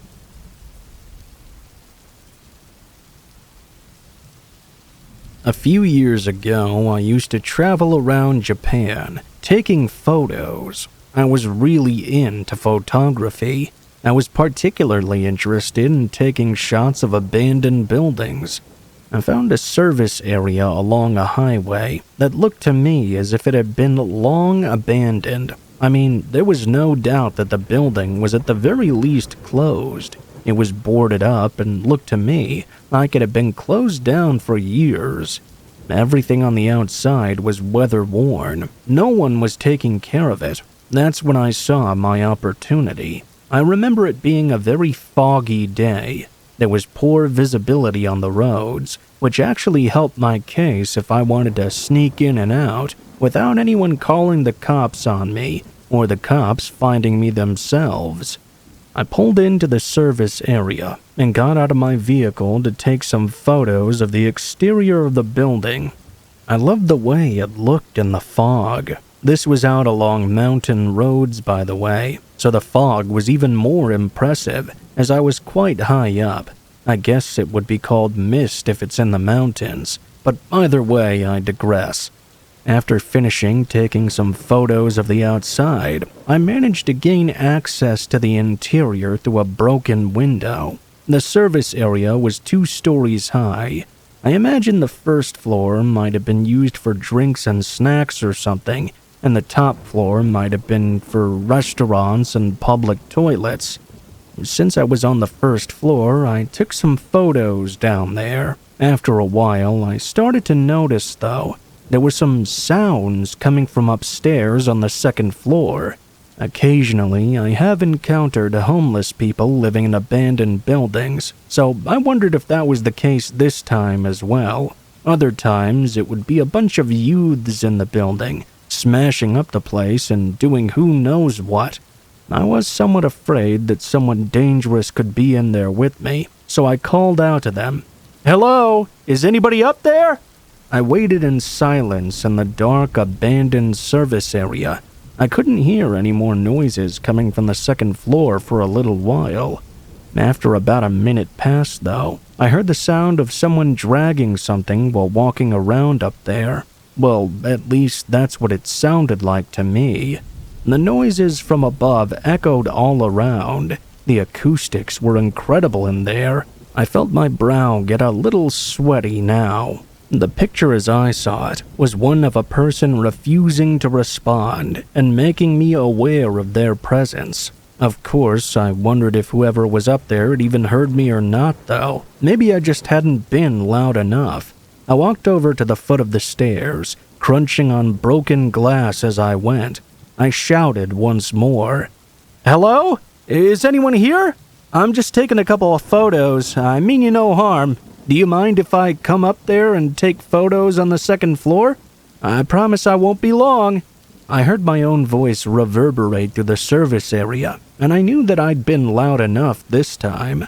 I waited on bated breath for a reply from the second floor. I was expecting a voice, but that wasn't the type of reply I got.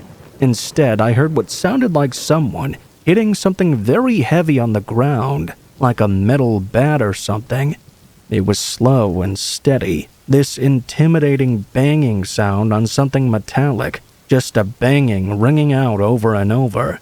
I called out that I was sorry and began to panic. I didn't really know what to do, in all honesty. As soon as I called out again, the banging sound got more aggressive and even quicker. It was as if the aggressive banging was telling me to hurry up and get out of there.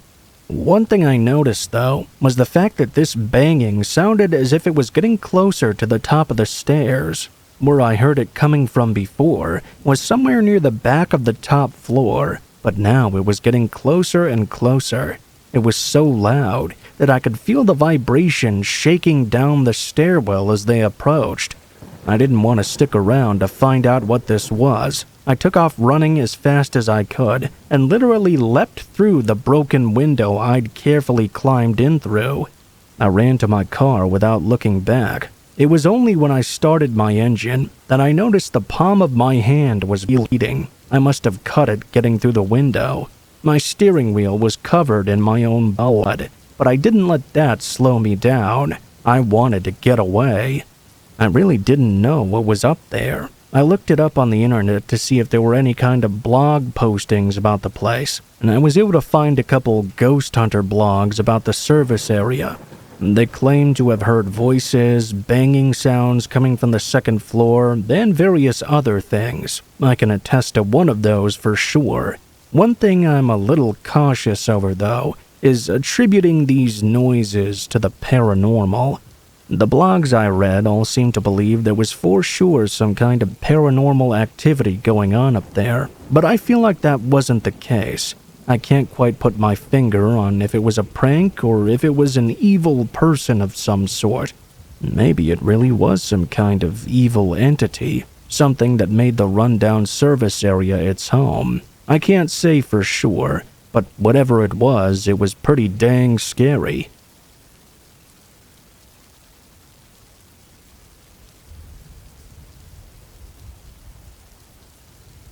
About 10 years ago, exploring abandoned buildings was very popular in my friend circle.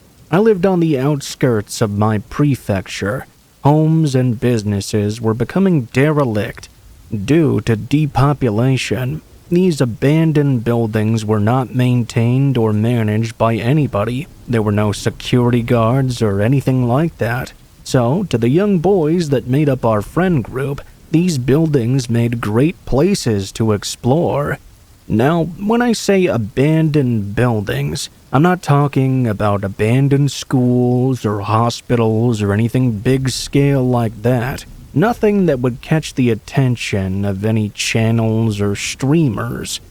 I'm talking about regular old houses. Most of the houses around here were dilapidated. Walls were falling down, windows had been smashed, the roofs had fallen in.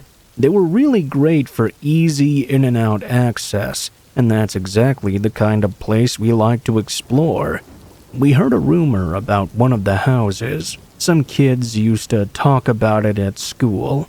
In the living room of one of them was supposedly this black telephone. You know, the kind with the wheel that you have to wind with your finger. They're pretty rare these days, right? Anyway, rumor had it that the phone would ring every now and then. The idea of catching the phone ringing after sneaking in was very alluring. I loved that rumor because it wasn't a rumor about the house being haunted or something. It was just about a phone that might ring if you went in there. Well, who's calling? Who's doing the ringing? I found myself daydreaming about it at school from time to time. For me, it was just the right amount of scary to warrant an investigation, and the location was the right amount of distance for my friend group to cycle to. When it was dark out, of course.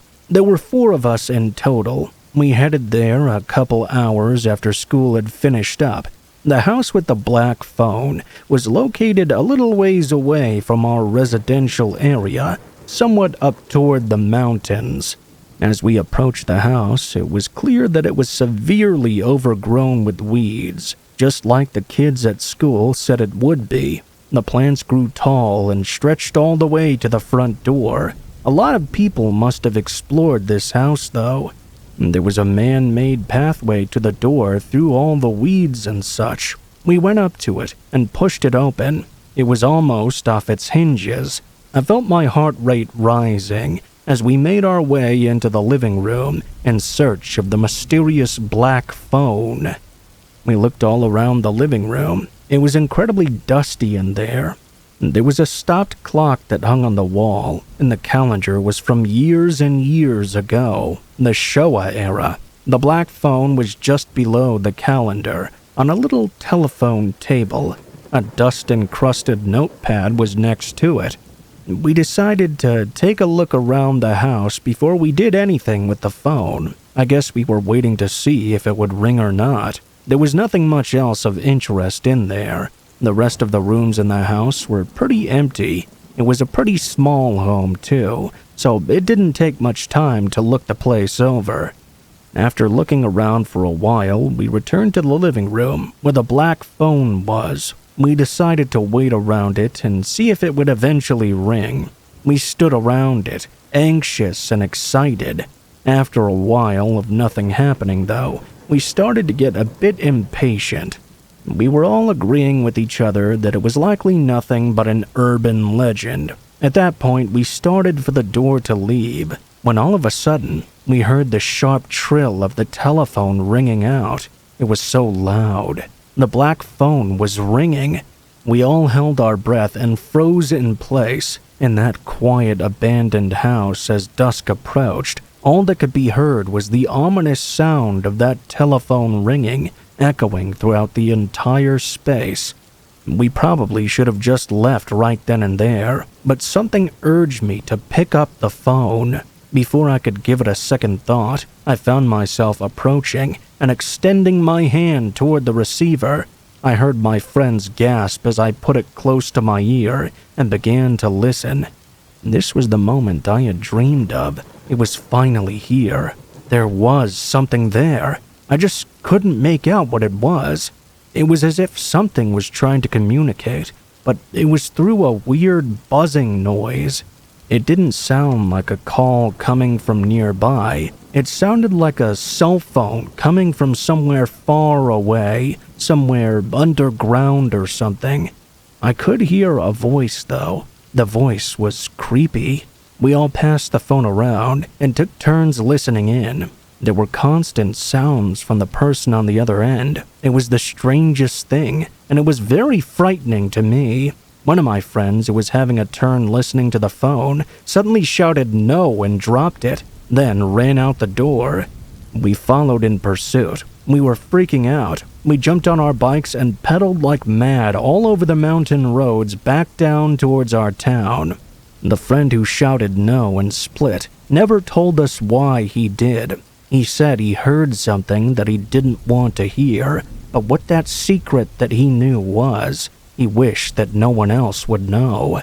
I can only guess as to what he heard. For a while after that, we spent our days in fear. Every time our phones would ring, we would expect the other person to be the owner of that mysterious voice that had called the black phone.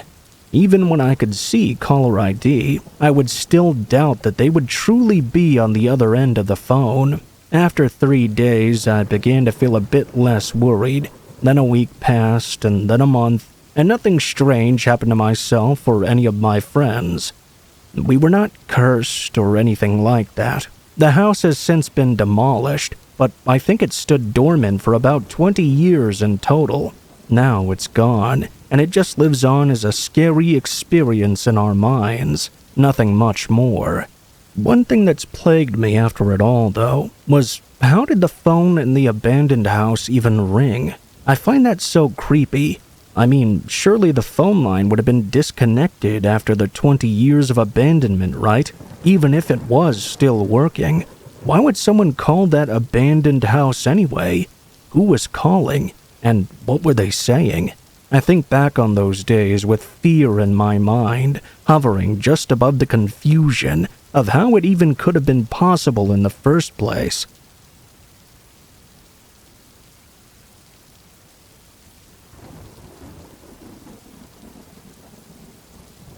I went to one of those matchmaking parties a while back. I was tired of being alone, and I just really wanted to meet a nice guy. I'm a woman, by the way.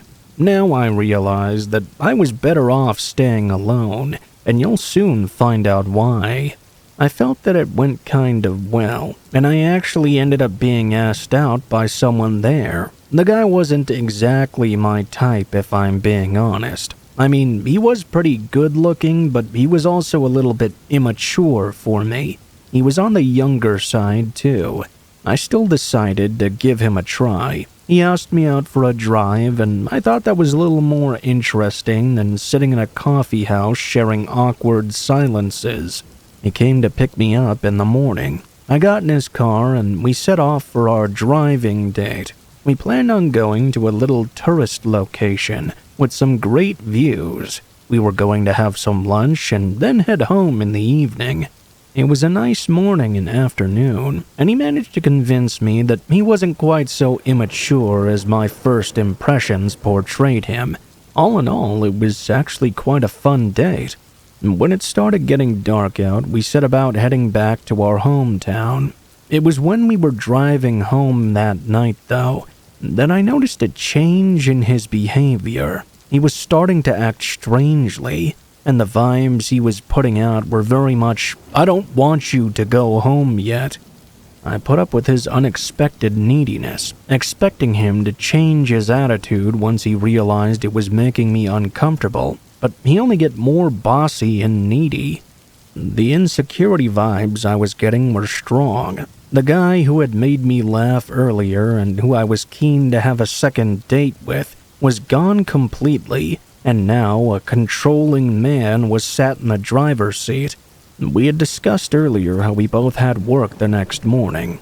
I thought about that part of our date as I noticed how dark it was getting. He wasn't interested in attempting to converse with me any longer, nor was he interested in trying to make me smile or laugh.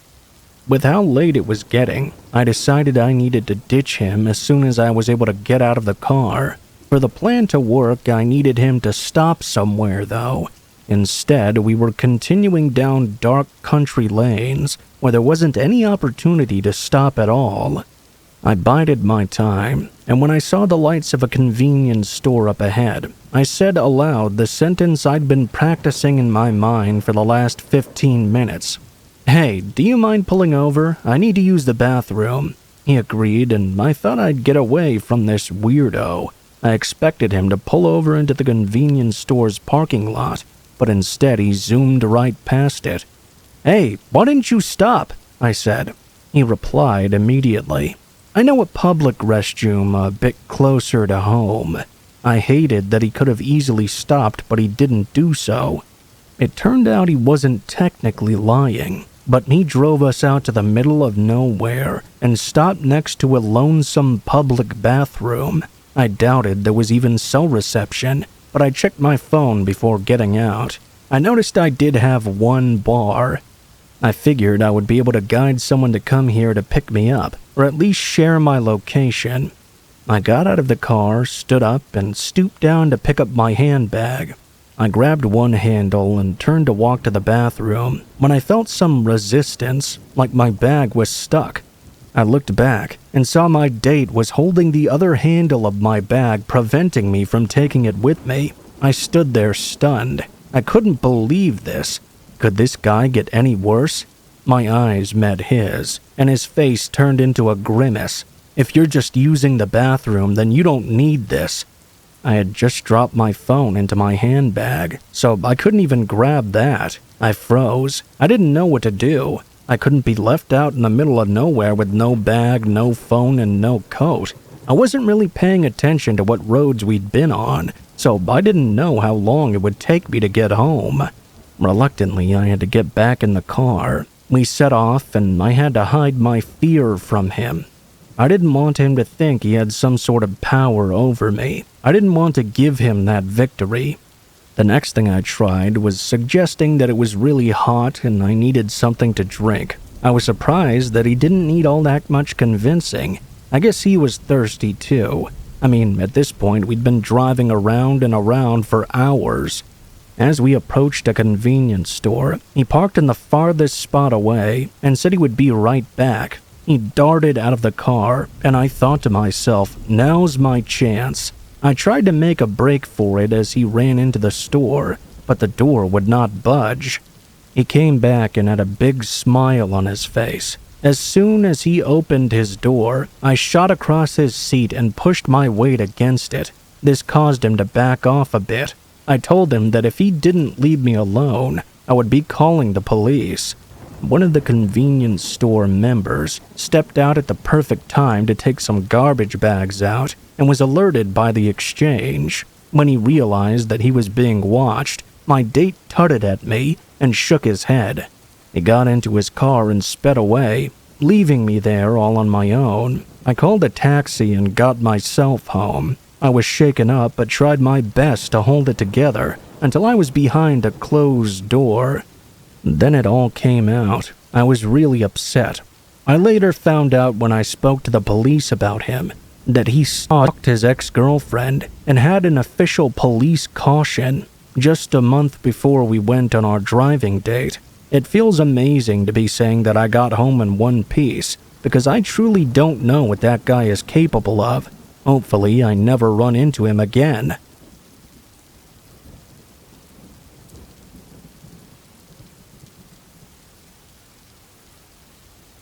A few years back, I had a very frightening experience while I was out driving. It was the Friday before the Christmas break, and I was driving along a national highway at night to visit my long-distance partner. I finished work a little later than I wanted to, so by the time I headed out on the roads, and even before I left, it was already getting dark out. As my journey progressed onward, I noticed that the cars on the road gradually decreased in number as I got further from the city center. I was tired, but I was really looking forward to seeing my boyfriend. I decided to take a short break as to not cause an accident. He lived far from my city, so I guessed I had another 2 hours drive before I got to his town. I got back on the road, and I was in the zone. I drove a while listening to some music. I didn't even care about what kind of time it was. When I checked the dashboard clock, it was just half after 1 in the morning. It was around this point that the smooth national highway roads ended, and I was into winding mountainous roads. Luckily, there were no other cars on these winding roads, so I was able to keep at my own pace without being rushed. I kept things to what I would describe as a comfortable speed. I was enjoying some tunes on the radio. However, when I rounded a hairpin corner, the radio suddenly fell silent. At first, I thought it was because I was out driving in the middle of nowhere and the signal had dropped out. It did that weird static buzzing hiss thing that the radio does when it's searching for signal. I put up with it for a while in the hope that I would find the station again, but I couldn't do so. Then something else began to happen though. I began to hear a faint voice coming in through the storm of static. I thought that it might have just been crossed channels and hoped that it would be fixed soon. Something even stranger happened. It suddenly felt as though someone was jerking the steering wheel to the left. This caused me to slam on the brakes and pull the car to a stop at the side of a mountainous road. Along this pitch-black road, the only light source that was available was the one coming from my own headlights. I didn't want to listen to the static anymore, so I turned off the engine for a second. It was a cold night because it was December. As soon as the heater was shut off, the windows began to fog. It must have been very cold outside. I realized I was shaken up. I was wondering what the heck just happened. I had no idea what that sudden force was that seemed to direct the steering wheel. Needless to say, I was scared of what I just experienced. Picture it. It was the middle of the night when something completely unexpected and something unexplained happened that was life-threatening. My heart was pounding in my chest. I needed a distraction. I tried to calm myself down and started the engine again with hopes I would get some kind of radio signal. It was still static. But all of a sudden, that same voice came through louder than all the other crosstalk I had heard that night, and that voice said this: "You will be with me soon." I honestly broke out in goosebumps. I didn't know what else to do but to shut off the radio and speed away from that area. I wanted to get out of those dark mountain roads and get back onto some highways with some street lights. It only took me another 10 minutes to get back to the bright lights of the highway, but the whole while I drove through those dark, winding mountain roads, that cold voice I heard through the sea of static ring in my ears. The voice sounded impossibly cold to me, like it couldn't have come from someone living. I felt so scared for the remainder of the drive. When I finally arrived at my boyfriend's place and got a chance to tell him about what I experienced, he brushed it off and said I just got worked up because I was overtired. He essentially called it an auditory hallucination. I don't think it was, though. It's something I don't think I'll ever understand. Maybe something happened out there on that road, or maybe it's just like my boyfriend says, a conjuration of an overtired mind. Just to be on the safe side, whenever I go see him now, I choose not to drive along that road in the mountains.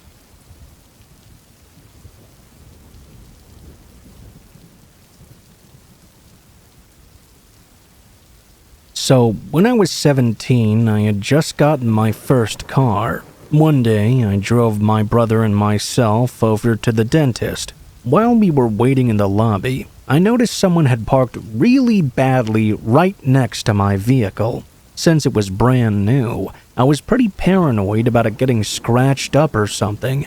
My brother went in for his appointment, and I decided to go move my car to a safer spot.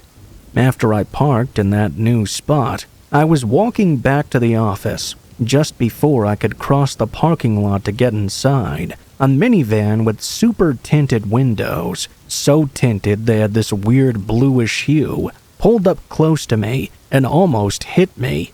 I thought it was strange, but I simply walked around it.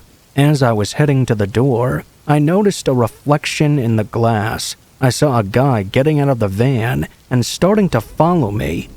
At first, I didn't really think much of it and just started walking faster, but then he started to really chase after me. That's when I realized, okay, this is actually happening. I started running too. I barely managed to reach the door before he could get his hands on me. The door was glass, and I could see his reflection in it. He was reaching out, only inches away from me. He looked like a totally regular guy, too, wearing a button-up shirt and khakis, which made the whole thing even more surreal. I ran inside and he did not attempt to follow, probably because he didn't want to be seen. I was completely shocked and kind of in denial about what just happened because it all went down so fast. I looked out the window and saw him holding a purple cloth to his hand. No idea what that was about. He looked all around, then got back in the minivan and sped off. I told the receptionist what happened, but I was still pretty shaken up and confused. All of the events happened in less than a minute. I wonder what would have happened to me if I hadn't made it inside.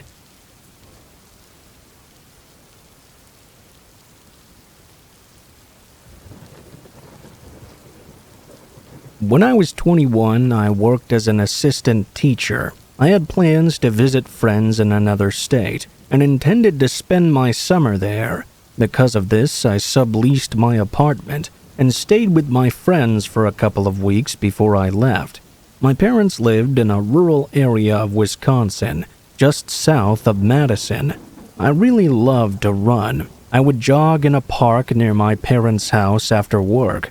This park was basically a mile loop that was uphill the first third of the trail, level for one third, then downhill for another third.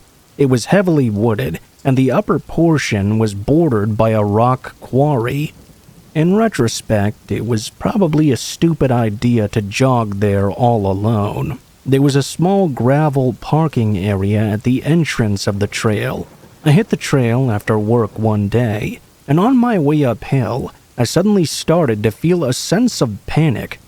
I turned around and actually started to run back down the way I'd come. I decided to just complete one loop, though.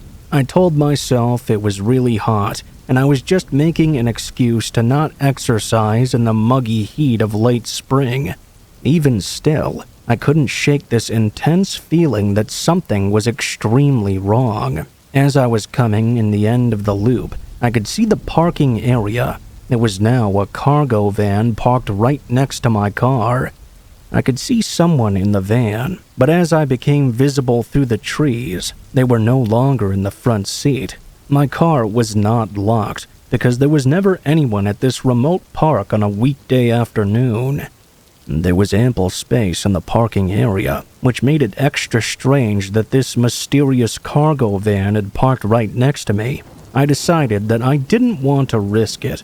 I ran across the highway and asked a man who happened to be outside on his riding mower if he could walk me to my car. I explained to him my concern that there was someone hiding in the van, and he agreed to help me out and make sure I got there safely. I don't know what would have happened if I had not talked myself into completing that one loop. I think my intuition was what was causing me to freak out, not the heat. That was my last solo jog ever, in an area that wasn't heavily populated.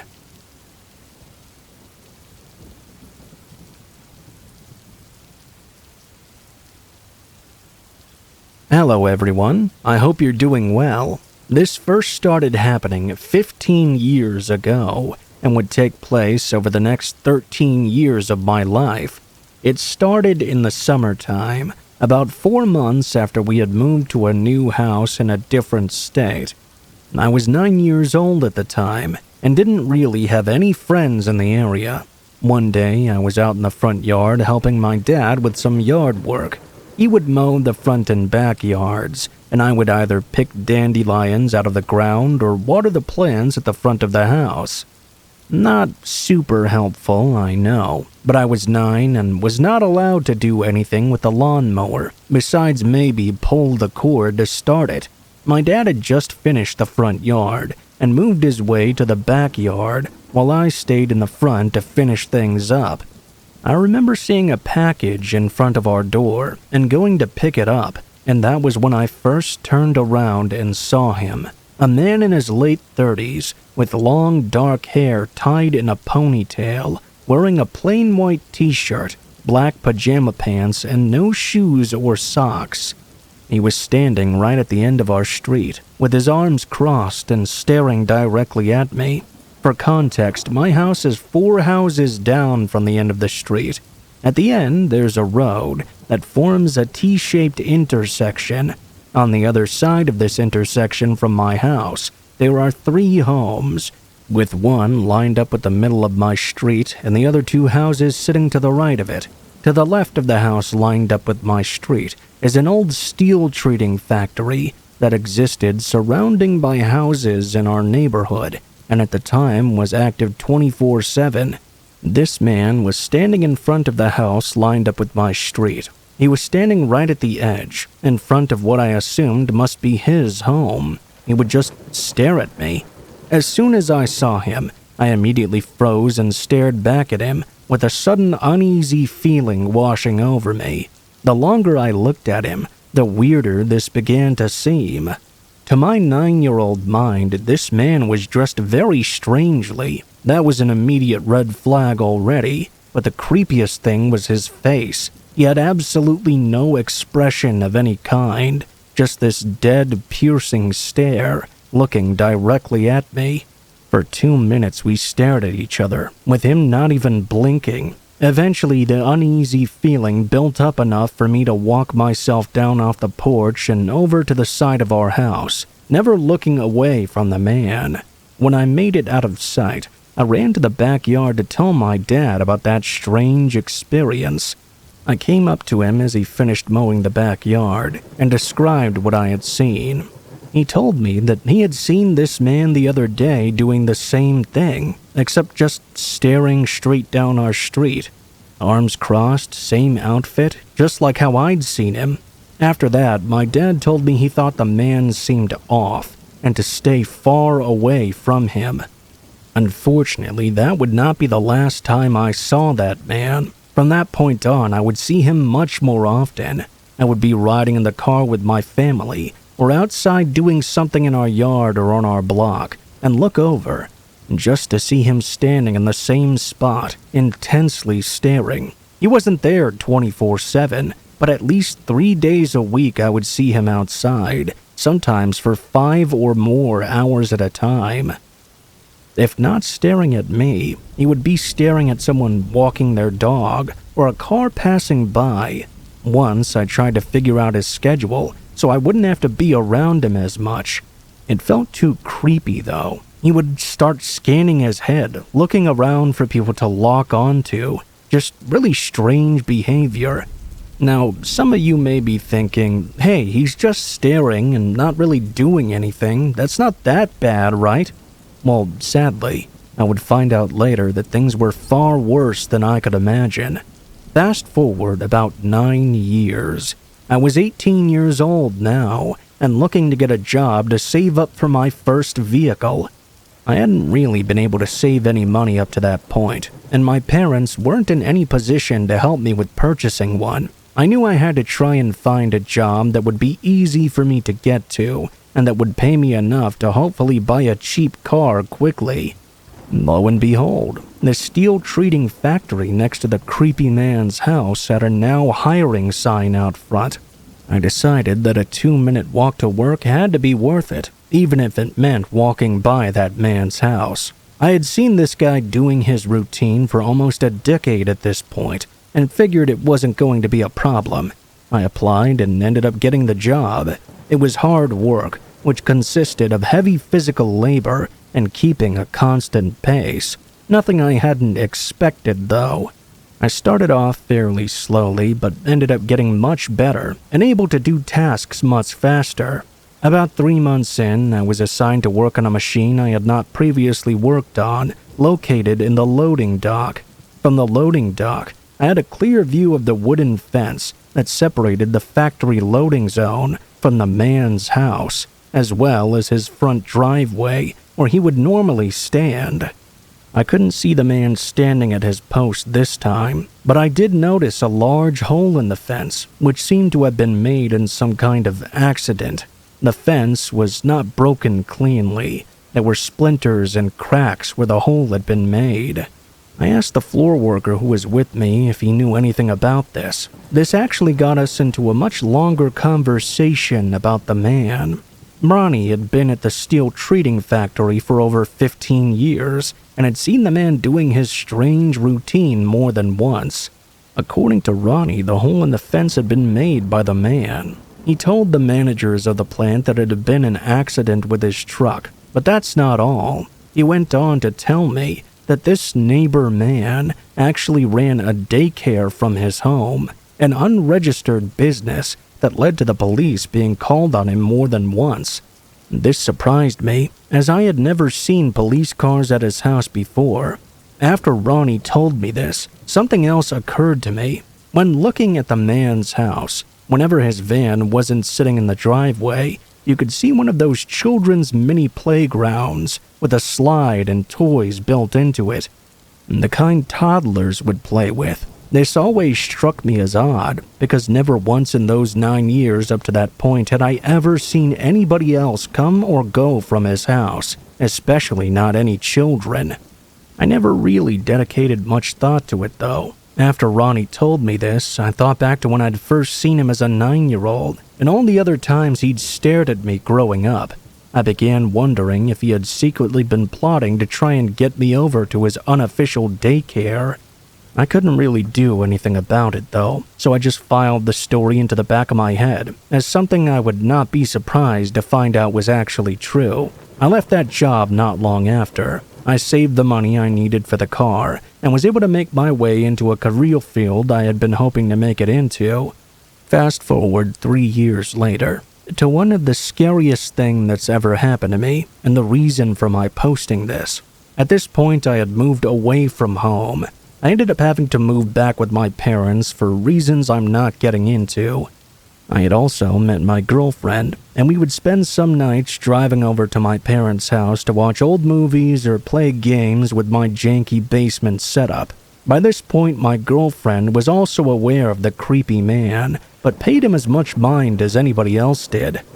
As creepy as his behavior was, he wasn't breaking the law by standing there, and our lives already had too much going on for us to be focusing our time and attention on this weirdness. One night, I was driving home with my girlfriend for a normal night of watching some movies. I didn't want to block my mother's car in our single-lane driveway, so I started parking in the grass patch behind our house. Behind our house was an alley that ran past everybody's backyards.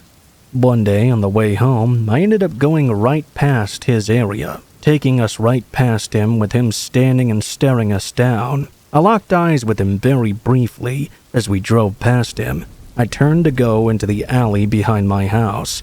There's where things got scary. For some reason, I don't know why. As we passed by the man this time, I got a bad feeling. A feeling similar to the first day I'd seen him. A gut-wrenching, something is wrong kind of feeling. I decided to look in my driver's side mirror, and to my horror, the creepy man had actually left his post and was moving in our direction.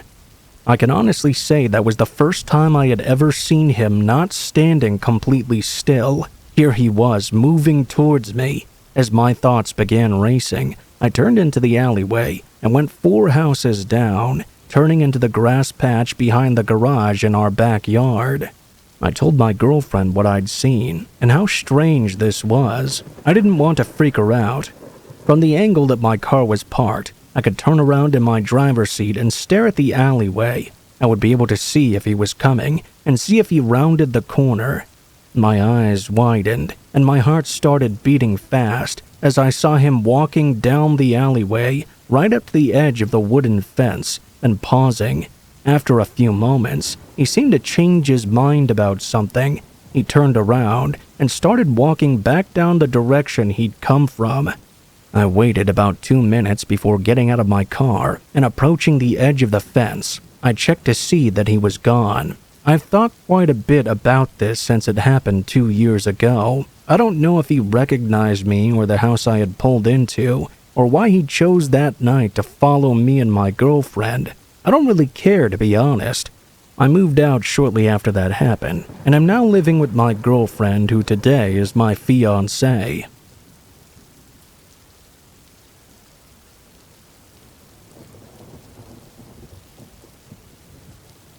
There's a local dollar store in my neighborhood that's pretty close to my apartment. It's closer to my place than any other stores like Target, Walmart, or the grocery store. Because of that, I used to go there basically all the time. I would say I was there twice a week at least just to get whatever I needed. I would take a 2 to 3 minute drive to there from my place. The store was like most dollar stores and was somewhat small. It wasn't usually that busy either, which was also nice. One evening, I went to the dollar store to grab a few things. I walked inside, and like normal, it wasn't that busy. There were just a few people in there, and they were shopping throughout the store. I began looking for the first thing I was going to buy, when suddenly a woman approached me out of nowhere. This woman had dark hair and was quite short.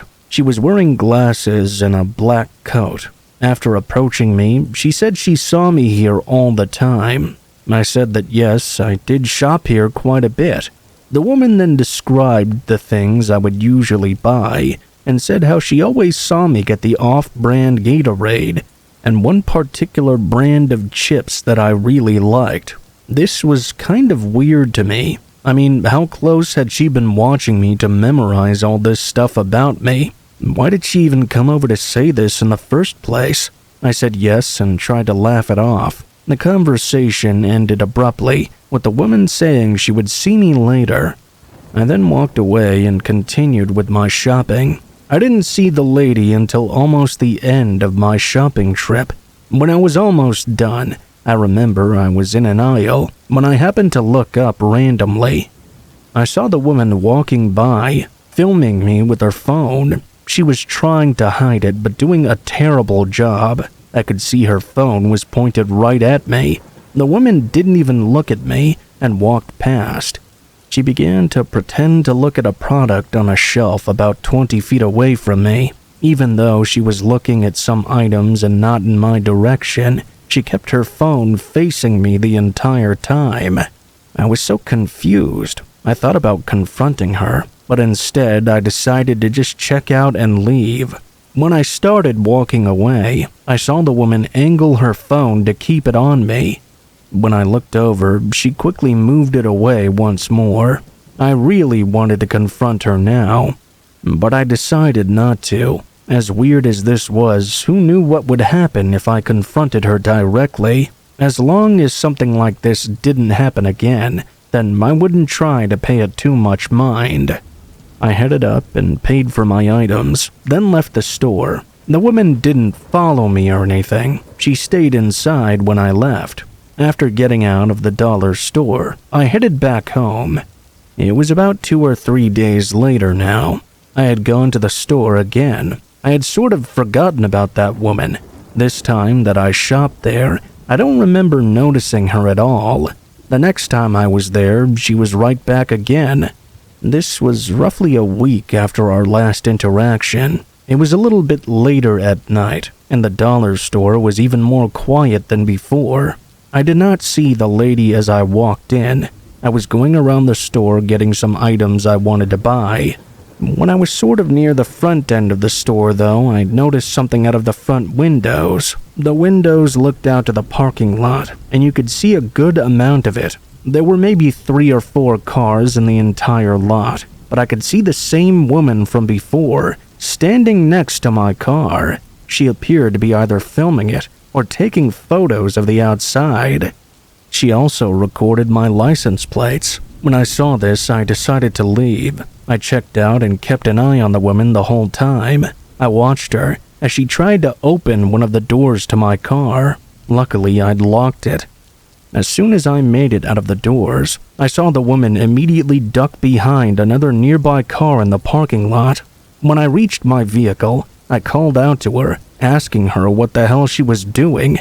I got no response. I knew the woman was still hiding behind that car, but she was not answering me. I didn't figure it would be a good idea to approach her or stick around to say anything else. I just climbed into my car and drove home. I decided after that it would probably be smart not to go back to that store for quite a while, and I haven't been back since then. That was about 6 months ago, and I've not seen that lady again at all. I'm hoping I never do.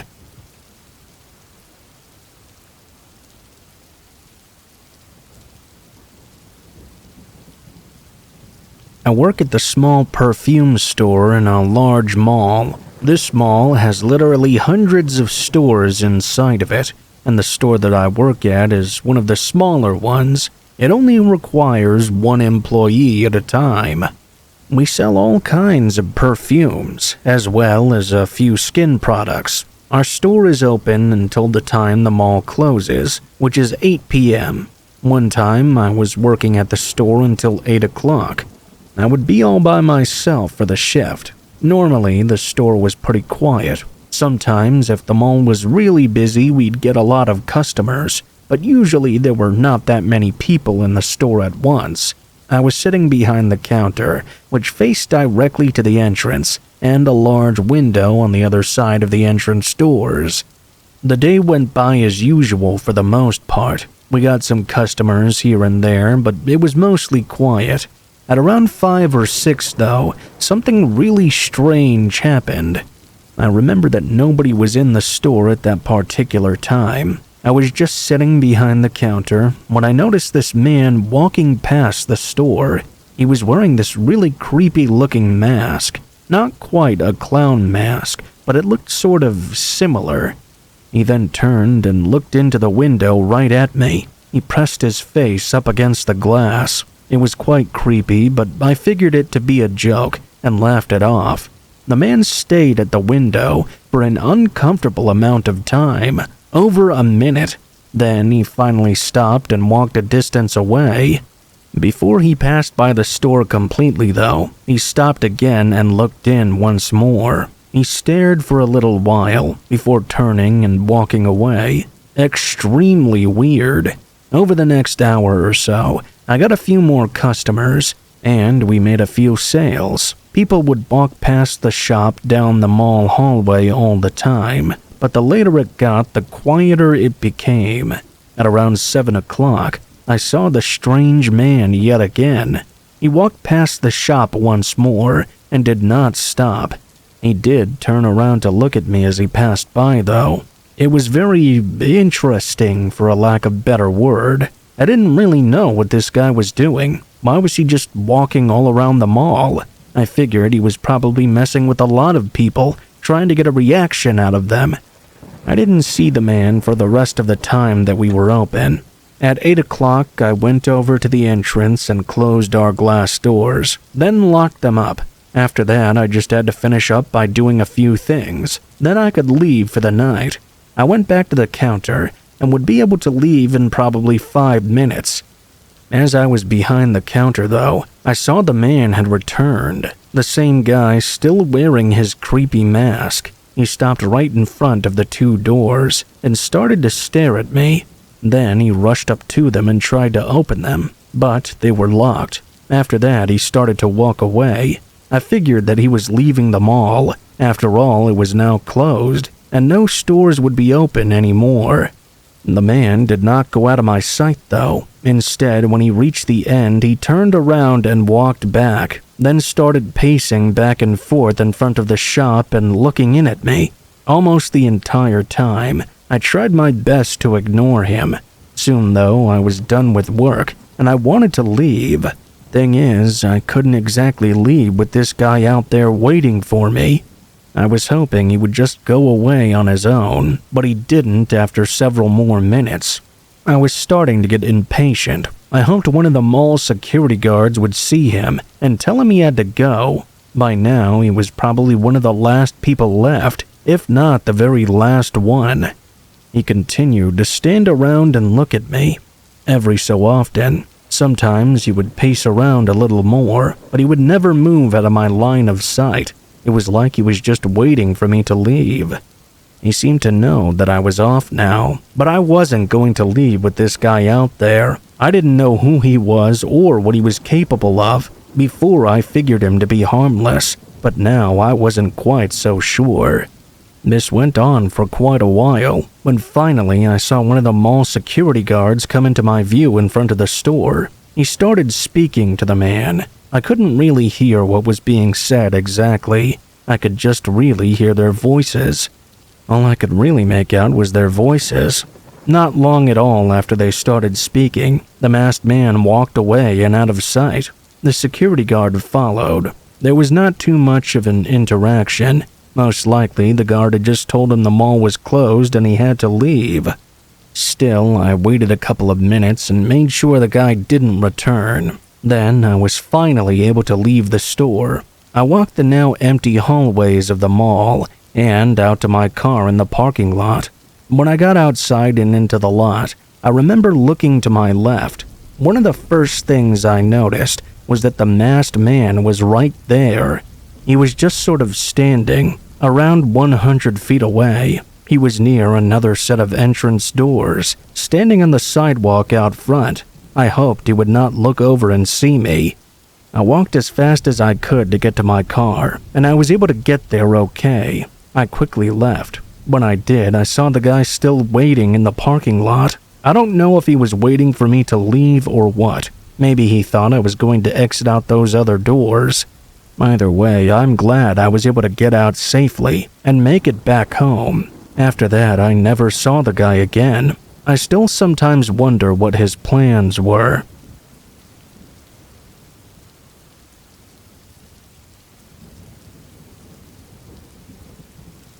My husband and I have been living at this house for almost 5 years now. We lived in a fairly large town, but we lived right on the edge. We had a larger property in a wooded area.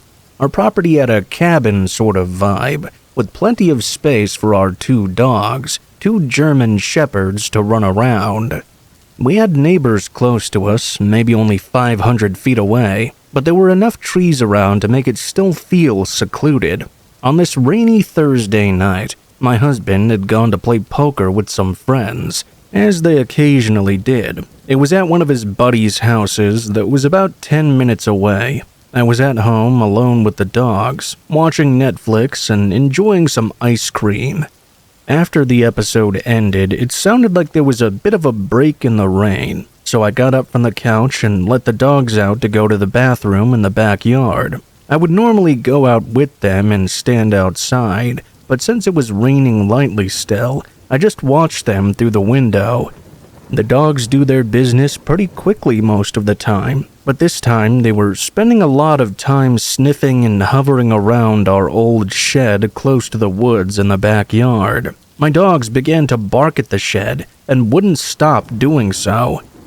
Thinking that they had trapped an animal in or near the shed, I stepped out onto the back patio and yelled their names, ordering them to come back inside.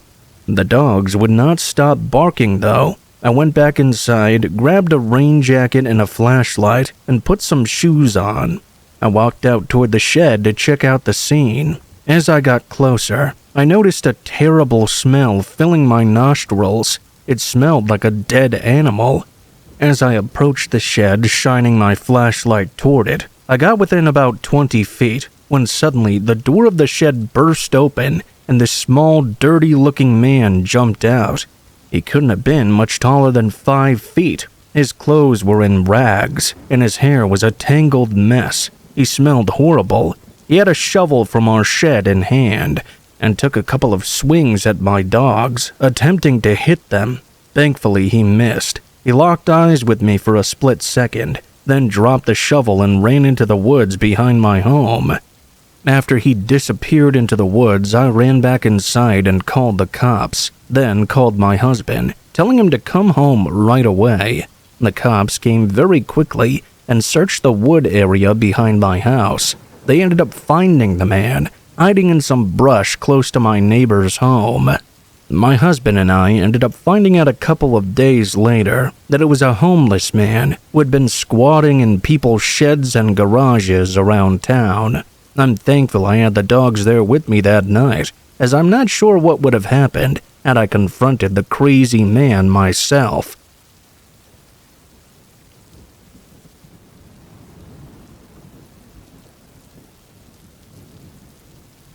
This happened many years ago when I was still in college. I was in my junior year at a large university and was rooming with 4 other people who I'd met and become friends with in the dorms. We were renting this older 3-story house together that was just a bit off campus. The house was pretty run down and not in great condition, as a lot of college houses tend to be. My friends and I didn't mind though, because the rent was pretty cheap. Splitting it between 5 people made it even cheaper. It was also a very short walk to campus, which was especially nice. This particular night, it was just me in the home, as all of my roommates were going out to bars. I didn't join them because I wasn't really feeling it that night. Mostly, I just didn't enjoy myself at bars. I just wanted a relaxing night. I was up in my room on the 3rd floor, just watching a movie and hanging out on my phone, sometime close to midnight. That was when I began to hear something on the stairs, heading up from the 1st level. There was a loud creaking, and somebody moving around on the 2nd level right below me. Being an old house, you could hear a lot of floorboards creaking when somebody was moving around on a stairway or floor. When my roommates would go out to the bars, when they would come back, they'd normally be talking very loudly, and I would know who was back or not. It was odd to me then that I didn't hear any talking at all. I had always been a bit cautious when I'd hear people downstairs, because our door was usually left unlocked. I got up from my bed to go and see who was in our home. Our house had 2 separate stairways because of how large it was, so I stood at the top of one of them and peered down to see if I could see anybody. Whoever was down there must have heard me moving around upstairs, because they'd stopped walking around and were completely silent. At this point, I had the distinct feeling there was somebody in our home who shouldn't have been there. I didn't want to call out and say anything, and I didn't want to move either. I just sort of stood there, frozen in the hallway, at the top of the stairs. Eventually, after what felt like 5 minutes, the person downstairs started moving again. I heard them begin to ascend the 2nd stairway at the other end of the hall from where I was standing. With the stairway now right in front of me, I felt comfortable enough to stay and see who would emerge from the other stairwell. A man who looked to be in his 50s or 60s emerged and stopped as he saw me at the end of the hall. He quickly called out in a raspy voice and said that he used to live here and he was just checking out the place. I didn't believe him. I told him to leave the house right now, or I was calling the police. That made him angry. He started cussing at me and moving toward me down the hall. I ran down the stairway in front of me quickly and pulled out my phone to call the police. As I was on the phone explaining the situation, I was also playing a scary type ring around the rosy game. I could hear the man's movement based on the noise of the stairs and the floorboards. Every time the man would go up or down one stairway, I would move in the opposite direction. He'd then pause and stop moving. After a couple of times going up and down the 2 staircases and avoiding him, I heard him descend the stairs back to the 1st floor and leave through the back door of the house. The cops showed up shortly after, and I described the man to them. I was informed that they would keep an eye out for him and to call right away if he ever came back. From that point out, my roommates and I did a better job of always making sure the doors were locked at all times. One of my roommates had some cash stolen from his room, but otherwise everything was in order. We lived in that house for the rest of the school year and didn't ever see that man again.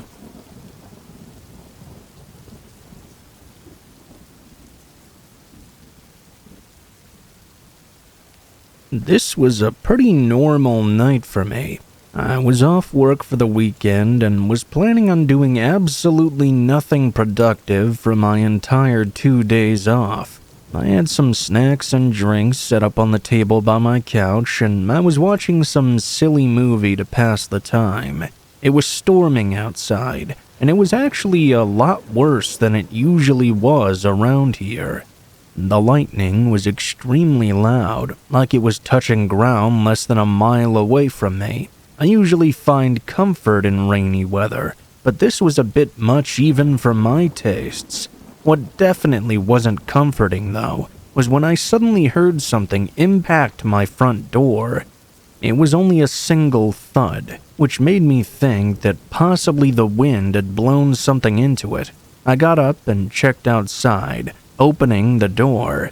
I was getting absolutely peppered by the rain and wind, but nothing was out there, at least not anything that could have bumped into my door. I was actually so confused that I stepped further outside to look around for anything near my porch area, not seeing any answers out there, and only getting further drenched by the rain. I went back inside.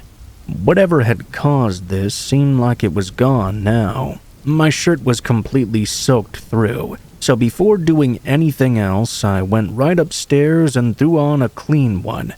I dried myself off with a towel, but while I was doing so and was upstairs, I heard it once again, a loud thudding slam right into the front door.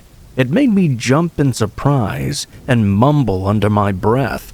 I was genuinely shook by this. I waited for any more sounds as I regained my cool, then moved over to the stairs and looked over the railing at the front door.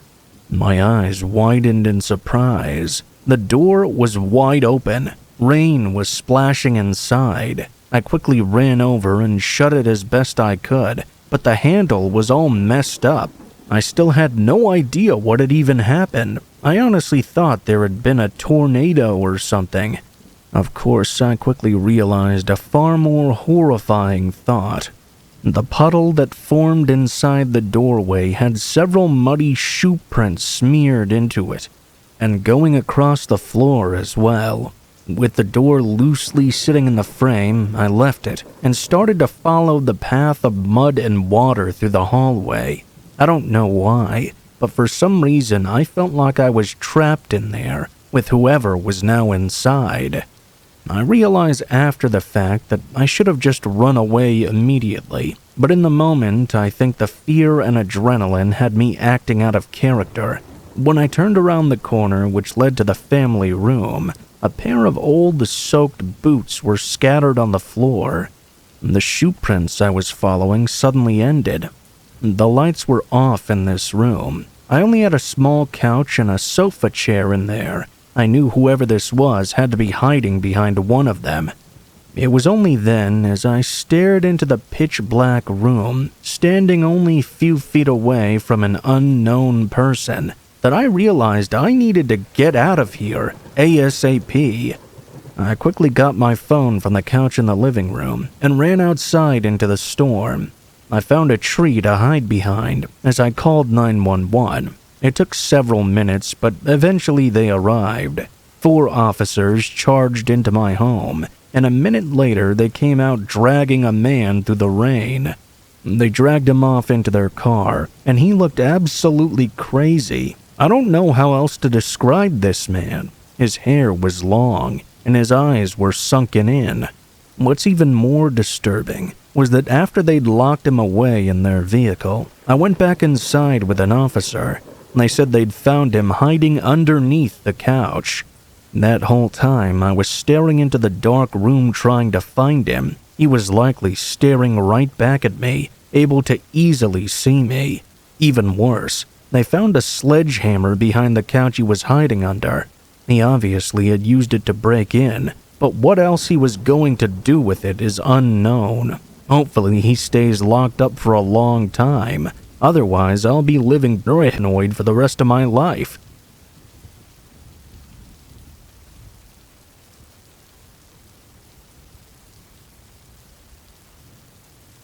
I was 16 and looking for a new gaming PC to buy on Craigslist. I had just gotten my first job and wanted to treat myself after my very first paycheck. I was online pretty much every day after work, scrolling through any new listings until one of them looked good. It was a 3-year-old Alienware machine with some decent specs, listed for only $200.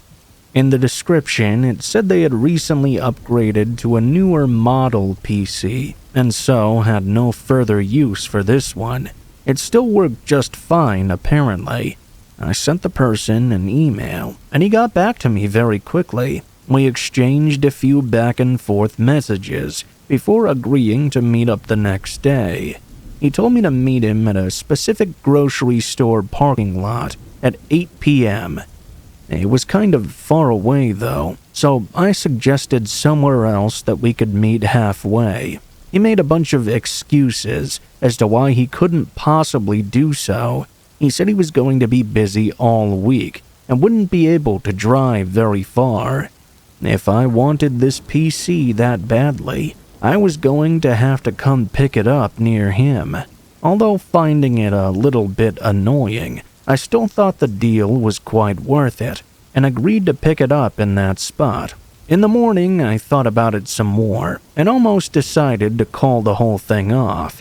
Right as I was about to do so, though, he sent me a few videos to show the PC was working wonderfully, and also said that if there were any issues, he would fully refund me. It made me feel a lot better about all of this. I went through with it, driving 35 minutes to the grocery store that he'd told me to meet him at.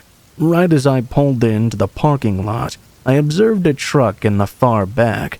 It was the only car in the entire lot. The grocery store's lights were already off, like it was already closed. I had thought the whole point of meeting at this grocery store was because it was a safe public place. This was surely defeating the purpose then, right? Having already driven almost 40 minutes though, I still pulled in and hoped everything would go smoothly. I parked by this truck and got out.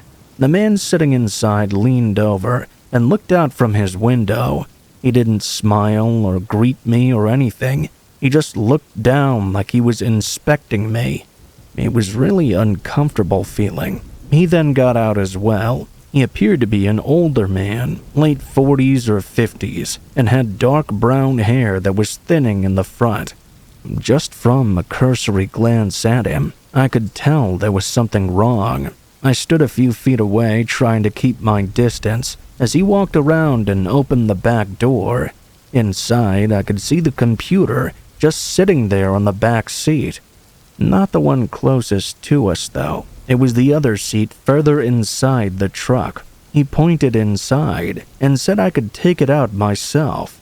I could see that his hand was still holding on to the door as he watched me, waiting for me to crawl in and try to grab it. I stood there awkwardly for a second as my eyes moved between him and the truck.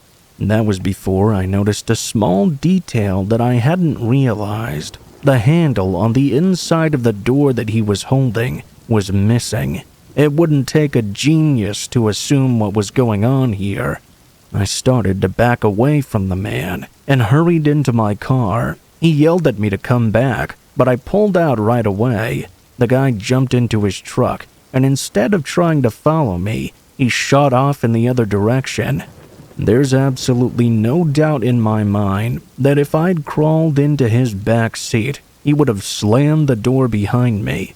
With no handle on the inside to get back out, it was obvious I'd be trapped in there. Unfortunately, all I had was his email to send to the police, but there was no tracing it apparently.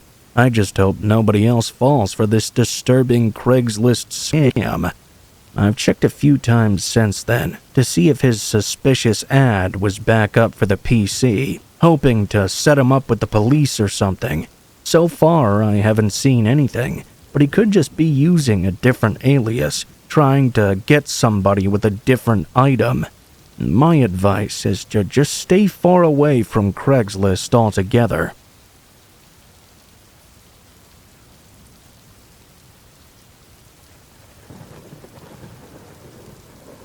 For several years, I've worked at an office building in the center of town. It's an online news and journalist company, and I'm one of the web developers. My job is usually just to make sure all the articles launch on the website properly, and to make sure the site is running smoothly and stays up 24/7. Now, we usually have an overnight worker, but he very recently quit. So the company kind of forced me to fill in until they could find somebody else for the job. At first, I didn't really mind. I mean, how bad could it possibly be? Well, I learned very quickly that it was absolutely awful. I was the only one in the building working overnight. I had no one to talk to, and really nothing to do. I would just have to sit there all by myself in this big empty office, doing nothing. On this night, at least I was lucky enough to have a small project to do. Wasn't really much, just adding a page to the website, but it kept my mind occupied for at least an hour. Once I finished it, though, I was just back there to sitting, waiting, and doing nothing. Eventually, I got up and made a cup of coffee and decided to take a walk around the building. I had never explored any of the other floors or rooms before. I was both bored and curious. I stepped out into the stairwell and walked up to the top floor. All the lights were off except for the one in the hallway.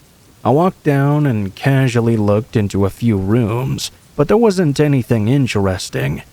I started walking back to the stairwell area when all of a sudden a sound came from somewhere below me. It was clearly a door squeaking open, or at least that's exactly what it sounded like.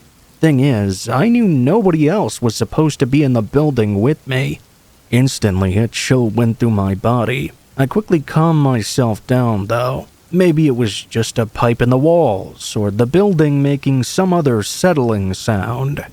I walked back down to the third floor and began walking down the hallway toward my room. That was when something caught my eye. A door to one of the other rooms was now open. I don't know why, but I felt like I remembered all the doors being closed firmly. I didn't know if this was just my brain playing tricks on me or what, but for some reason I knew that door was supposed to be closed. I walked over to it and looked into the room. It was a large office just like mine, with rows and rows of cubicles.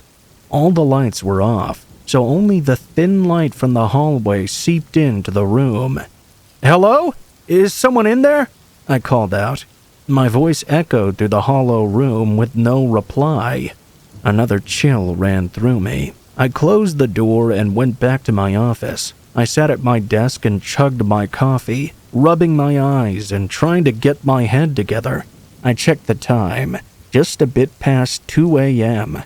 I still had a few more hours to get through. I ended up scrolling through my emails and wasted another 10 minutes before I heard it again. The exact same sound, this time noticeably coming from somewhere on my floor. I stood up, my heart racing now. I hurried to the door leading into the hallway. I opened it and looked out. That same door from across the way was now open again. I felt my stomach tighten and my body going numb. Something was seriously wrong here. I decided there was no better time to leave than right now. I wasn't going to risk looking around again, not on my own. I stepped out into the hallway and started hurrying toward the stairs. As soon as I did, I heard a footstep behind me. I quickly glanced back. There appeared to be a woman standing in the hallway not far from the office I'd just come from. She was disheveled, with tangled, long, dark hair. Her eyes were wide open, making her look completely insane. I ran for the stairs and continued all the way down to the bottom floor. I could hear her footsteps chasing behind mine before it sounded like they stopped altogether. I called the police once I felt I was safe. What's crazy is I had eyes on the back door, and the main hallway camera could see the front door, but when police showed up, they couldn't find her anywhere inside the building. None of the doors were unlocked or broken either, so how she got in or out without anyone noticing is a complete mystery. For the next couple weeks, the company hired an overnight security guard, but I was still terrified every night. I would constantly look over my shoulder, thinking the woman could have somehow snuck back inside.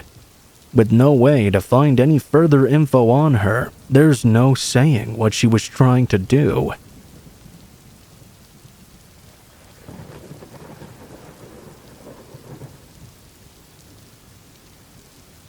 I take the same route every single day, in and out of the city. I don't live very far away, just about 30 minutes or so, out in the quiet suburbs. The route I took was always quiet at night, which was a huge relief compared to the traffic there was during the day. I was driving on this road and everything was going just as it always did. It was a little bit past 10 p.m., I believe. I was listening to my music, just happy to almost be home. When I was about 10 minutes away and entering the woodsy area just before the start of the suburbs, a light suddenly beamed from up the road. Nothing was really off at first, but as I got closer and closer, it seemed to be really bright, almost blinding me literally. I had to stare at the shoulder of the road just to make sure I could stay in my lane. Just as I thought whatever this was about to pass me by, I suddenly caught a glimpse of their tires right in my lane. They were driving on the wrong side of the road, about to get in a head-on collision with me. My reflexes took over, and I swerved to the right, immediately flying off the road and slamming into the ditch that bordered the woods. It took me a few seconds to gather myself back up, but I didn't seem to be injured or anything. I unbuckled my seatbelt and jumped out of the car. It was totaled for sure. The whole front had been pretty much ripped off.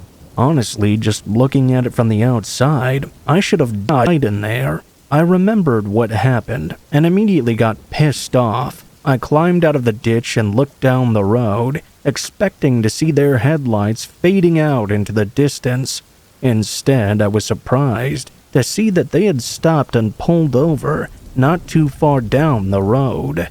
Before approaching them, I quickly looked at my surroundings and realized how secluded we were. Before confronting them, I ran back down to my car and grabbed my phone, calling the police immediately. I didn't know who was in that car up there. What if they were drunk or angry or something? I figured I'd better play it safe. The operator said they would be there in 5 minutes, so I hung up and started to walk back up the ditch. I was startled by a man now standing at the top of it. He didn't ask if I was okay or say anything at all. "Hey, you're the one who made me crash. You know you could have killed me," I said, trying to hold back my anger. At least until the cops arrived. The man still didn't speak, but the light from his car on the road started getting brighter and was coming toward where he was standing. I was still in the ditch, but I could see that it was the same car and someone else was now driving. They backed right up to the edge of the ditch, and the driver's door swung open. Another guy got out. The two men started talking in a different language. I think it was either Russian or German. I'm not too good with European languages. Whatever they were saying, it had a fairly aggressive sound to it. As they talked, one guy rushed around to the back of the car and threw open the trunk. Instead of grabbing anything, he turned to face me.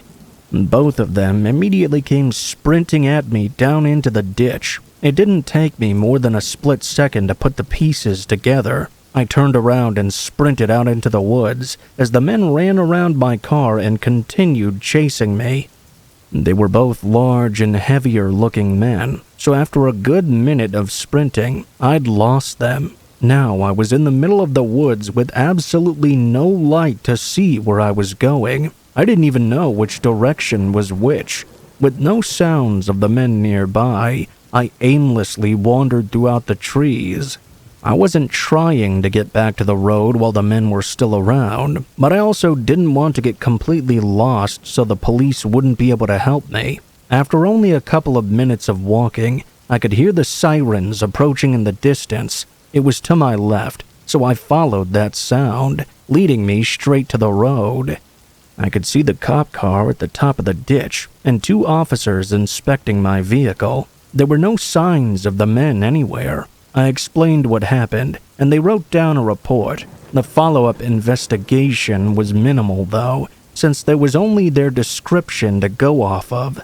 Nothing was stolen from my vehicle, making it pretty blatant that they were trying to grab me and toss me into their trunk.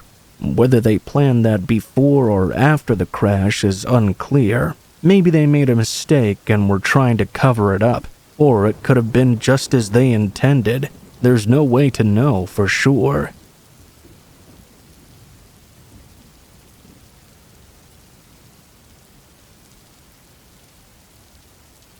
I go camping with my dad every summer. He's done it his whole life, and recently I've gotten into it as well. I'm 16, and last year my dad and I went out on our seasonal camping trip. We found the spot online together while looking for a new camping area to try out for the summer. There was no pictures of the area itself, but the map was easy enough to follow, and the description of the trail was that it was easy and uncrowded. We set out on Friday morning, parking on the side of the road and beginning down the trail. After the first quarter mile, though, it became clear that the description was not very accurate at all. It was pretty steep in some parts, and a lot of the trail was muddy or overgrown, which actually made it really hard.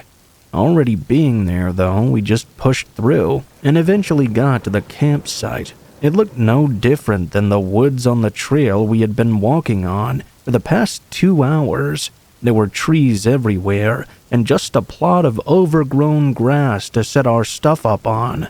There were not even any cool views or anything. We pitched our tents and made some lunch. My dad was a bit of a talker, so the rest of the day we were just in conversation. Once the sun was starting to set, we walked around the trees near the campsite and collected some dry sticks to make fire with. In the middle of us talking, we were interrupted by a loud voice coming from behind us. We immediately stopped talking and spun around to the woods. They were suddenly quiet once again, and we didn't see anyone there. It was surely not too far away, though, less than a mile away from us. Neither of us said anything for about 30 seconds, just staring at the trees and trying to spot any movement. The noise came again. It was a man's voice, yelling. It sent chills through me. There was a pain and harshness to their scream, like they were in some serious trouble. I looked up at my dad, who looked really conflicted and worried. He turned me around and led me back to the campsite, quickly starting the fire. Their screams kept sounding out, and eventually I asked my dad if we should go and help this person. I could tell my dad was thinking of every option of what could be going on. He faced me and told me to stay by the fire and wait there. His face was deadly serious, and he said he was going to run a little ways toward the voice and see what he could find out. If I saw anyone but him, don't let them anywhere near me. I agreed and watched him run towards where the sounds were coming from. After a minute, he was out of sight. Honestly, I wasn't sure what I would have done if I were in my dad's shoes. Leaving someone in need of serious help would make me feel horrible, but we were also in the middle of the woods, so if something happened, well, I don't know. After 10 minutes, I started to get a little worried. The sun felt like it was dropping fast, and there was still no sign of my dad returning. Suddenly, the screaming stopped altogether, and the whole forest went eerily silent. I wondered if my dad had finally found him and was helping him, or if something else had happened. After another 20 minutes, my dad was still nowhere to be seen. With the blanket of darkness starting to cover the forest, I grew more and more nervous. I stood up and walked a little away from the campsite and toward where my dad had gone. There was still no sign of him. I walked a little more, and finally I heard footsteps somewhere up ahead. I couldn't really see anything, but as the sound of the steps started getting closer and closer, an eerie and almost disturbing feeling came over me. Just before I thought they would come into my sight, a voice to my left called my name. It was my dad running toward me, yelling at me to go back right now. There was an urgency and worry in his voice that I couldn't deny. I ran back to the campsite, and my dad followed behind me. He packed the essentials into his backpack. The look on his face is something I still remember vividly. It was complete fear and despair, Completely distraught, we left the tents behind and ran for the first mile, then fast-walked back to our car. On the drive home, I asked him what exactly he'd seen out there, who was that man, and why was he screaming. My dad didn't say anything. Even to this day, he never brings it up or says anything of what he discovered in those woods. Every time I so much as mention that day, his entire demeanor changes. He clams up, and his face falls flat. I just stopped asking about it. All I can think about now is those footsteps I heard walking toward me, and what would have happened if my dad hadn't shown up in time to warn me.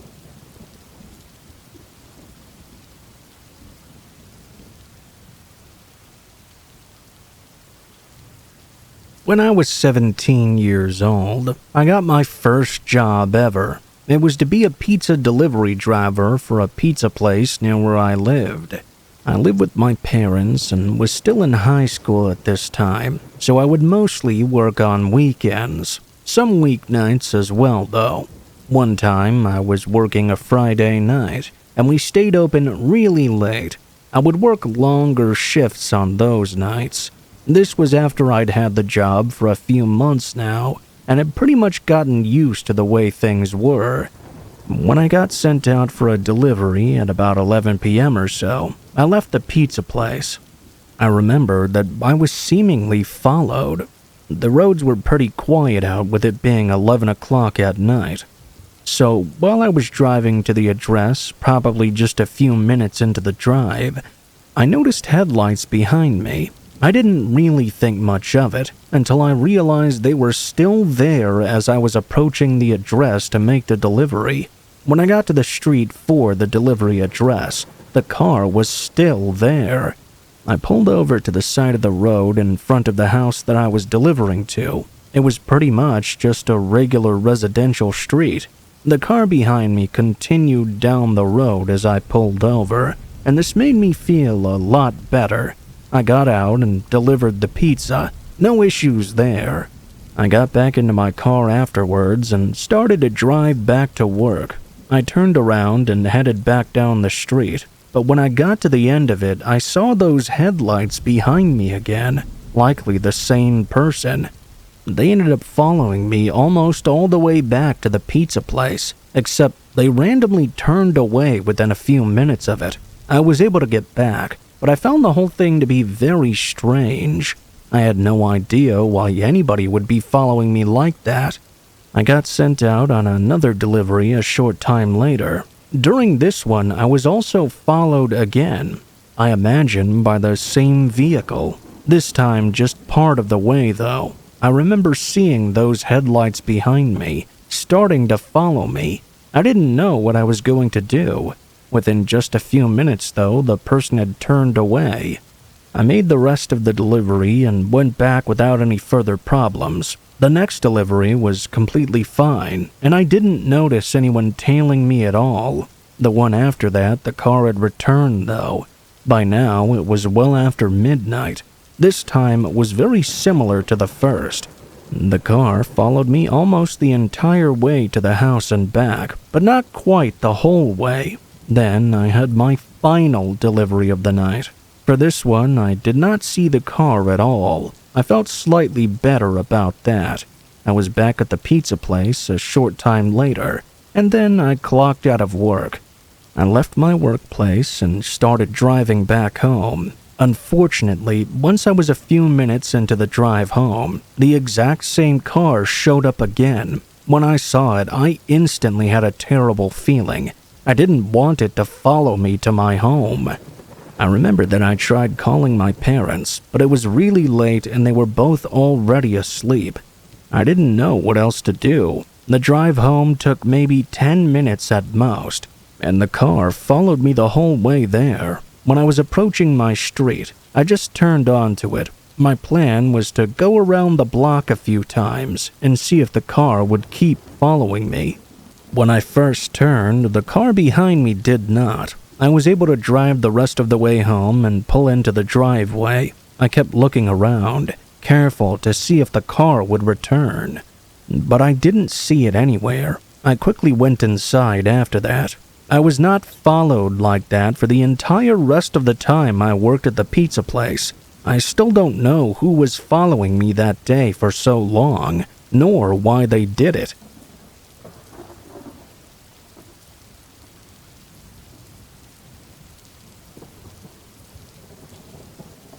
My friend Anna and I were staying in an old motel in the middle of Nebraska for the night. We were on a 1-week-long camping trip, checking out national parks and camping out in nature. This particular night, though, there was a huge rainstorm that was supposed to be coming in, so we decided it would be smarter to stay in a hotel room just for tonight, to avoid the terrible storm and the night of sleeping and having all our gear get soaked. The closest motel we found was a small, cheap strip of rooms in the middle of nowhere. We bought our room for the night from the redneck-looking guy working the front desk. The rain started early in the evening, so we ended up staying in our room all night, drinking and playing some games to pass the time. Anna and I went to bed around midnight, and it was easy to fall asleep to the sound of the downpour of rain coming down all around us. I woke up at some point in the night, though, not exactly sure by what. I noticed there was a light pouring into our room. I sat up in bed and glanced toward the door where the light was coming from. We had chain-locked the door where it could be opened just a crack. I was fully awake now as I realized that's where the light was coming from.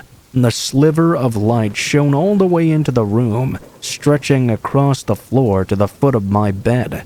A quick glance over at the bed next to me confirmed that Anna was still sleeping.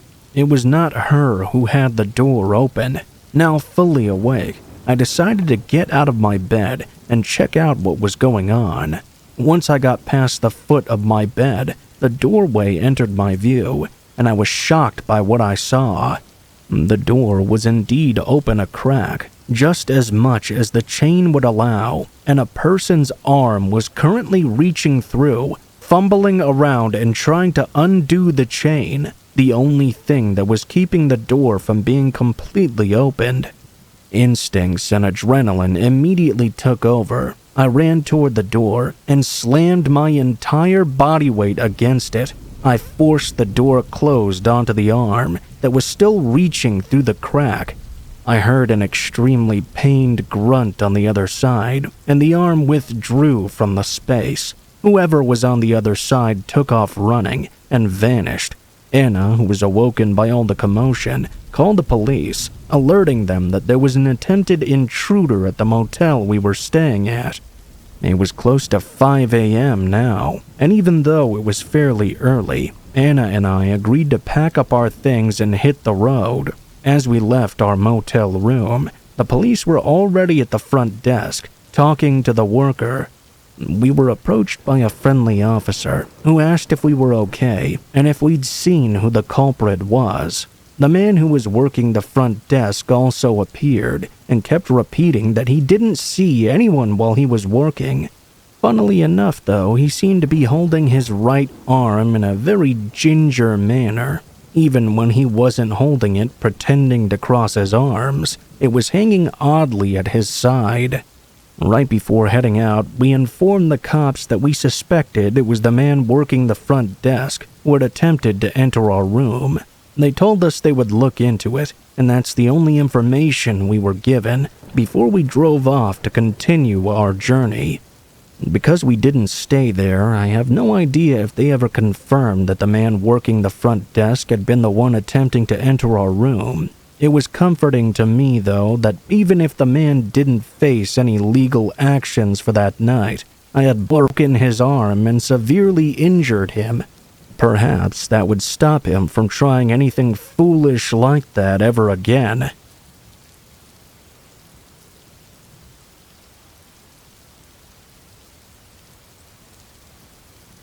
Years ago, I was driving down the street one night. I was on my way home after working pretty late. By this time, most of the roads were quiet. I had left the highway and was on more local roads now. I still had about 15 minutes of driving left before I would get back to my apartment. As I was driving down the road, mostly woods on both sides at this point, I remembered that I was approaching a stop sign when I saw someone standing off to the side nearby. It was a man that appeared to have a small backpack with him. He seemed to be hitchhiking. It was really strange to see. I had never seen anybody hitchhiking in this area before. Plus, hitchhiking in general has not been popular in a long time. It can obviously be pretty dangerous for everybody involved. When I came to a stop at the stop sign, the man looked right at me and waved as if to ask me to let him in. After briefly stopping, I accelerated through the quiet intersection and kept on going. The man remained standing by the stop sign. I continued with my drive down the road. However, I only got about a minute through when, after a gradual turn in the road, it became very straight. That's when I saw a bunch of brake lights up ahead. There appeared to be a traffic jam. Cars were stopped on the road for almost as far as I could see. I had no idea why. I thought maybe there had been a crash or something. For this many cars to be backed up, people must have been waiting for quite a while. It was late at night, so I slowed down and eventually came to a complete stop behind the car in front of me. I really didn't know what exactly was going on. After stopping, I waited and the traffic didn't move at all. I remember after a few minutes, I actually put my car into park and rolled down both of my windows to get a breeze of fresh air going. It was a fairly cool night out. I went on my phone to look up what was going on and maybe find an alternative route.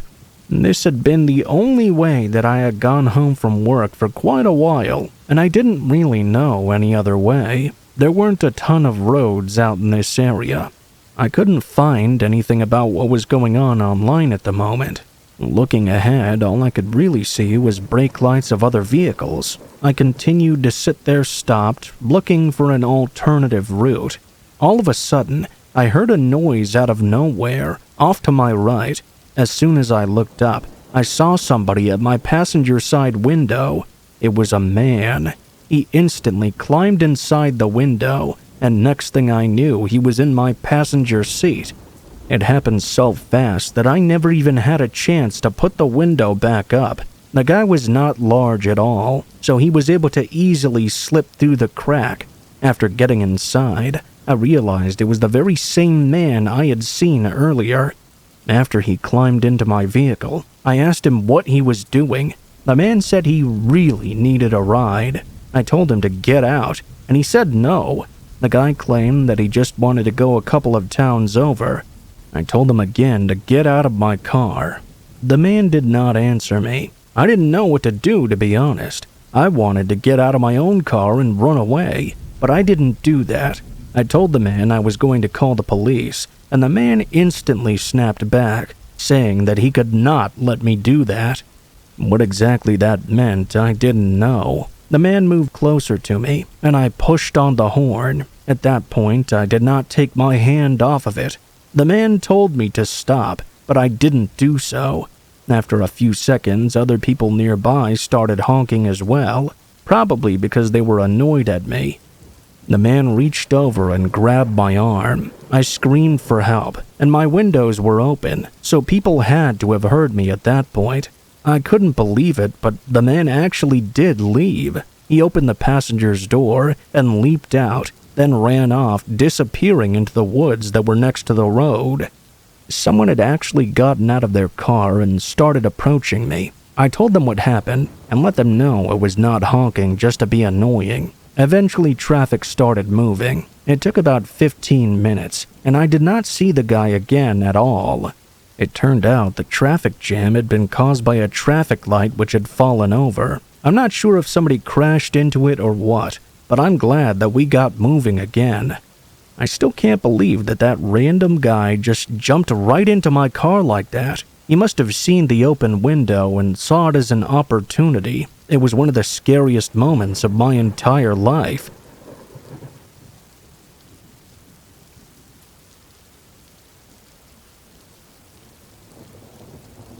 This happened when I was maybe 9 or 10 years old. I was invited to a friend's birthday party, and there were about 10 other kids there.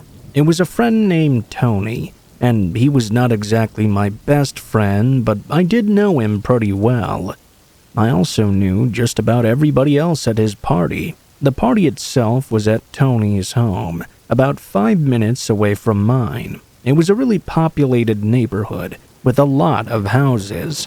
I remember the party was going on both inside and outside. It was because it was during the summer.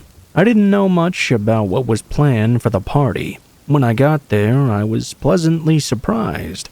Tony's parents had done a great job of setting everything up.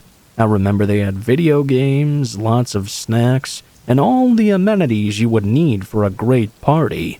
In the backyard and front yard, they had activities like beanbags, mini-golf, and various other things. After getting there, we played some games, had pizza and cake, and it started to get a bit later. After having their fun, everyone kind of spread out. Some people began playing video games inside, others went out to the yard to play. I remember that Tony was inside, but I went out into the front yard with 2 or 3 other kids. We were hanging out there, and it was beginning to get somewhat dark. I don't remember exactly what we were doing, but I remember that I was looking out into the street when I noticed this clown. At least, it appeared to be a man dressed up in a clown costume. I was not sure where he had come from, but he was just walking down the side of the street out front. We soon noticed, though, that he was walking in our direction. We figured that Tony's parents must have hired this clown. Probably a funny joke because Tony's parents were funny people. This clown guy walked right up to the front yard and approached me and the other kids that were there. He waved at us without saying anything. We didn't really know what to do. The clown man started making hand signals and things, then walked up and grabbed one of my friend's arms. He started to walk away with him before my friend pulled himself away. The clown then turned around and began to move towards us. We all began to move back and away from him. That's when the clown started to run in our direction. I remember that we all just took off running and went back inside the house. We still thought it was probably just a joke of some kind, but it seemed kind of strange that the clown did not attempt to follow us inside. After getting in the house, we told Tony, who told his parents right away. Tony's parents said they did not hire a clown, and they were not expecting anybody in a clown costume. We got the creeps when we heard that. Some random guy dressed up as a clown just approached us and acted all weird. We all went outside to look, but he was nowhere to be seen. Tony's parents called the police. They made everybody stay inside for the rest of the night. We all went to the windows and looked out them. I remember a couple of minutes later, we saw the same clown jogging down the street. When he passed by the house, he turned and did a little wave towards us, then quickly dashed out of sight. The police got there 5 to 10 minutes later, and the clown was no longer in the area. Not long after, everyone's parents came and picked them up, so I left. We never found out who the clown guy was, or what he was doing.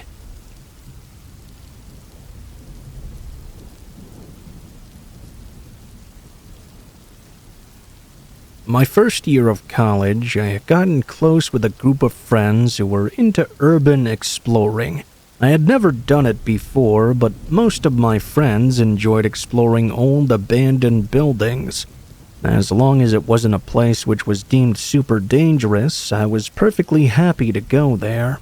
There was a perfect opportunity, too, right on our campus, just waiting for us to explore. An abandoned, run-down theater building that had been there for many years. It was finally getting demolished in a few months, so my friends decided they wanted to check it out before it was gone permanently. The 5 of us who were going to explore that night left at midnight for the theater. We found some small back doors, and after a couple hard pushes on them, the doors burst open.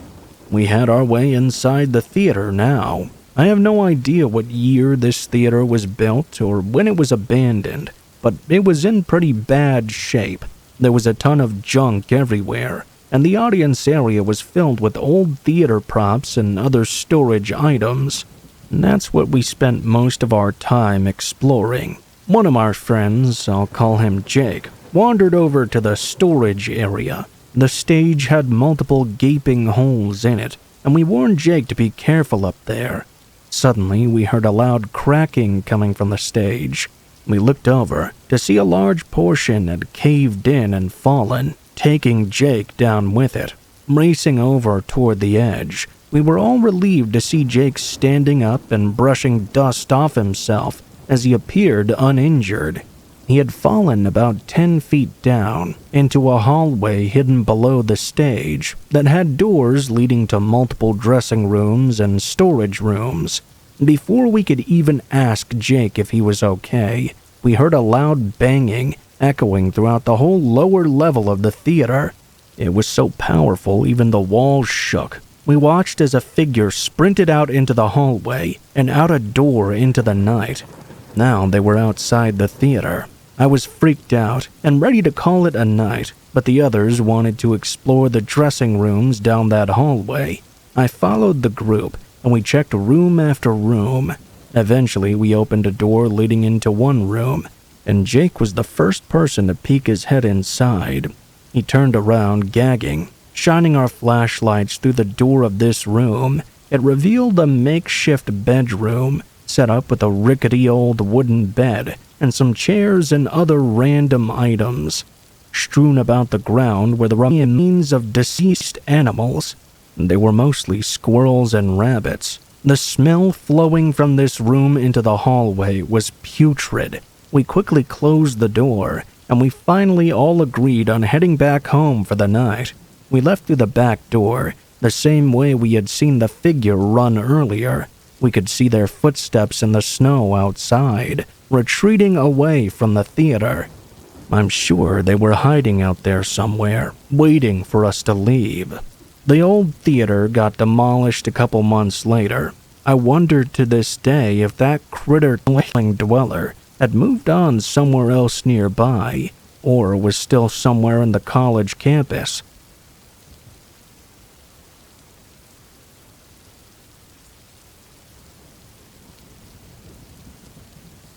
One of my first weekends in college, my newly acquired friends and I decided to go to a house party.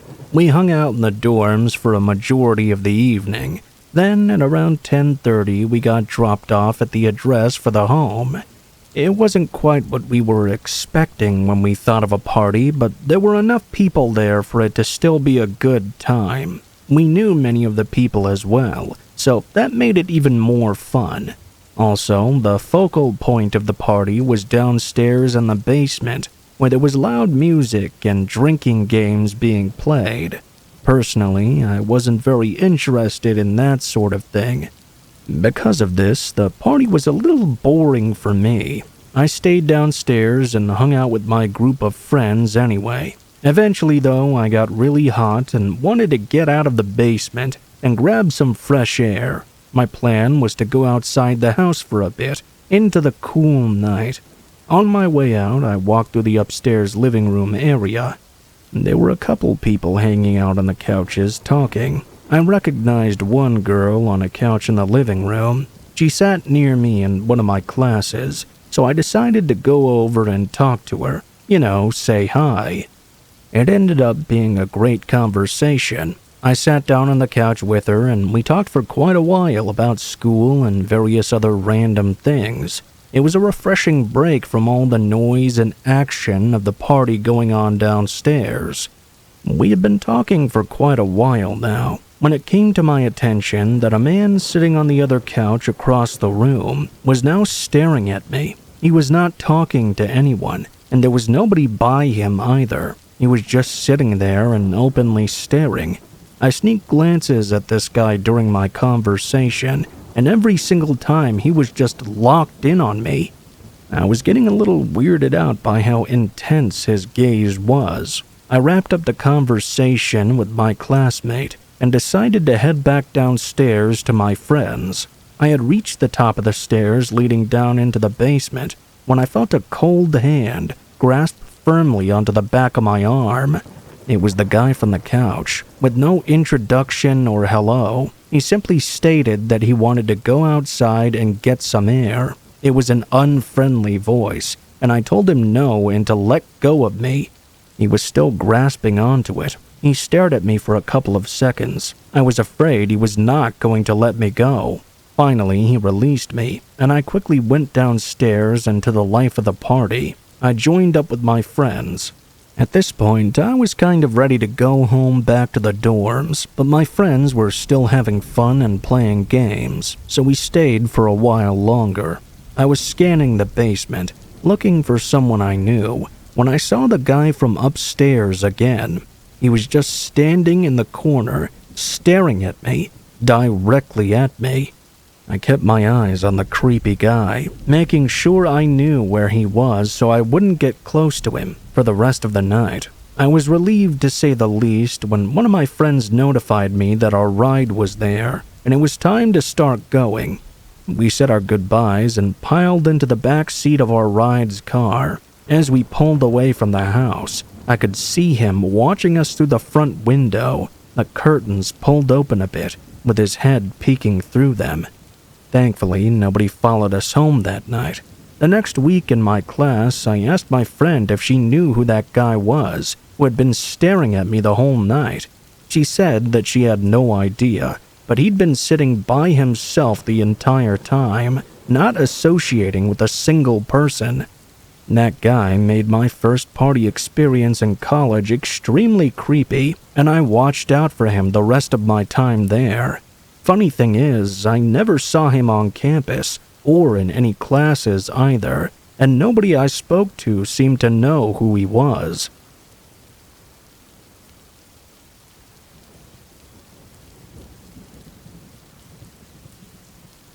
This happened last summer. I was driving home from work one night. I often work all kinds of different hours, and on this night in particular, I had worked very late. I left at probably about 2:30 in the morning, and the drive back home took about 20 minutes or so. As you can imagine, by this time of night, the roads were dead quiet. After getting off the highway about 5 minutes into the drive, I didn't see any other cars for quite a long time. I remember, though, that as I came around another bend, a very short time later, I saw headlights emerge behind me. I could tell that whatever this was, it was a much larger vehicle, maybe a truck of some sort. I didn't really think too much of it, though. I kept driving down the road and eventually had to turn. I remember that as I made this turn, the vehicle behind me did as well. Not only did it turn in with me, it took this opportunity to increase its speed, and now the vehicle was much closer to me than before. We were the only two vehicles out on the road at this time. As it got closer to me, I started to hear a kind of music. I remember that after a couple of minutes, I rolled my window down slightly, and that's when I realized that this truck behind me appeared to be an ice cream truck. It was playing the ice cream truck music. This really seemed strange to me. Why would there be an ice cream truck out driving at almost 3 o'clock in the morning? And playing the music as well. I kept going with the truck right on my ass. Eventually, I had to turn again, and when I did, the truck still followed me. After going around the turn, I was able to confirm that it was in fact an ice cream truck. The closer I got to my home, the more and more confused I became. The truck ended up following me all the way to my street. I went down my street and pulled into my driveway. The truck did not pull in after me, but instead kept going a little farther, then stopped right in the middle of the street, sort of in front of my home. I quickly got out of my car and went inside. After I got in the house, I looked out the window. The ice cream truck was still there, just sitting right in the middle of the road. I could hear the music playing, just barely. I watched the truck stay there for about 5 minutes. I was about to call the police on it. It was so suspicious. Right as I was about to do so, though, it just started driving away. I was glad to see it gone now. I thought that would be the end of it. However, it was not. The next night, I didn't have to work so late, so I wasn't followed home or anything. I was able to be in bed by midnight. However, I remember after laying down and closing my eyes, before I could fall asleep, I heard this strange sound coming from outside. I could just barely make it out, and that's when I realized it was the music from the ice cream truck. I went over to my window and looked outside, and there I saw the very same vehicle slowly driving down the street. It was moving at 5 miles per hour or less. I couldn't believe it. Whoever this guy was, he came back. I watched the truck very slowly drive out of sight. It took me a while to fall asleep after that, but the truck did not return after. In fact, after that I never saw or heard of it again. Looking back, it's very confusing to me. Why was there an ice cream truck driving around on quiet roads at 3 o'clock in the morning? Why did it follow me to my house and come back the very next night? And why did they never show up again after? I still don't have any answers, but I'm glad I never saw it again after that.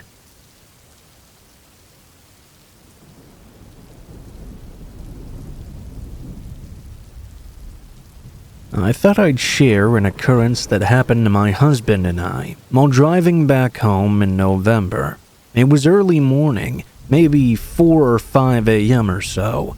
I was accompanying him to work because I needed the car that day. We share one car and used to work together. My husband starts work at around 5 or 5:30. Anyway, it was very dark out. While I live in a somewhat residential area, it's still a pretty rural town, with long stretches of road bordered solely by dense woods. A few minutes into the drive, we reached one such area. Note, there are no sidewalks on these roads, so it's pretty uncommon to see someone walking along them. That morning, though, I noticed a figure. It was odd, but I warned my partner to slow down a little, worried this person might be lost or distraught in some way. It was a genuinely strange area to be in at such an hour. He slowed down, though clearly without the intention to stop all the way. I swear, what we saw next was something straight out of a horror movie. The person was moving very slowly. As we approached them, our headlights made it progressively clearer what we were seeing. There was this old Chinese lady, wearing all red clothes and walking with her chin down and tucked into her red scarf. The moment our headlights shone upon her directly, she stopped immediately, jerked her head up, and began screaming and grimacing with her eyes and mouth wide open. She then made a motion as though she was going to attempt to jump at the car. Thankfully, she was not close enough to succeed. But what the heck was that? My husband just shrugged it off and believes it was all a prank of some sort, but I still think about that every now and then whenever we're driving back home. By the way, on the way back, I didn't see her again. Any thoughts on the situation?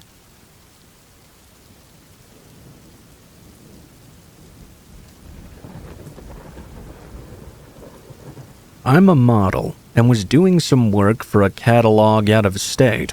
During our break, I stated that I was going to walk back to the hotel to grab my charger, as it was only about a block away. One of the video crew offered to walk with me, as he had something he wanted to grab from the hotel as well. We got to the hotel with no problems, but I left the location by myself. Almost as soon as I walked out the door, a man approached me and said, "I saw you walking around earlier." I had been in the hotel for about 20 minutes, which means he must have followed us there and had been waiting for me this whole time. He continued to walk alongside me, trying to ask me all sorts of personal questions. I tried to politely get out of the conversation by telling him that I had to go back to work and that I couldn't talk to him right now. Of course, that didn't dissuade him at all. He continued to follow me and bombard me with questions the entire way back to where I was shooting. When I got there, he asked me to come swimming in the river with him. I told him I couldn't because I had to work. I was afraid to be too stern or tell him off directly because I've heard too many stories of men like that suddenly becoming violent in such a situation. I started feeling nervous as I tried to open the door to the building. He followed me there and was now standing right behind me. Much to my surprise, the door was locked. I started running around to every door, desperately trying to get inside as he followed right behind me. They were all locked. Now I was really in a panic. All of a sudden, a car with 2 women inside pulled over and yelled at me to come over. Immediately, the man turned around and booked it down the street, then disappeared. The girls told me they saw what happened and asked me if I needed a ride somewhere. I explained I just needed to call someone to get inside, and it seemed like the man was gone now. I got on the phone with the other model. She was on her way to open the door. I told the girls I was okay now. The man was gone, and so they went on their way. Almost as soon as the girls drove away, though, the man appeared from around the corner of the street he'd gone down. It seemed he'd just been watching, waiting for them to leave so I could be alone again. He was walking very fast toward me. I ran up the stairs and started banging on the door, desperate to get in. Just as he was right on my heels about to reach me, the door opened. I jumped in and closed it fast behind me. Needless to say, I was very shaken. I never feel safe when I walk anywhere now, no matter how short the distance. Even walking across the parking lot is a stressful experience for me now.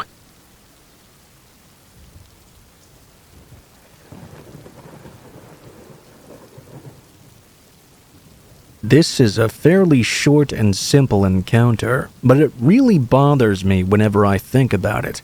I was 18, female by the way, and was walking home alone from a night out with some friends. For some reason, I remember feeling like I was invincible. It's something I would never do now, even if I hadn't been drinking. I was walking back on a main road by the sea, but because it was very early in the morning, there was absolutely nobody around. It was almost pitch black out. All of a sudden, a man in a yellow car slowed down beside me and yelled out to me, "Get in, I'm a taxi! Come on!"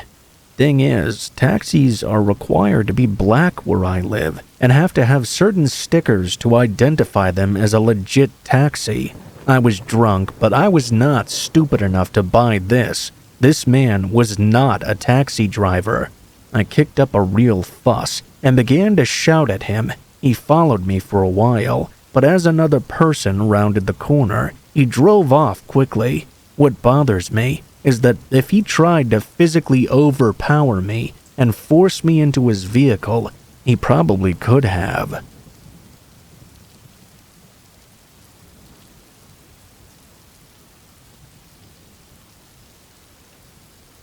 This happened when I was in the 4th year of elementary school.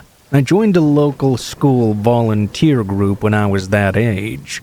Just to give you some background on what it entailed, it was a program led by university students. Basically, we would volunteer to clean up litter, do some gardening stuff, and things like that to help out the community. It wasn't all work, though. We got some really great camping trips because of our efforts. I really enjoyed it. This experience takes place during that year's summer vacation.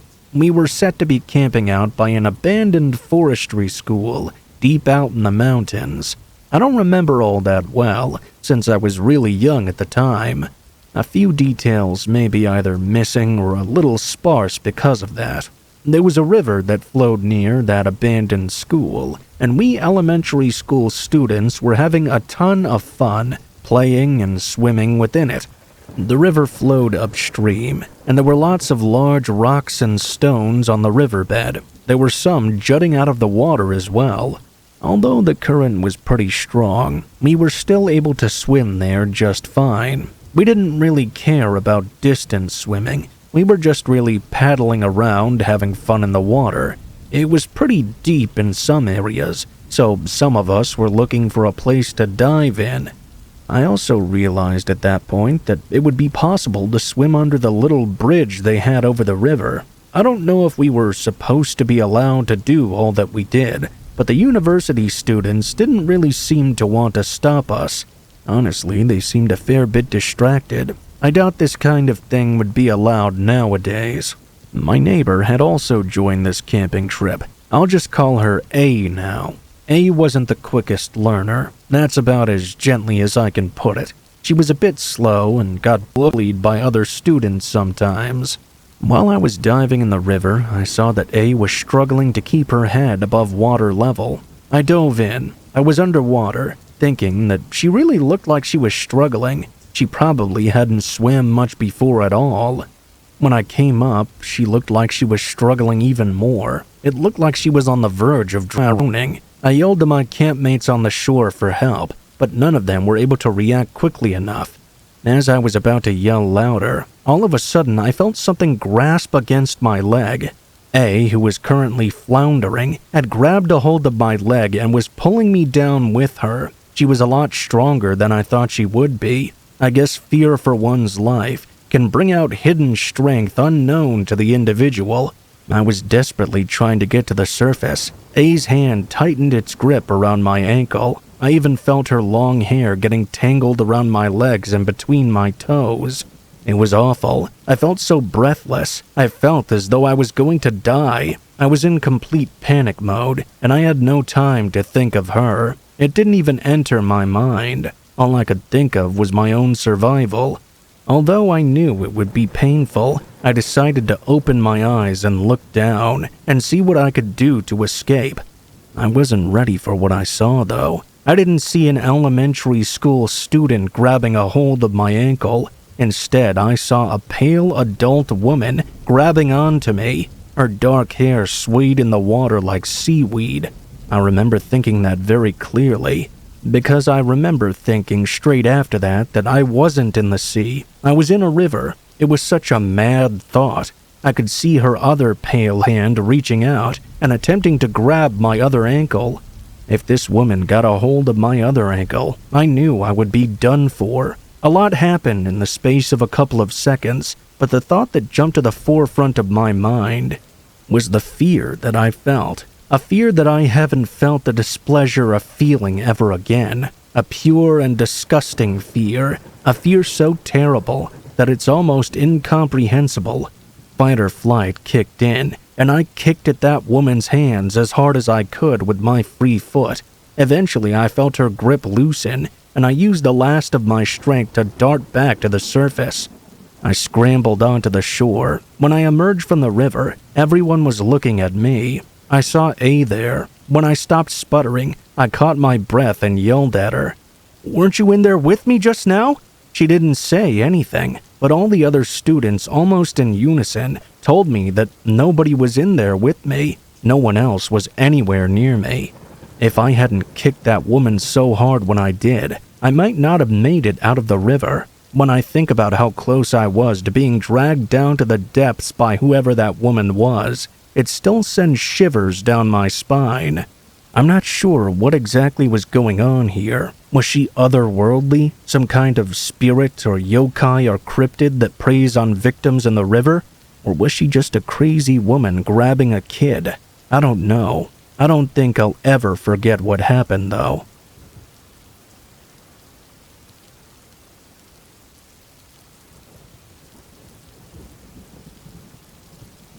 This happened to my dad while he was with some friends of his. There were 3 of them in total.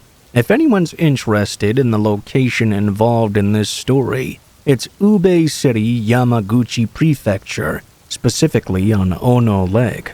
It was just before summer during the rainy season. My dad was having dinner with his 2 friends. They were all talking together when one of his friends said, "Hey, you know what time it is now? It's firefly season. I just realized I haven't seen one." My dad and his friend were surprised by him saying this. They couldn't believe it either. They thought he was lying. because fireflies were absolutely everywhere around where they lived. Maybe they were a little rarer these days, though. My dad then said, well, if we head out to Lake Ono, we can probably see one right now. There's probably tons of them out there. After my dad suggested that, the three of them all got amped up and headed out to see the clouds of fireflies. They piled into my dad's car and headed to the beautiful park next to Lake Ono. There, they were sure to find these fireflies. Sounds like a wild reason to go on an adventure, doesn't it? They got out of the car and found a bench to sit down on, and just sat there drinking beers and talking. My dad wasn't drinking because he didn't want to get in trouble for drunk driving, though. They sat there joking around, saying how they must have looked quite odd to be sitting there in the middle of the night and stuff. Luckily, there didn't seem to be anyone else in the park that night. They were in high spirits, excited to see the fireflies and enjoying this moment of seclusion. After a while, they all started to flutter out, and it was a beautiful sight. They were quite easy to spot. His friends were getting a little too drunk at that point. They were getting quite loose. So was my dad. It was a night of good vibes, really. They watched for a while until they started to get tired of it. My dad felt as if it was time to start going home. He began to get to his feet, but he felt a hand clasp around his wrist.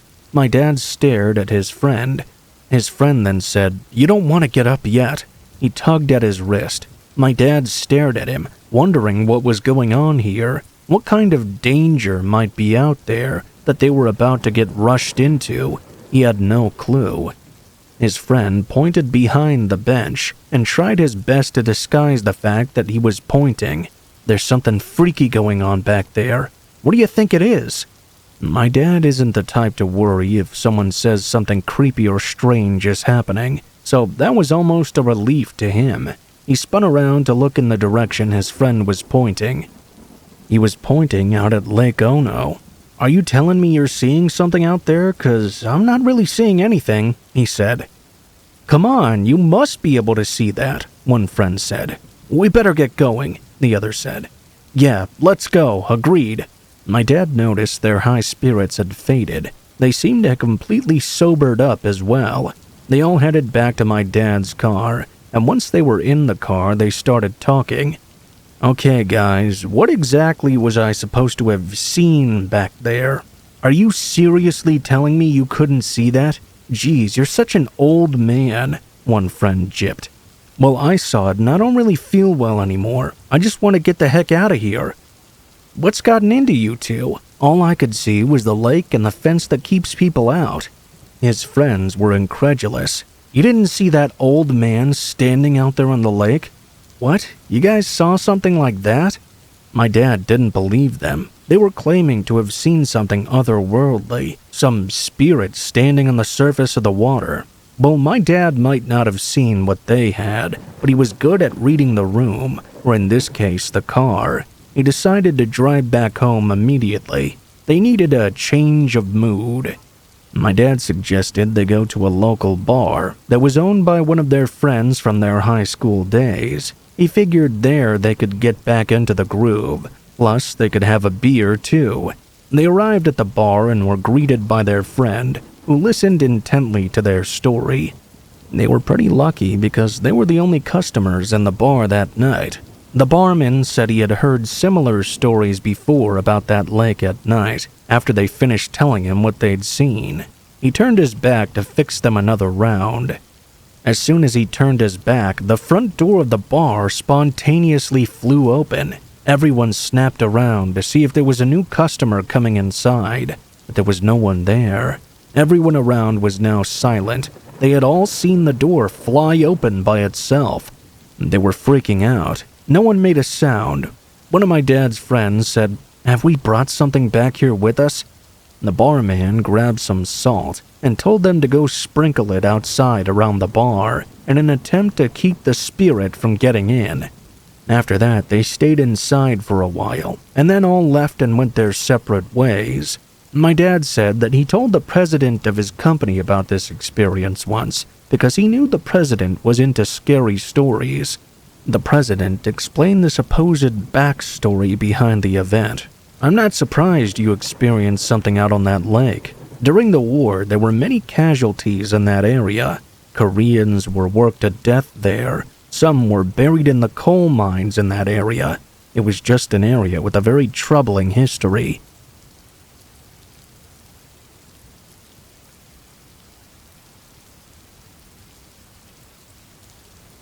I, 18 and female, live with my parents on their farm. We have a relatively big house with a nice back patio. We got a hot tub a while back as well, which my parents use a lot, and sometimes I join them. Since I have my own car, my parents have gotten more comfortable with leaving me at the house alone when they leave for extended periods of time. The longest they've been gone is about a week. They kept in contact with me the entire time, of course. I just take care of our animals and chill out, really, whenever I'm not working. I've gotten used to being alone. My parents were both raised in farming/ranching families, but I was more of a city kid until they bought a farm and moved us out there. I'm used to it now, but it took quite a bit of acclimating, considering I lived in our previous house for 13 years and knew the city like the back of my hand. You could have placed me anywhere and I'd be able to find my way back home one way or another. It's been a few years now and I consider myself well adjusted. Obviously, there are pros and cons, but I'm at peace with where we are now. One thing that took a lot of getting used to was just how much space we have. In the old house, my bedroom window lined up with the next door neighbor's kitchen window, and my curtains were drawn shut 95% of the time. Now, with my bedroom being on the second floor, and our neighbors being yards and yards away, I could get changed with the window open and not even have to worry about being seen. I mention this because it was unusual to have anyone walk past our driveway nowadays, as opposed to back in the city.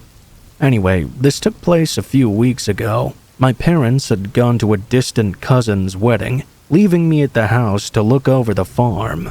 I was fine with this, as I didn't really know said cousin very well. I sent my well wishes with my parents, and we sent constant updates back and forth for the few days they were gone. Earlier, I mentioned we have a hot tub on our back patio. I believe it was the second or third night, and I'd gotten home from work absolutely exhausted. I decided to relax in the hot tub for a bit to soothe my sore muscles before going to bed. I'm a bit of a night owl, so by the time I'd taken a nap and had dinner, it was around 11 p.m. or so. The sun had pretty much set. Another one of my favorite things about living on our farm is the lack of light pollution.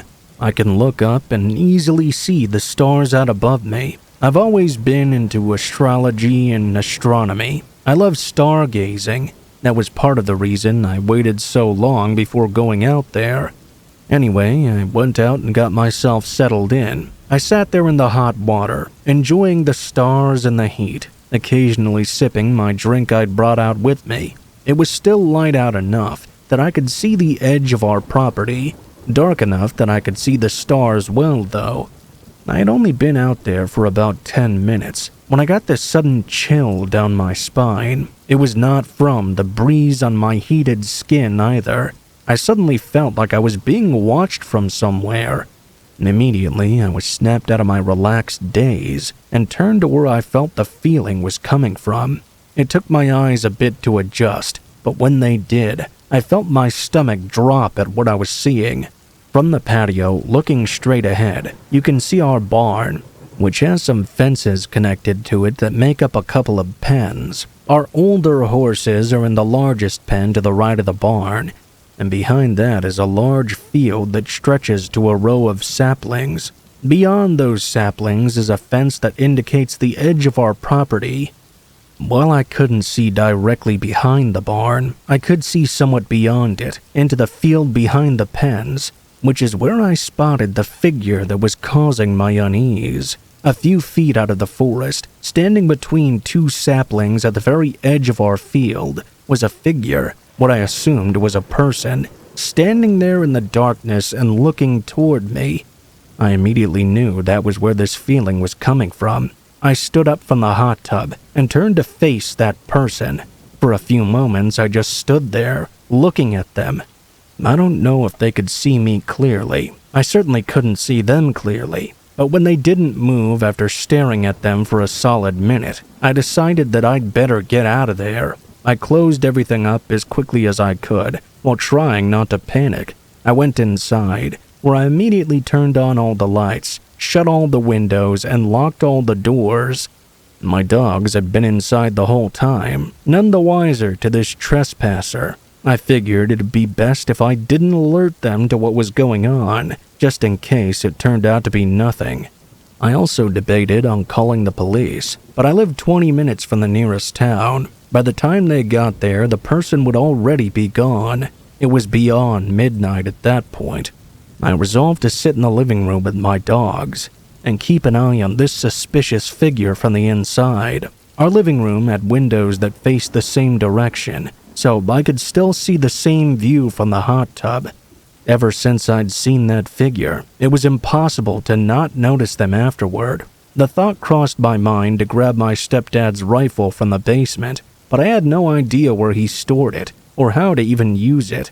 It likely wasn't a wise idea, especially because it meant I'd have to leave the person outside unsupervised. The more time passed by, the more antsy I became. The person was just standing there, in the same position I'd spotted them in earlier, now staring at the house. Their apparent lack of motive was unnerving me like nothing else. I resolved that if they didn't leave within the next 15 minutes, I'd call the police. By that point, the person would have been standing out there for well over an hour, trespassing on our property.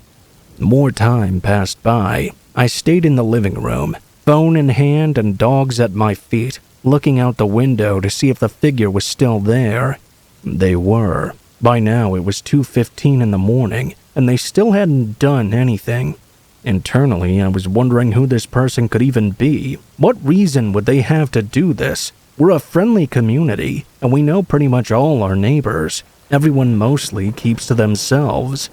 It was unlikely that anyone would know my parents weren't home and I was there alone. There were 2 vehicles parked in our driveway, mine and my mom's.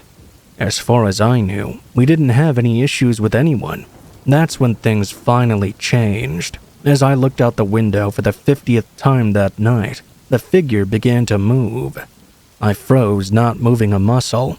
I watched them as they stepped back, turned, and walked back the way I assumed they'd come from.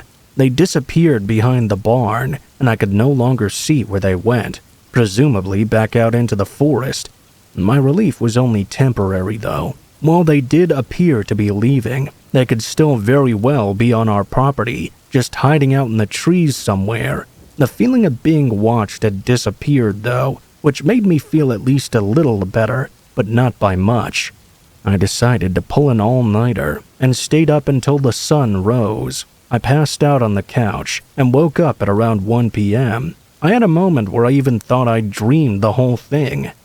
Just in case, after I finished up my chores, I made my way across the field behind the animal pens to our property line and walked from one end to the other to where the figure would have disappeared behind the barn. I wanted to see if I could find anything out of the ordinary.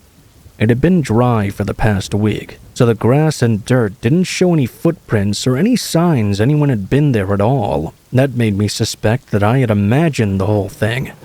Still, I just couldn't forget about that feeling, that unmistakable feeling of that person's eyes on me, not being able to tell what they were there for.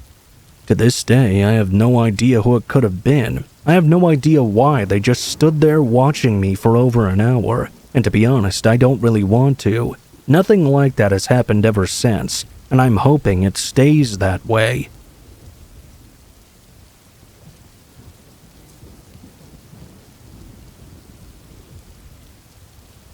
This happened last December. I took my girlfriend on a late-night drive to see some of the illuminations in our town. There was a huge Christmas tree by a lake, and we both wanted to go check it out. I picked up my girlfriend one quiet evening in December. I remember it was raining and pretty cold out. I didn't expect much that evening, but it actually turned into a really fun night. We ended up staying by the river for a while, watching the Christmas lights until about midnight.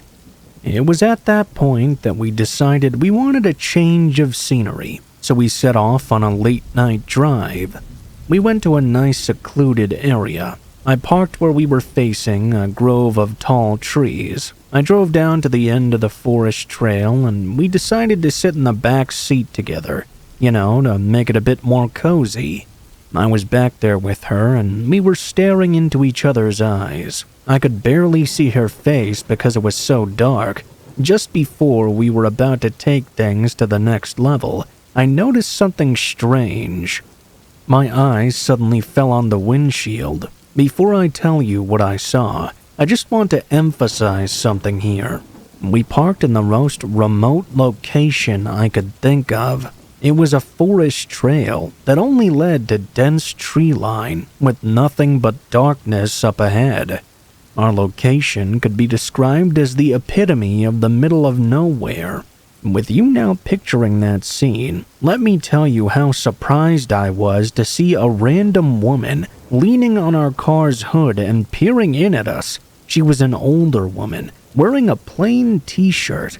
Why on earth would she be wearing next to nothing out here in the middle of December?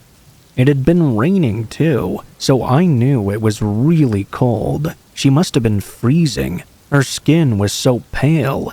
The strangest thing about the situation is that if you see someone who looks pale and is dressed poorly in the middle of nowhere, you might expect them to bang on your windows, seeking some sort of aid. But not this woman. She just stood there peering in at us. She was glaring. I don't know why she was doing this. It all happened in a matter of seconds. My girlfriend hadn't even noticed she was out there yet. I didn't want her to see the woman, as I knew it would scare her quite badly. Honestly, we had watched a scary movie together about this sort of thing once, and it really traumatized her. She does not do well with scary. I looked back at my girlfriend. I didn't want her to notice I was watching the windshield. I gave her a big hug, and I moved her field of vision away. When I looked back at the windshield area, I was shocked to see that the woman seemed to have disappeared. Did she wander back into the forest where she came from, or did she even exist in the first place? I have no idea. Needless to say, we left in a hurry. I made some excuse about needing something from the store before we went any further. We left, and I wondered the whole way back home if it was all just in my imagination.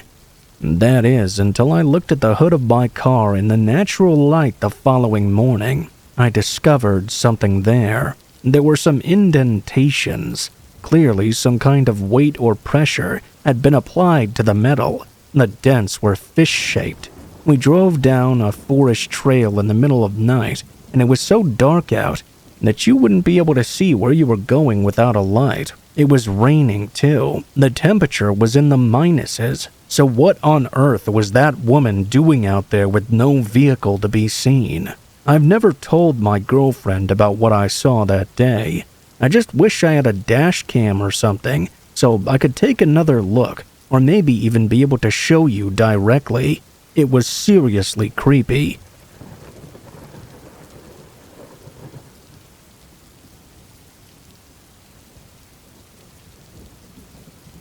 This did not happen to me, but instead happened to a very close friend of mine. She told me that she wishes to stay anonymous, but what I can tell you is that she's in her 20s, and she's a very attractive person. I'll tell you this story as if it happened to me, so you can understand the way my friend told it. I had been working late at the office pretty much all week, which caused me to miss my regular bus home.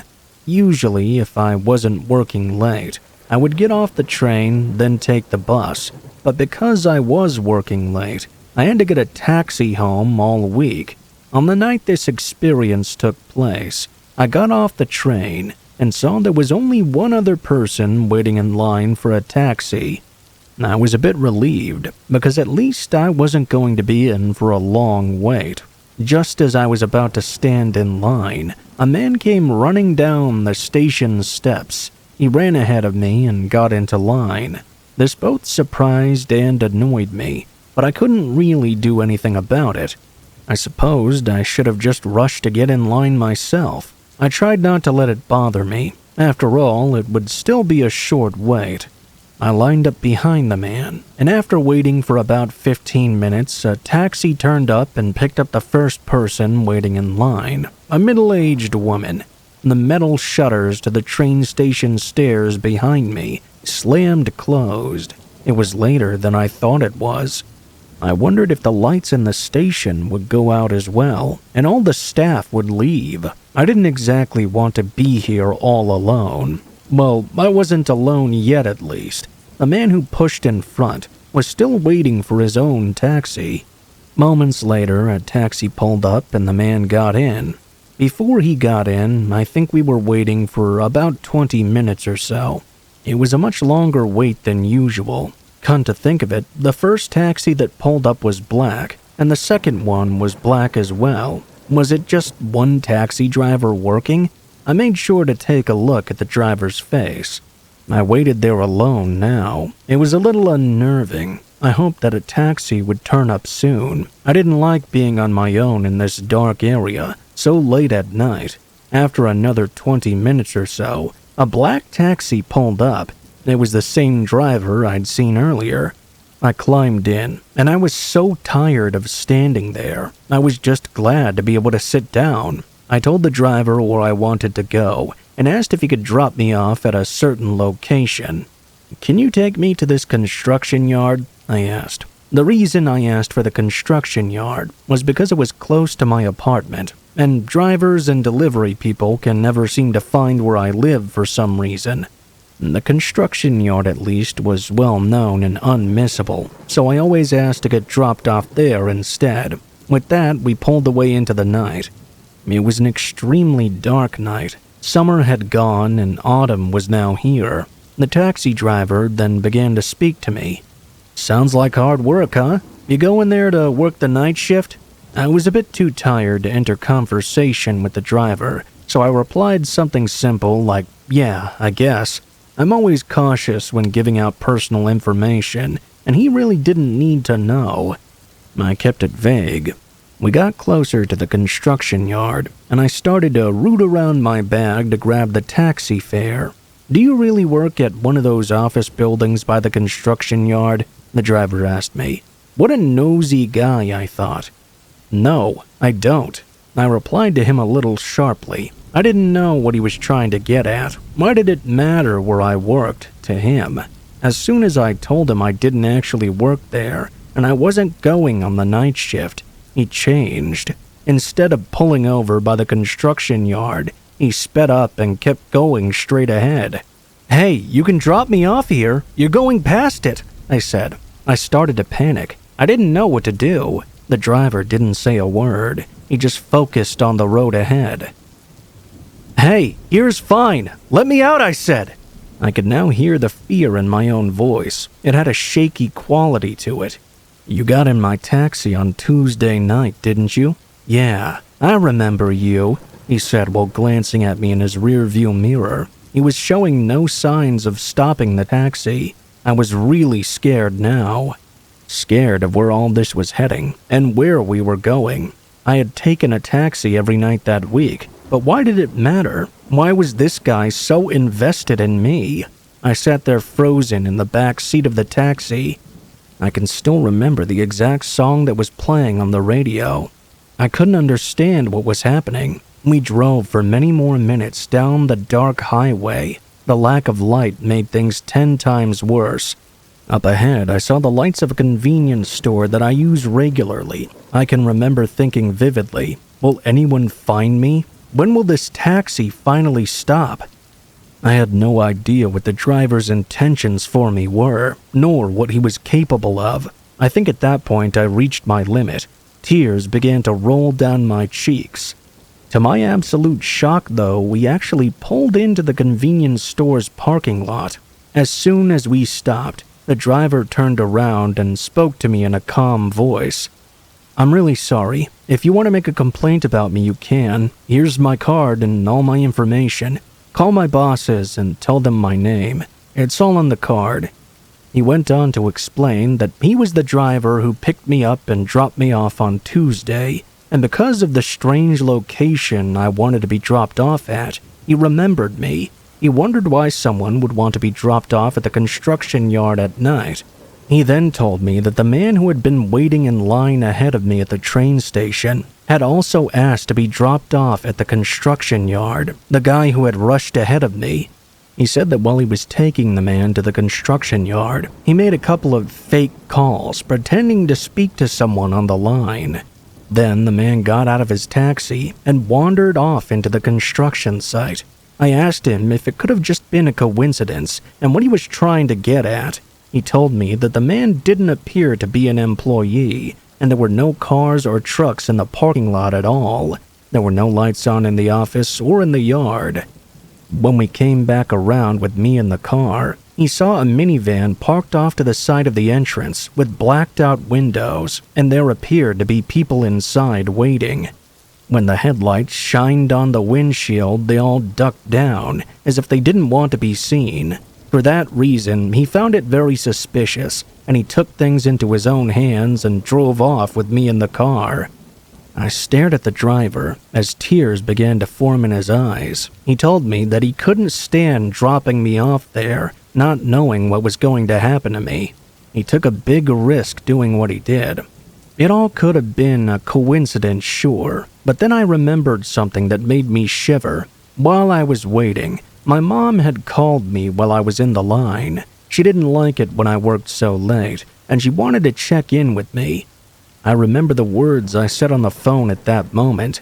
"Yeah, I'm about to get a taxi now. I'll get to the construction yard." That man was in front of me at that point in line. It began to make sense. The driver was probably right. It seemed like the guy in front of me had something planned for me. I've thought about it for years, and I'm extremely grateful for what the taxi driver did for me. Of course, I did not end up reporting him. He may have saved me that night from an awful fate. Those men in that blacked-out minivan, I don't even want to think of what their intentions may have been for me.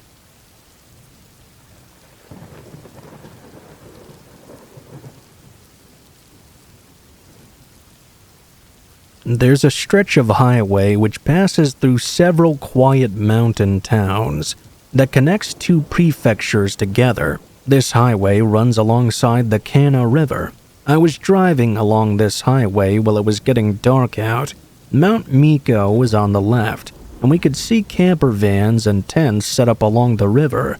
My wife and I had been camping over a long weekend, and we were heading home. She was in the passenger seat next to me, chatting away.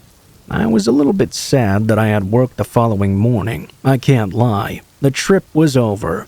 In my back seat, my two children were steadily sleeping away. I looked over at the river. It was wide and was this beautiful deep blue color. It made it look more like a lake than a river. At that point, my wife looked over at me and said, "Hey, can we stop? I need to use the restroom." That sounded good to me. I wanted to get a drink anyways. There was a rest area coming up soon, and I knew there was a place to stop just after the tunnel, which was coming up on the road ahead.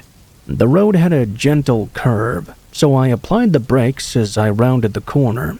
I noticed that there were a bunch of people walking along the right side of the road up ahead. They were all walking the same way, towards Tokyo, with their backs facing towards us.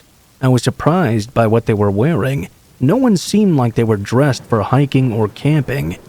They all had colorful clothes that seemed a little out of style. There were elderly people, children, men, women, people of all ages. It took a little while to overtake the group. I had to take it very slowly. It was really rare and kind of odd to see so many people walking out so late in a big group. I looked back in my rearview mirror, and I could see several of them raising their arms and waving at my car, presumably to get our attention or get us to stop, maybe even warn us about something. They were just about to enter the tunnel that I had just entered. "What do you think they want? Shall I pull over?" I asked my wife in a quiet voice. I didn't want to wake the children. "Speed up," she replied sharply. She raised her voice. I looked over at her, and she was staring straight ahead. "Don't stop!" she barked at me. Well, I did as I was asked. Something must have upset her pretty badly. I sped up, and fortunately there were no oncoming cars in the tunnel at the time. We drove through, and I pulled over into the rest area. I turned to my wife and asked her what was wrong. "None of them were wearing shoes," she said to me.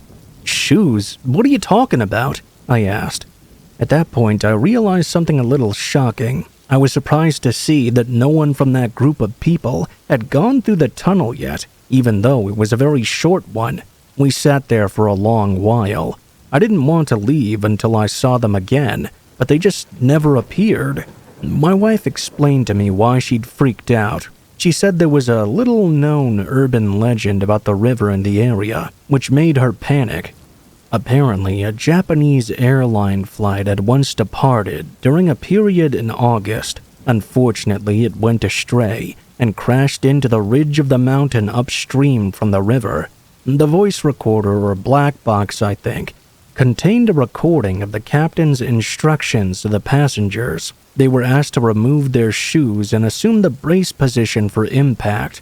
These days, passengers aren't instructed to take off their shoes on flights during an emergency. She grew up being told never to pick up hitchhikers near the river, especially if they weren't wearing shoes. Could we have seen the ghosts of those passengers? They were all heading toward Tokyo, where they'd departed from. I sometimes wonder if all they want to do is go home. It was pretty scary, I guess, but it makes me feel more sad than afraid.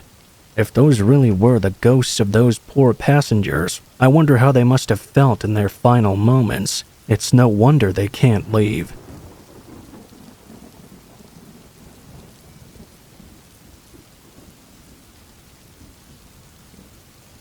This happened in 1996, in my hometown of about 100,000 people. I was 15 years old, from the suburbs, and went to a high school in the city.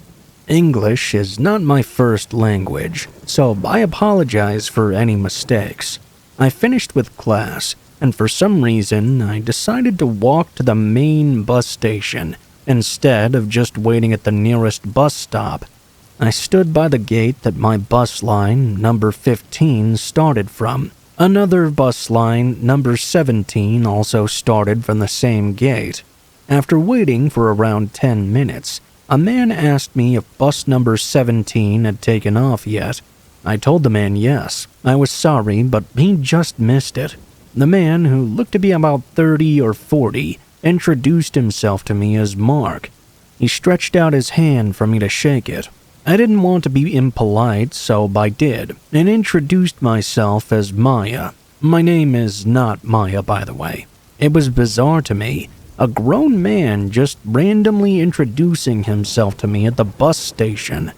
I may have only been 15, but I knew this was a little bit weird. He asked if I'd just finished up school, and I said yes. He asked me what school I went to, and I lied. He asked me if I was going home, and I said no, even though I was. Instead, I told him I was going to a friend's house, and they were currently waiting for me. My bus pulled up, and I climbed on. Strangely, this man Mark got on as well. I know for a fact he asked me if number 17 had taken off yet. If he was originally planning on going on number 17, there was absolutely no reason to get on number 15. They didn't have a single stop in common. I sat down, and he situated himself right next to me. He asked me which year of high school I was in. I lied and said I was a junior. I was actually a freshman at the time. He even pointed this out and said I looked too young. He asked me if I had a boyfriend then. I said no, and he said I should. I asked him where he was going. He said he was going home.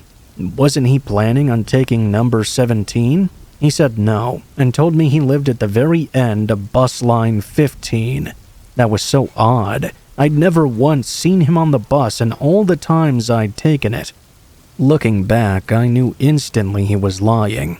I was sure he believed me, though, and I really thought I had the situation under control. I should have just walked right up to the bus driver and told him about this suspicious man. I didn't, though, because I wasn't scared enough, and I didn't want to make a scene out of nothing. There were plenty of people around, and while he was strange, I thought he was a harmless, lonely weirdo. We got to my stop, and I purposefully missed it and got off at the next one. I thought I'd fool him and walk home a bit longer. To my surprise, he got off as well. I asked him where he was going, and he said he wanted to walk me home. Again, I told him I was visiting a friend, and he said that was just fine. He'd walk with me all the same. I said he really didn't need to, and in a stern, irritated tone, he just told me to shut up and walk. There was no one on the street. We were the only ones who got off the bus here. I was alone with this increasingly unsettling man who had followed me all the way from the bus station. I couldn't go straight home because I didn't want him knowing where I live. I started to panic. I didn't know what to do. I just froze and stood there silent. In an instant, he'd gone from weird but chatty and smiley to telling me to shut up. I went from feeling in control to knowing I'd really messed up. He grabbed my shoulder and told me that he didn't have much time, so we should get this over with. I wanted to tell him that clearly he did have some time, but I didn't want to anger him. I just nodded, and he told me that if I was good, I didn't have to be scared of him. I lied and said I wasn't. He asked me if that meant I planned on being good, and I said yes. I began walking in a random direction. I didn't even know where I was going. I just walked and he followed me, his hand with an iron grip on my shoulder. I was never religious, but I remember praying in that moment. My heart was beating so fast, and breathing was so difficult, I was sure I was just about to collapse and die. At that point, I spotted an older man tending to his garden in front of a house. That's the last thing I clearly remember. I have a vague memory of taking off running. I was later told that I was screaming for help while running toward the older man. Meanwhile, Mark let go of me and ran off. The man called the police and they contacted my parents. The police couldn't do anything but take my statement. Since my parents both worked and couldn't take me to and from school, they bought me a phone the very same day. This was in the 90s, when mobile phones were a luxury. I wish the story ended there. After the event, I only ever got on the bus at the stop right in front of my school. A few weeks passed, and I did like I did any other day. One day, though, our eyes locked as soon as I stepped on. He was already on my bus, with the biggest grin on his face, like he couldn't be more excited to see me. I was so creeped out, I immediately got off and ran back to school. I called my mom in tears, and she had me find a teacher to walk me to her car when she came to get me. The whole school was also notified of the situation. After that, he was spotted walking around the school grounds several times, sometimes days in a row. He wasn't seen for a few weeks at a time sometimes. The police were of no help. They couldn't do anything until he actually hurt me or showed up directly on school property or at my home. I spent the rest of the year waiting in the school until late afternoon so my mom could pick me up after work. We always took a very long route home. I now know she was making sure we weren't being followed. My parents had me eventually switch schools as well. Thankfully, he was at least never spotted in my neighborhood, so I'm sure he never found out my real name or address. I only ever saw him one more time after we switched schools. I was 21 in my hometown, on summer break from university. I bumped into him in a grocery store. He didn't recognize me, didn't even look at me, but I immediately recognized him. Where I live, there's no criminal list like in the U.S. Such cases are not reported, and I never found out the man's full name.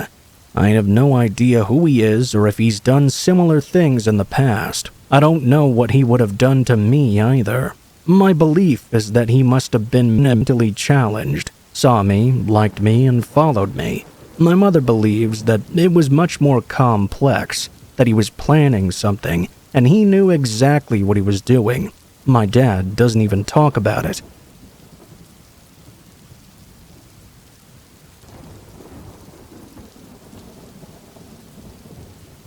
This just happened yesterday. I'll preface this with the fact that we were entering into building phase on our house right now. I'm meeting a lot of contractors and new people because of this. We've been having trouble finding someone to do our foundation.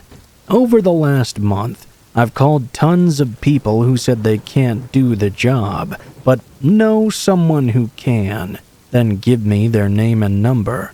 I call, get the same answer, rinse and repeat. After a ton of this back and forth, I finally land on the number of a guy named Joe. Joe sounded excited to do the job and was the most responsive and also the nicest person I'd run into so far, at least contractor-wise. We set up a meet time and he came out to my place to see the site. He seemed confident that he could do the job. He asked to take the plans home with him so he could go over them. He said he would get back to me with a quote soon. Agreeing, I gave him the plans, but told him I would need them back ASAP, and that was that.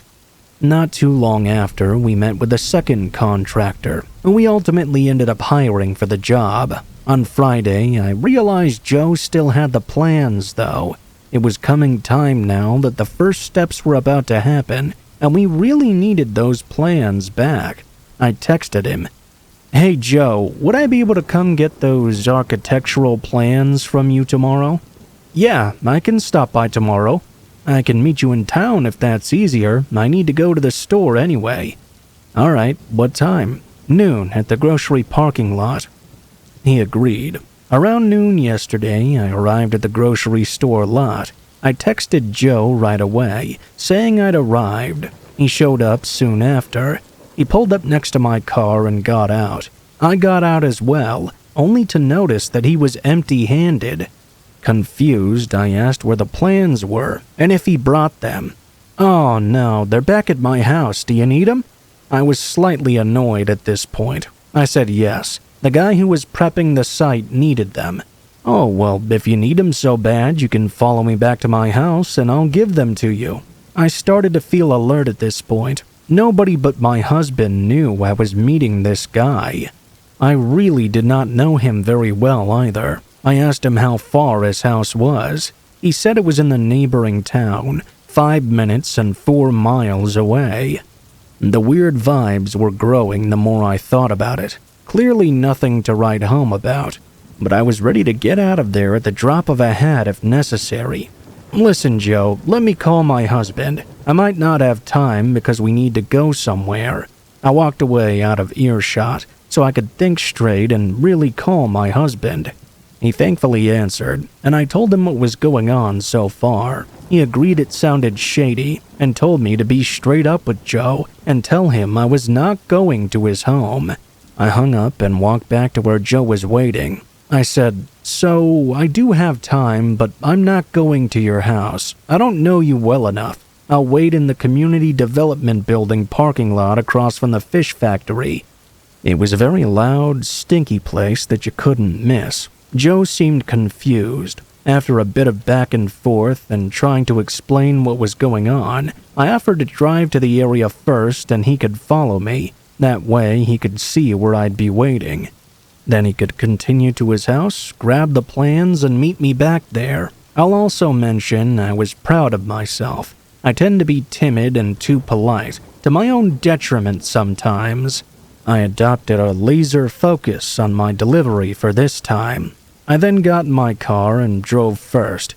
Joe followed me and I pulled into the parking lot. I made sure he saw me and noticed he'd stopped in the middle of the empty street. He was signaling for me to turn my car around.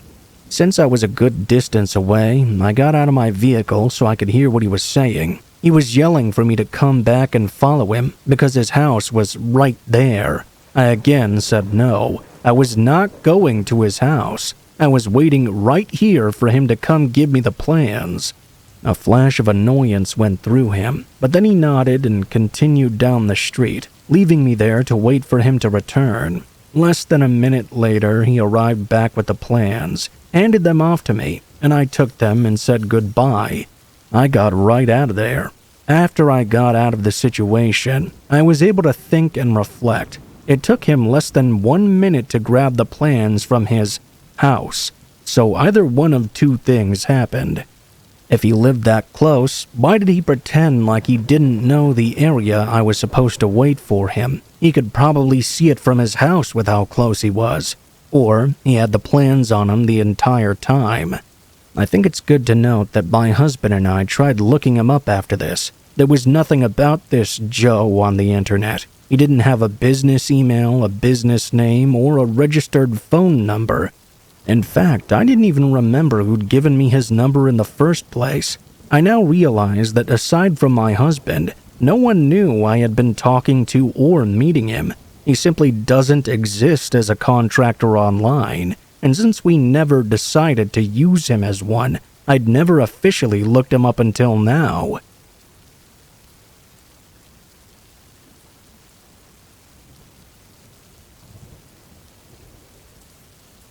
This is something that took place when I turned 18 years old. For a little background, I'm a woman. It was summer, and I had recently graduated from high school. And around my birthday one Saturday, my parents held a birthday/graduation party for me. It was at our house, and quite a few people showed up. We had food catered, and the party was mostly in the backyard. Lots of family came by at first, and then many of my friends started showing up as well. The party lasted for several hours, and everything was going really well.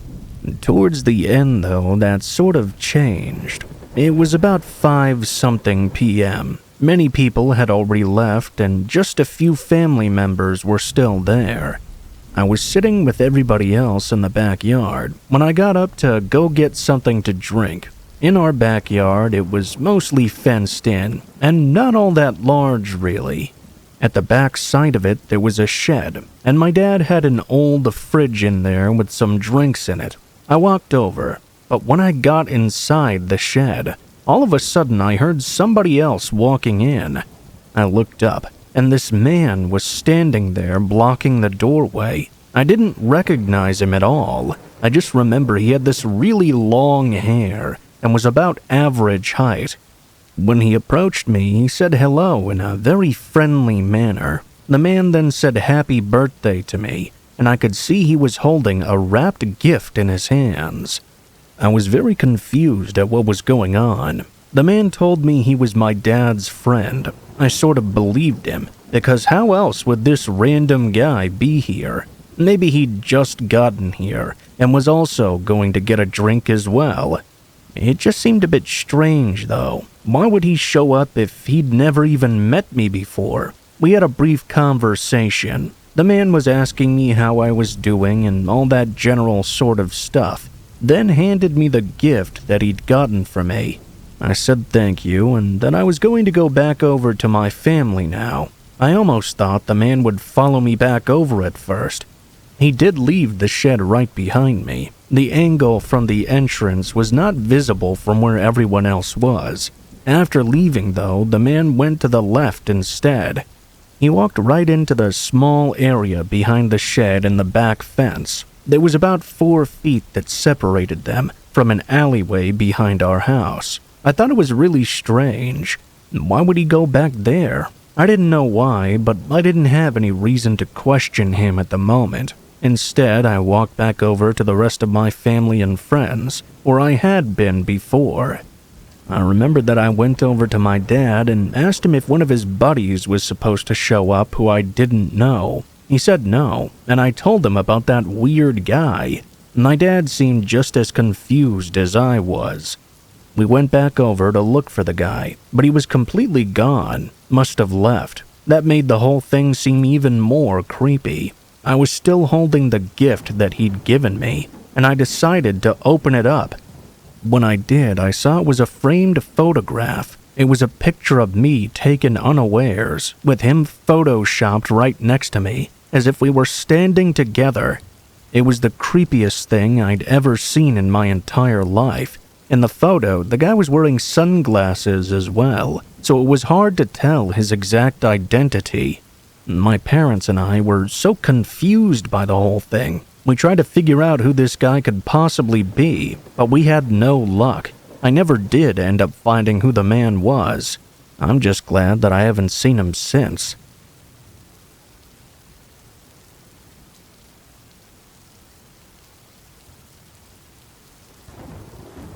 This happened many years ago in the late 1980s. I was much younger, and during a short period of time, I used to hitchhike quite a lot. I did it without any problems, really. I didn't have a whole lot of money during this time, and obviously I had no car. I moved around quite a lot, and would take buses very often. Hitchhiking would have to be done where there were no buses available. I remember that one night I was trying to get to a city about 20 minutes away. I knew pretty much where it was, and I was going to hitchhike to get there. I stood on the side of a pretty busy road. It was nighttime, and I had finished working a temporary job just before this. After standing on the side of the road for about 10 minutes, with most cars simply passing by, one finally stopped. After the car pulled over, I saw that a man was behind the wheel. He rolled down the passenger side window and asked me where I was going. I told him, and he told me to hop into the car. I got inside what was a pretty standard sedan for that time period. Then we set off. Things started off pretty normal. We made brief chit-chat as we started driving. I don't really remember what we talked about exactly, but it was mostly just basic stuff. Things got quiet for a while. I remember that after 10 to 15 minutes of driving, the man turned off the road that we were on. I was pretty sure that it was a straight shot to get to where I was going, so I didn't know why he would turn. After we drove down this random road for a while, I asked the guy where we were going. He turned at seemingly another random back road and said he had to stop off somewhere first. When I asked him where, he refused to answer me. Things were starting to get kind of worrying at that point. The guy kept driving through these random back roads, and soon enough went on to a completely dirt one. This one was so quiet, and seemingly right in the middle of nowhere. I remembered that at that point I asked him again where we were going. The man just said, "You'll see." When he said that, I got this terrible feeling. I desperately wanted to get out of the car. After going down this road for a while, he then started to turn again. We entered this really long, narrow driveway-like path. At least it appeared so. I couldn't even see a house or anything because of how narrow and long it was. When the man slowed down to make the turn into the driveway and was just starting to go down it, I threw open the door. Luckily, I was able to. After doing so, I jumped out and rolled into the grass next to the trees on the side of the drive. I was fortunately not hurt. I saw the car brake on the gravel driveway in front of me. I got onto my feet as quickly as possible and took off running in the other direction. I went to the end of the driveway and back onto the road. I crossed the dirt road and went off into the woods. It was dark out there, with no street lights of any kind. The woods were really dense. I walked deep into them, and for a while I could hear his car on the distance on the road. Likely he was trying to look for me. I kept running through the woods for a long time, and eventually I saw another road. Possibly the same one. I don't even know. I went back on and walked alongside it for a long time. I was ready to dart back into the woods at any moment if the same car approached, but luckily I did not see it. After walking down that road for a really long time and making it to another one, I noticed a gas station. It was thankfully open. I went inside and asked where the nearest town was. I was told it was just a mile up the road. and there was a motel I could stay at. I ended up walking there and staying there for the night. I've never forgotten that story, and I still remember it very well. I'm not sure what the man had planned, but I'm glad I was able to get away.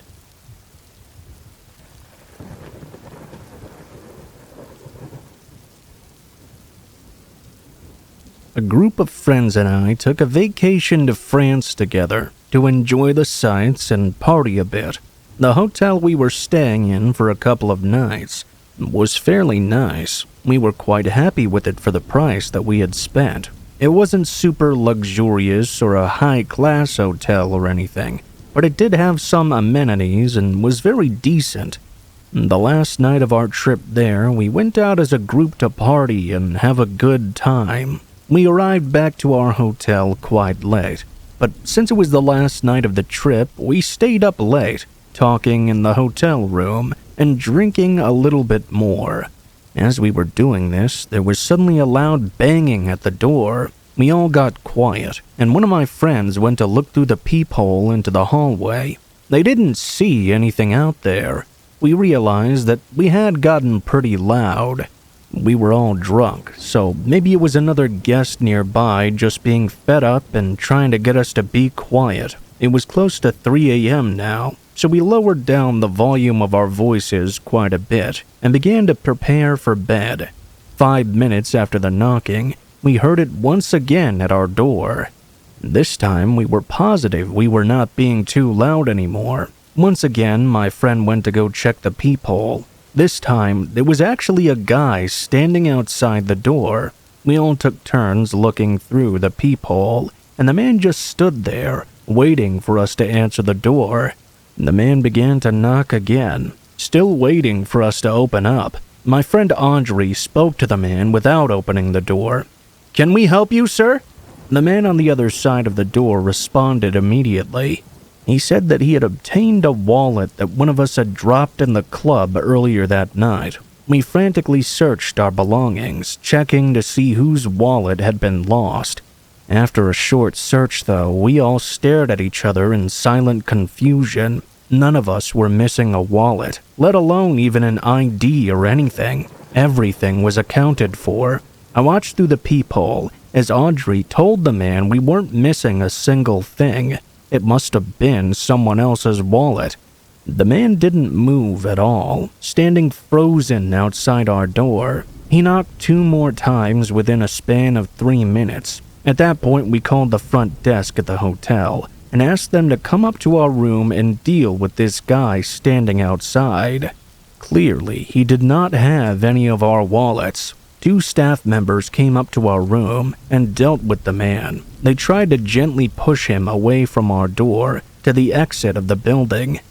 All of a sudden, the man bursted into an angry rage and began to fight them. He squared up and tried to throw multiple punches at the staff before being taken to the ground by the 2 workers. Eventually, law enforcement came and took the man away. This guy who'd been attempting to enter our room clearly had something wrong with him. It was unsettling that he had been watching and following us the whole night, from the club all the way back to our hotel room.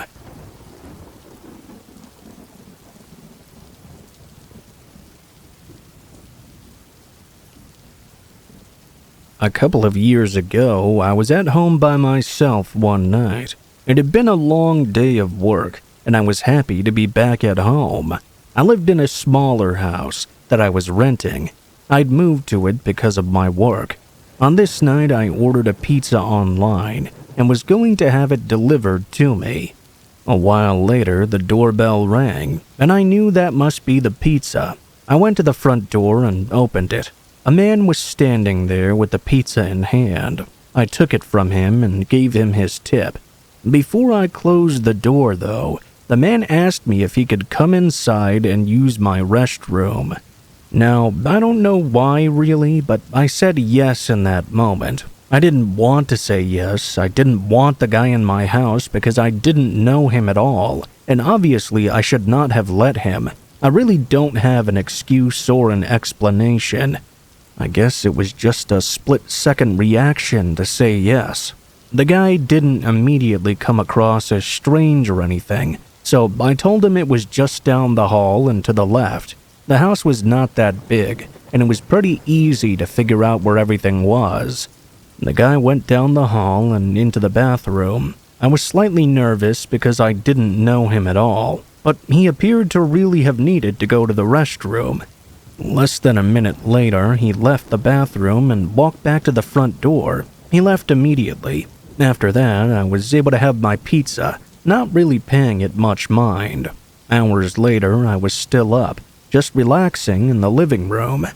It was around midnight or so. Suddenly, there was a knock at my front door. I didn't know who it could possibly be at this hour. I walked over to the door and looked through the window, only to see it was the very same pizza delivery guy from earlier. He was not in his pizza uniform anymore.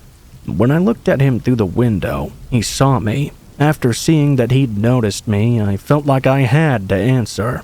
I opened up the door a crack and was really curious to see why he was here. The guy told me he'd just gotten off work and realized that he'd dropped his wallet in my house. When he said this, I was instantly suspicious. He asked if he could come inside and look for it. Now, I had been inside for a few hours, and I hadn't seen any wallet at all. Plus, I'd been to the bathroom as well, and I did not see it in there either. I was absolutely sure. I told the man that I didn't think it was here, but I could take a quick look for him if he wanted. He said no, that he knew right where it was and he knew it was inside my house. I started trying to ask him to leave, but he just barged his way right into my home and said he would only be a second. He blew past me and went toward the hallway. I watched him, but instead of going to the bathroom, he went right into my bedroom, which was directly across from it. He then closed the door. I heard it lock, and I started to walk over there. I said that was not the bathroom, but he didn't answer me. By now, I had a really bad feeling about this. I had no idea what was going on, or what he was doing. I called out to the man several more times, but he did not respond. After a few more minutes of me being very confused, I decided to call the police. I dialed 911 and told them everything about the situation going on. I then waited next to the front door of the home. I didn't want to go near my bedroom. The entire time the man stayed there, and I didn't hear him at all. The police were quick to arrive, and I met them outside. They entered my house sometime later. They came out with the man. He had been found hiding in my bedroom, refusing to leave. I'm glad that I called the police on him. I really don't know what exactly he was doing. I'm sure that he probably got fired from the pizza place after that as well. But I still haven't ordered anything from there since.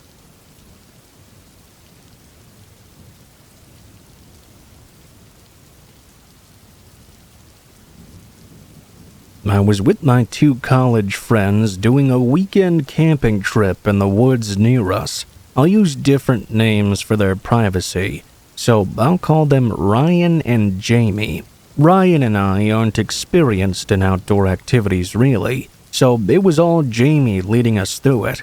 He had a small spot by the river that he led us to, a couple of miles through the woods. There was this huge field just on the edge of the river that we would set up camp at. When we got there, nobody else was there. We set everything up right in the middle of the field between the woods and river, then busted out the beers and sat around the campfire. A little while after getting there, I did happen to see some people out by the tree line. They looked like some hunters, having dirty clothes and backpacks like they were blending into the woods.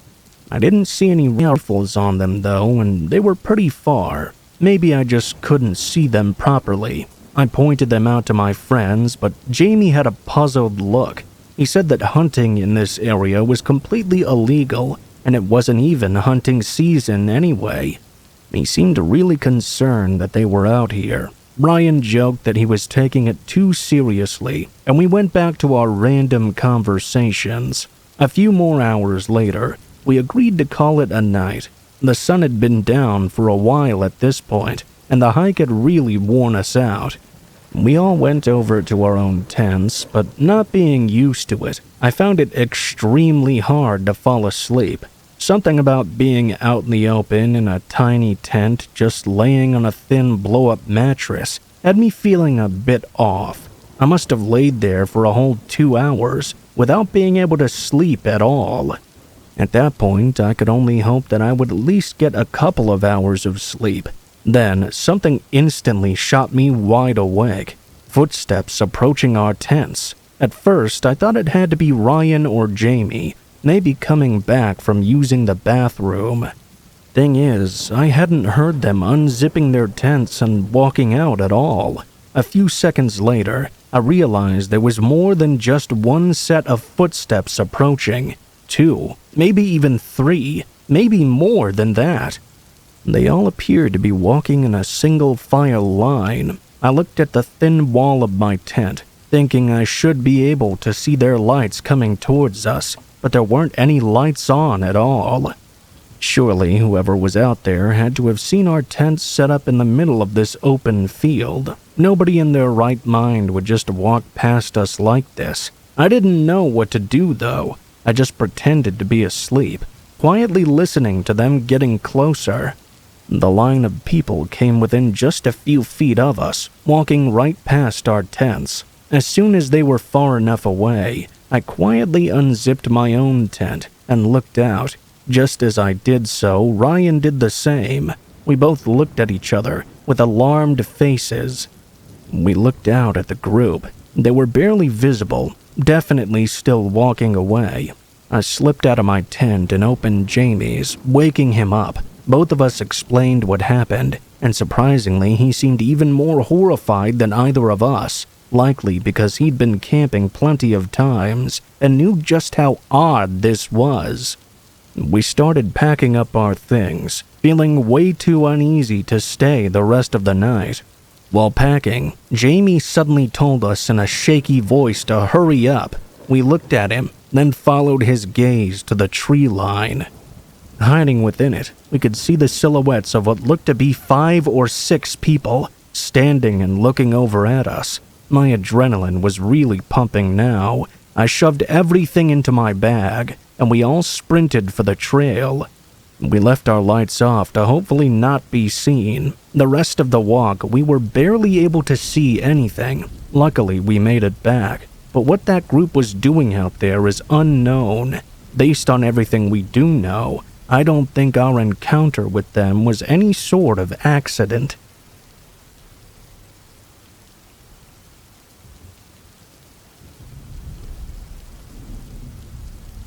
So, I'm a terrible long-distance driver. I just kinda wanted to put that out there to begin with, because my inexperience really shows in this story. I almost never drive more than 30 minutes at a time, but for work I had to make a 10-hour drive from my small hometown all the way to San Francisco, where our main office was. I'd been with the company for less than 6 months, working remotely, so this was my first time making this drive. Unfortunately, the way there wasn't through the beautiful California coastal highway either.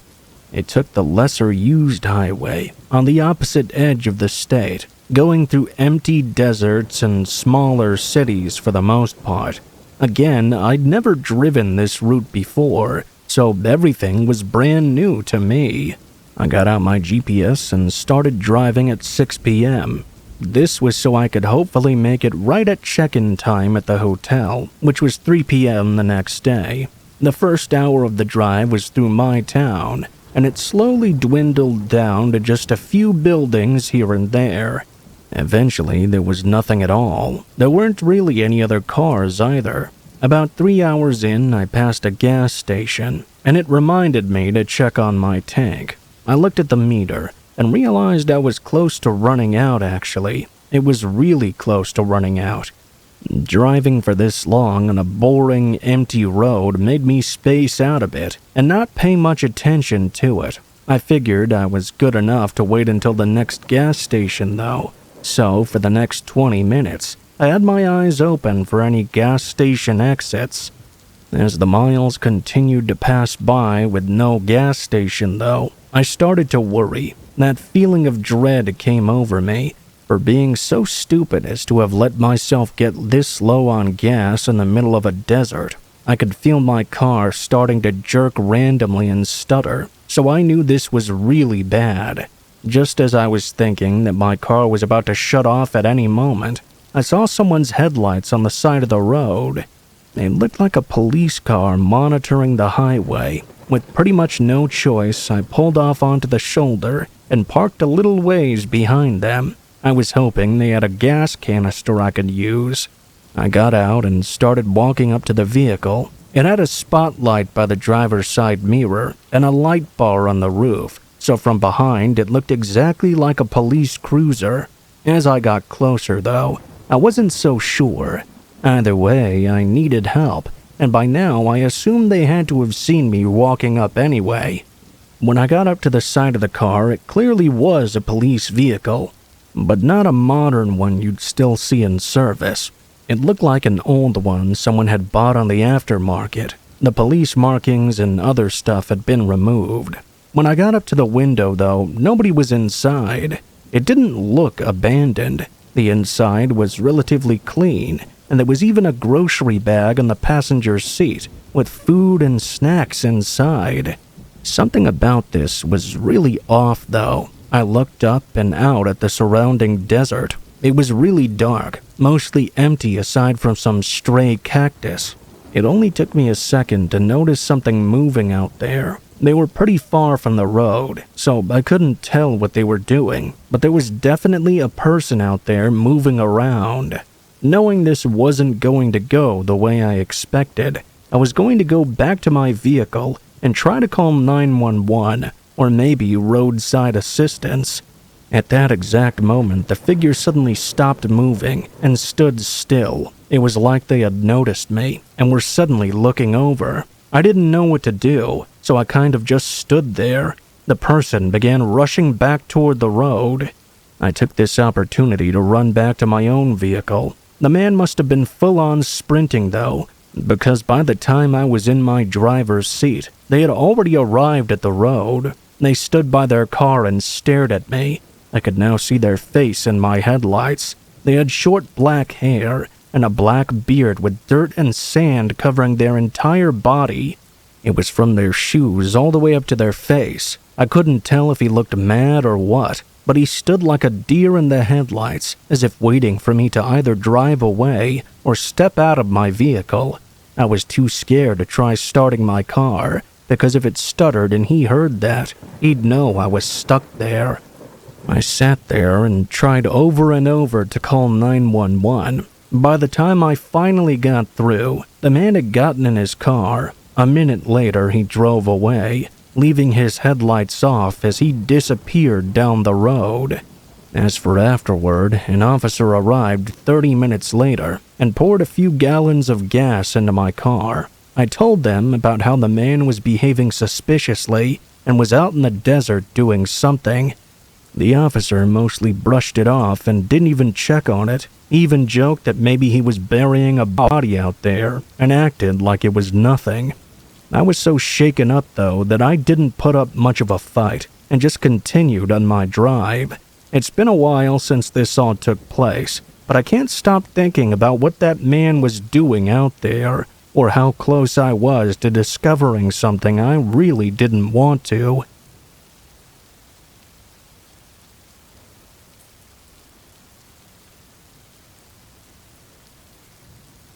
This happened a few years ago. I was hopping between jobs quite a lot, struggling to find something that paid well enough for me to live on.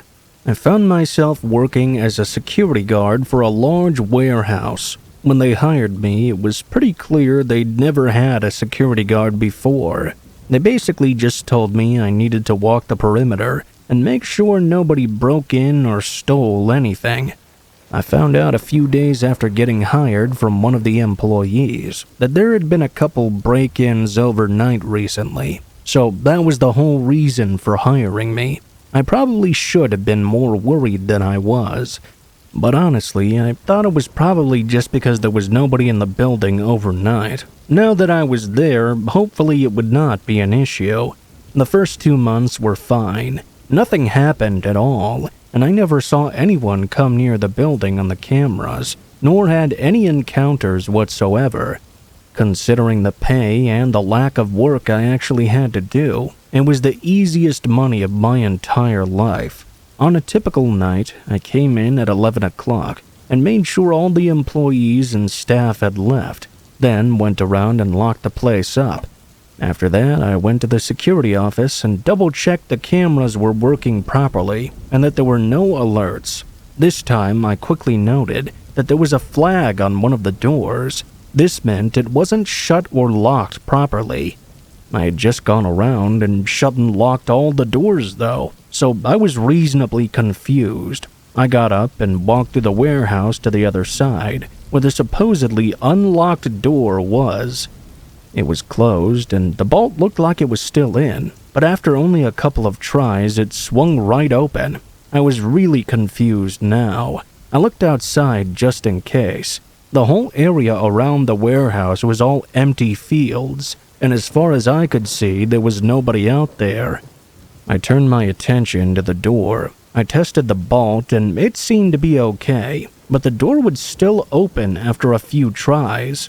I looked at the notch in the door that the bolt slid into. Immediately I found something strange. There was a small piece of wood sitting inside the hole.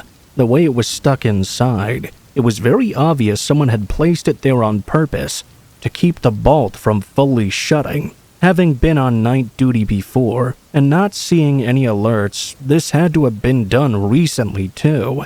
I pulled it out and made sure the door was securely locked this time.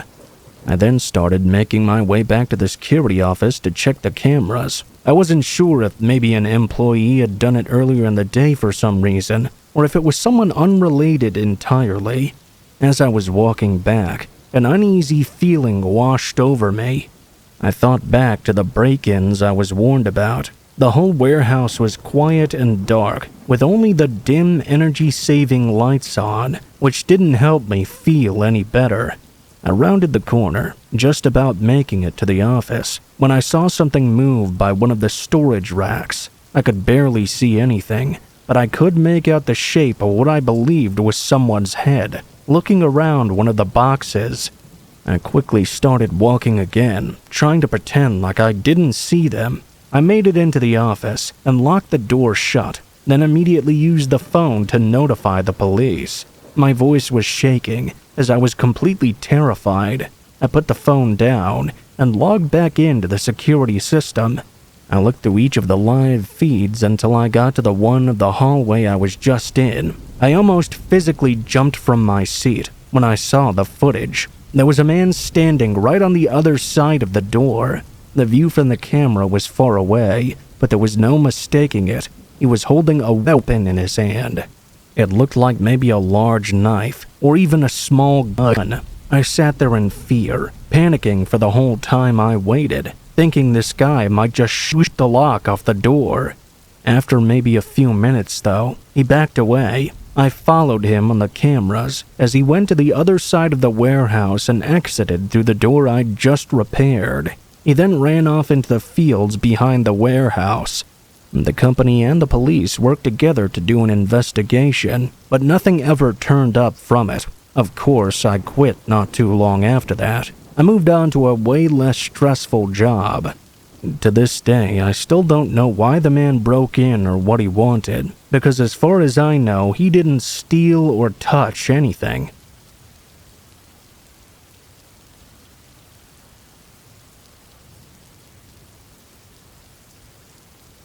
I was using Craigslist to find a condo or room in a house to live in for a few months. Most normal apartments only have 1-year leasing terms, but Craigslist was full of private owners, renting out their places or rooms. Usually they were cheaper, and the owners were more willing to negotiate on the length of the lease. I had about a month to search, and I found and viewed a few places. They all backed out last minute, though. Then I found another one, looking about the same as all the others.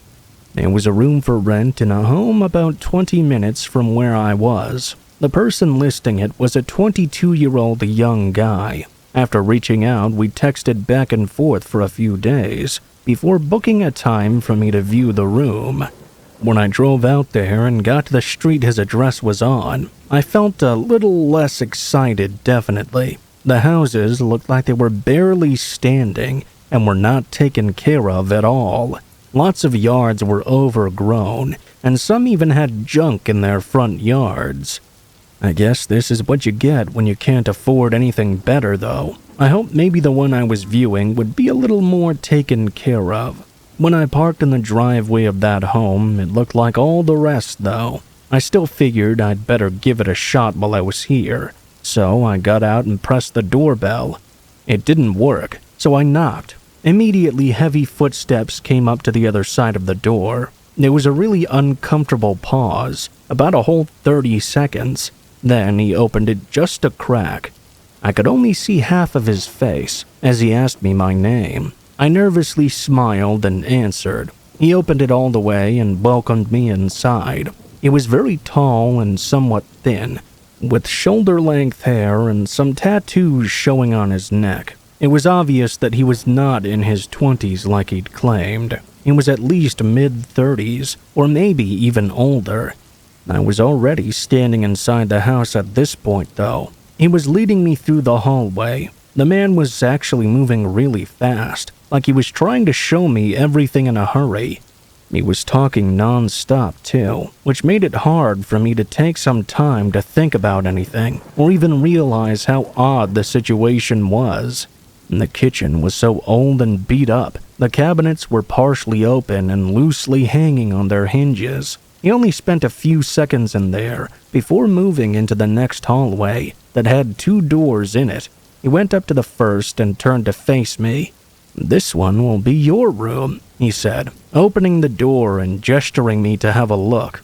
This was when I finally had a moment to catch my breath and think about all of this. I figured it was best to just continue through with the tour since I was already inside. Then I'd obviously never come back.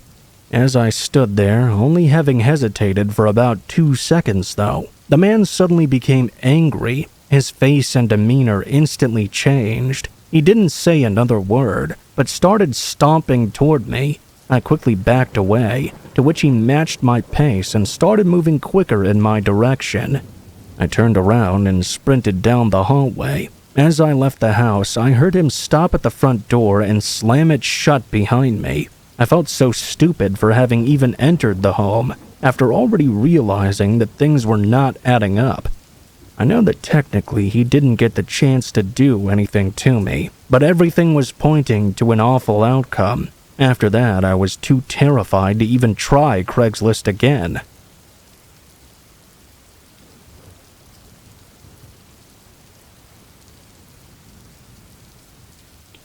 I work for a tech company as a customer support agent on their 24/7 live chat service. Because of the nature of the job, I get to work from home. The downside, though, was that I was an overnight worker.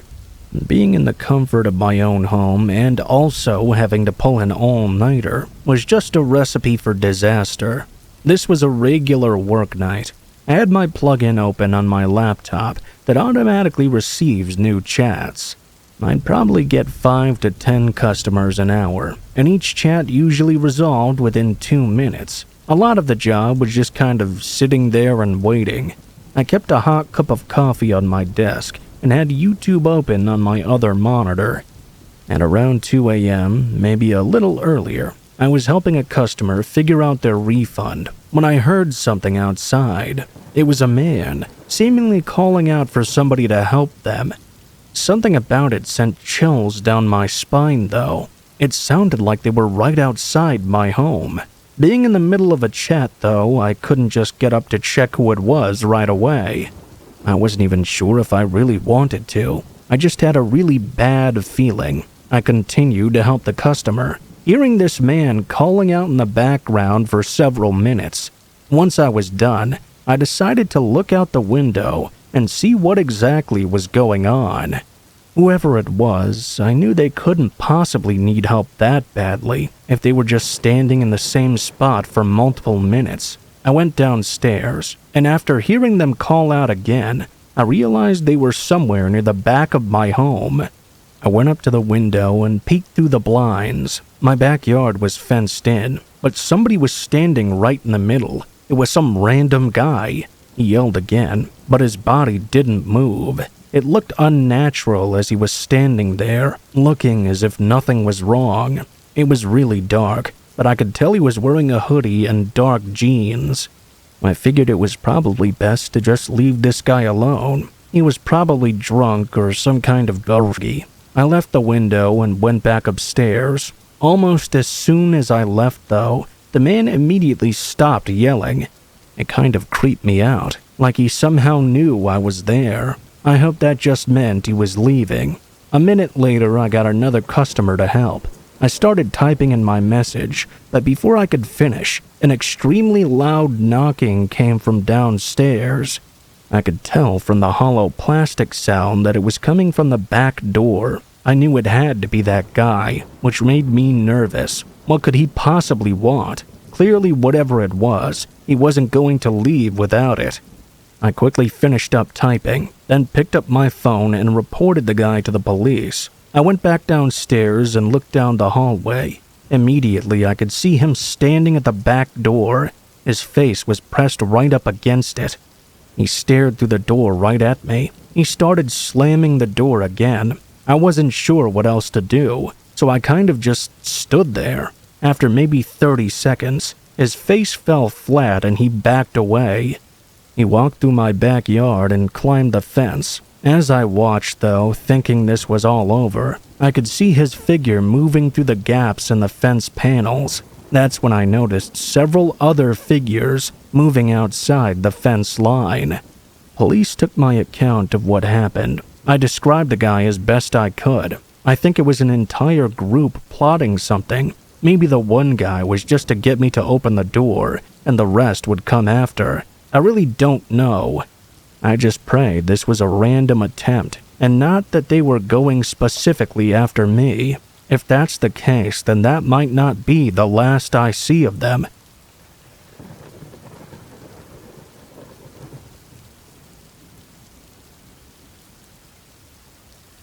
I live in St. Louis, Missouri, right in the heart of the city.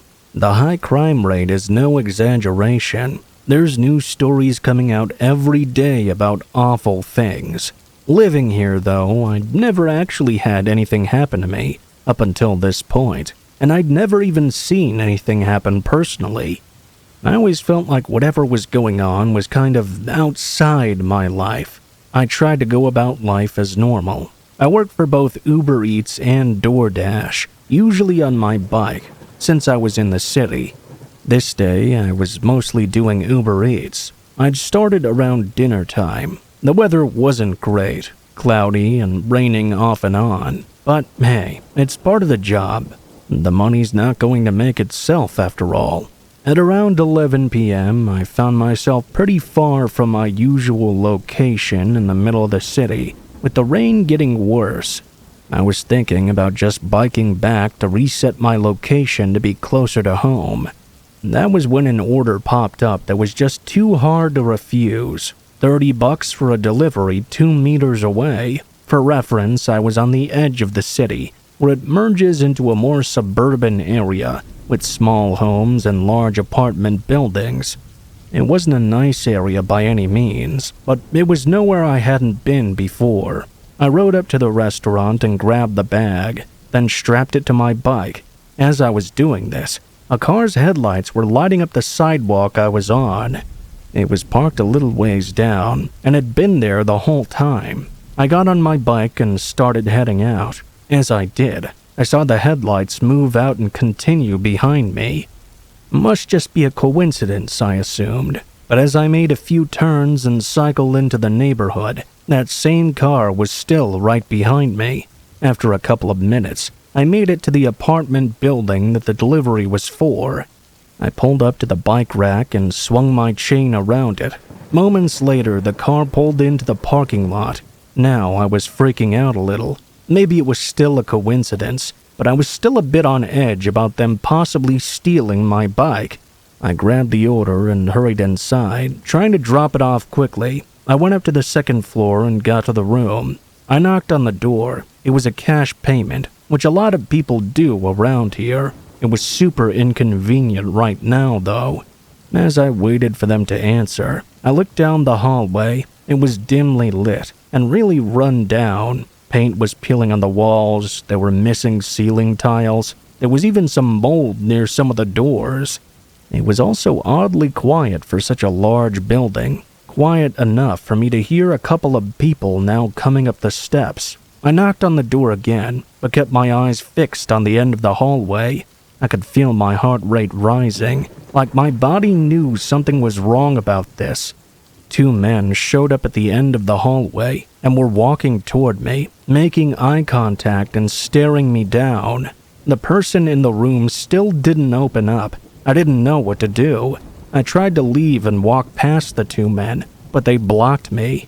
They pushed me back. The door then swung open. Another man, clearly with these two, helped force me into their room, slamming and locking the door with me inside. I was screaming for my life at this point, with no idea what was going on. They threatened me and took me into the bedroom, which was completely empty of anything. They tossed me in and locked the door. I sat there in the middle of the small empty room, feeling hopeless and terrified. I could hear the three men talking, saying something about getting both of us into a car.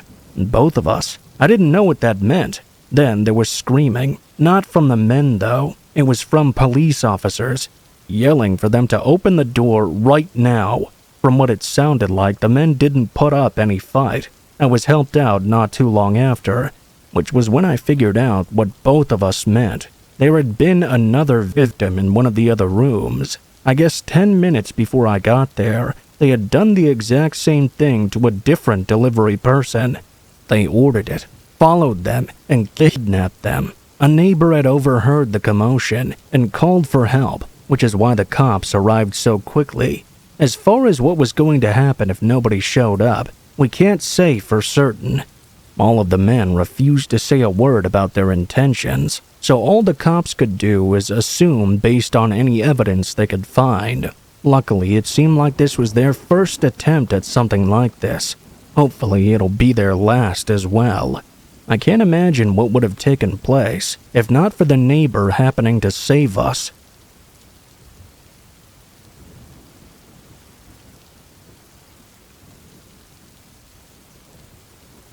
I live on the East Coast. There's a lot of homesteads around here, or just in general off-grid cabins and houses.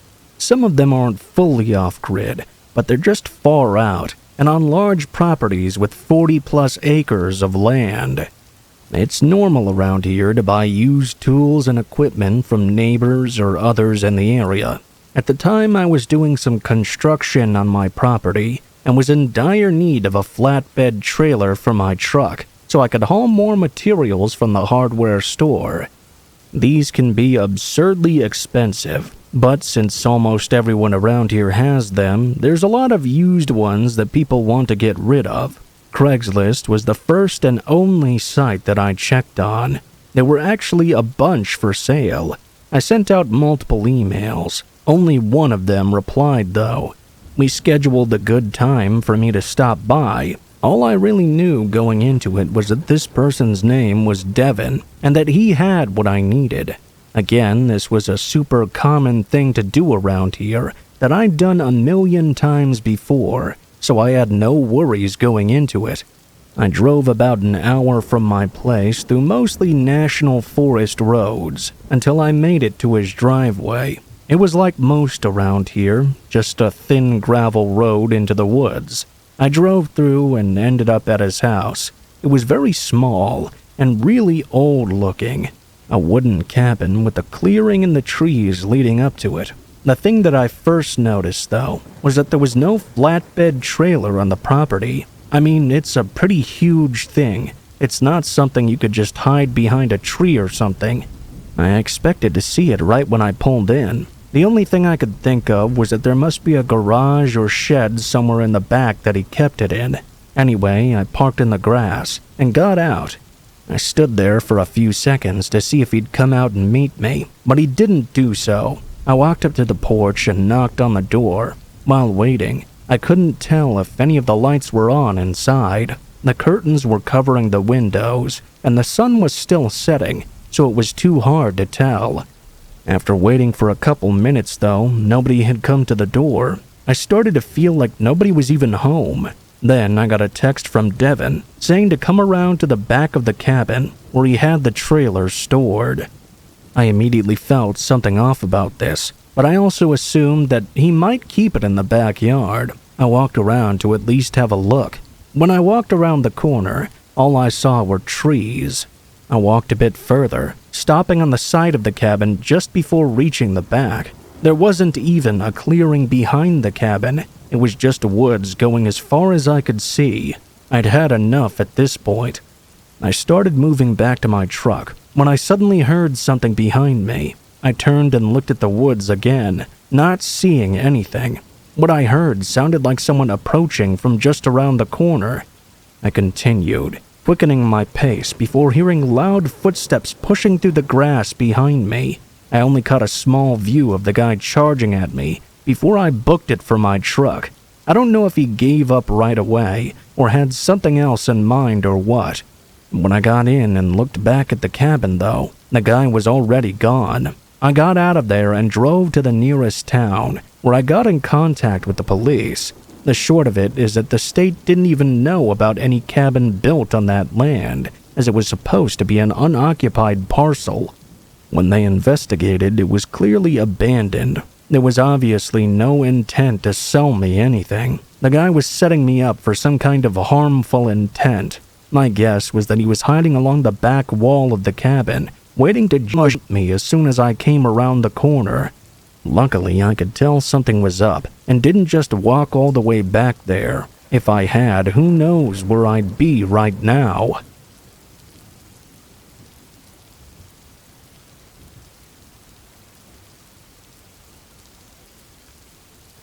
I have a really bizarre story to tell. It happened a few months back.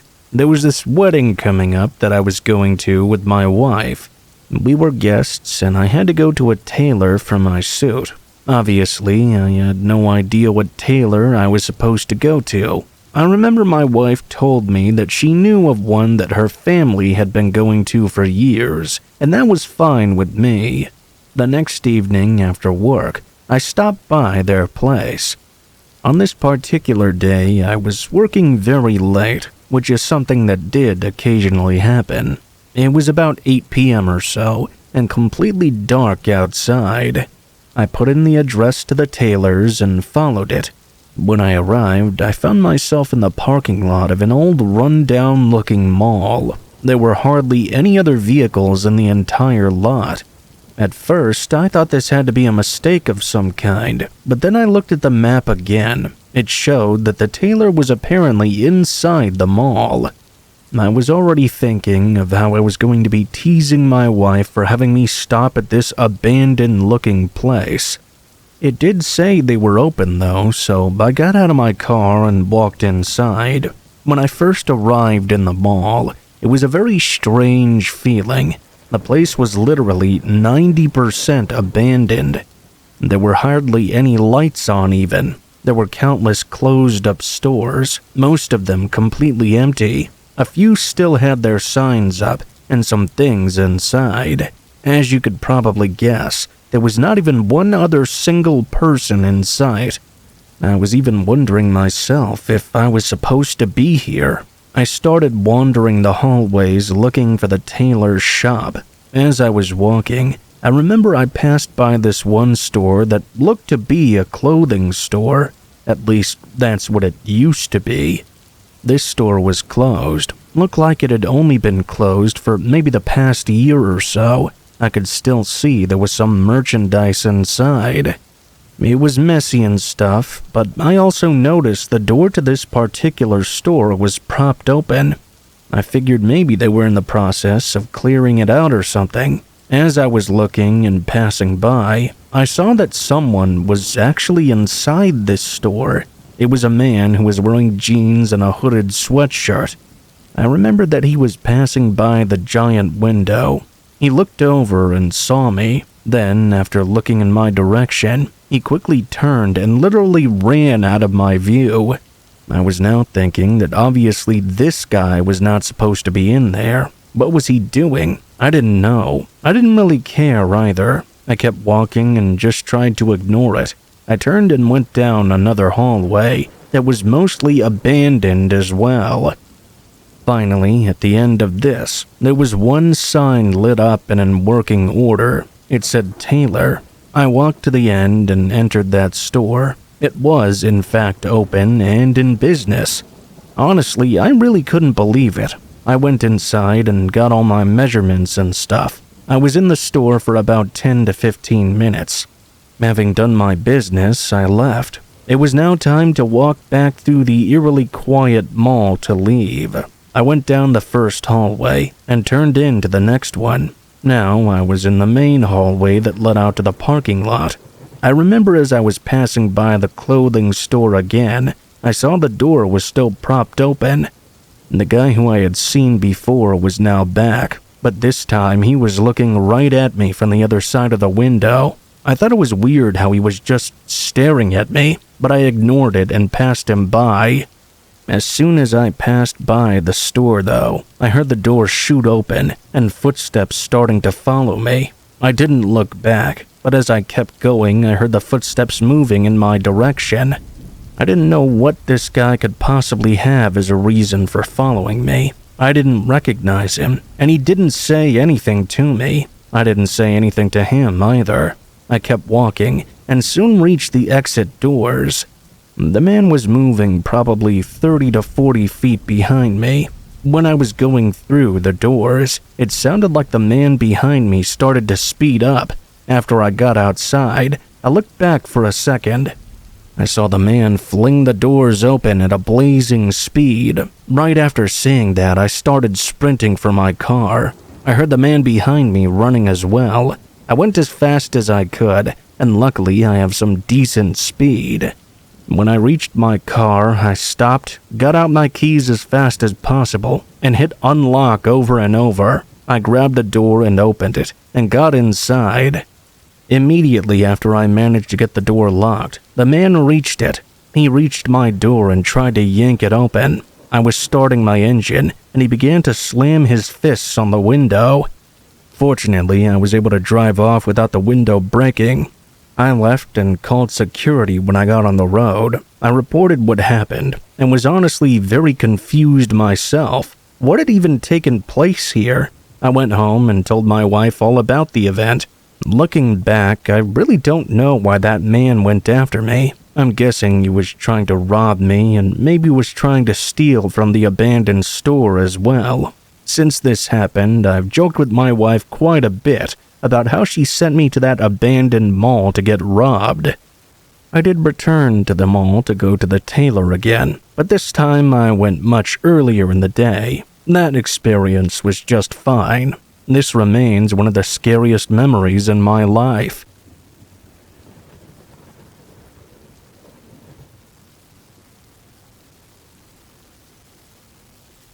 Once in high school, I was babysitting a teacher's kids with my ex. The parents were super late, so we decided to stay in the living room, even though the TV and such was downstairs. We wanted to leave as soon as they got back. They lived in this huge house overlooking the woods and this little pond area, so they had big windows installed throughout the home. At about 12:30, I started getting a bit annoyed. I gave the parents a call and they said they were on their way back home. At this point, the huge windows were really starting to freak me out, but whatever. I was with my boyfriend and the parents were on their way anyway. A few minutes later, we heard the doorknob to the garage start to jiggle. We thought it was the parents letting themselves in at first, but it continued to jiggle for 30 whole seconds, then stopped altogether.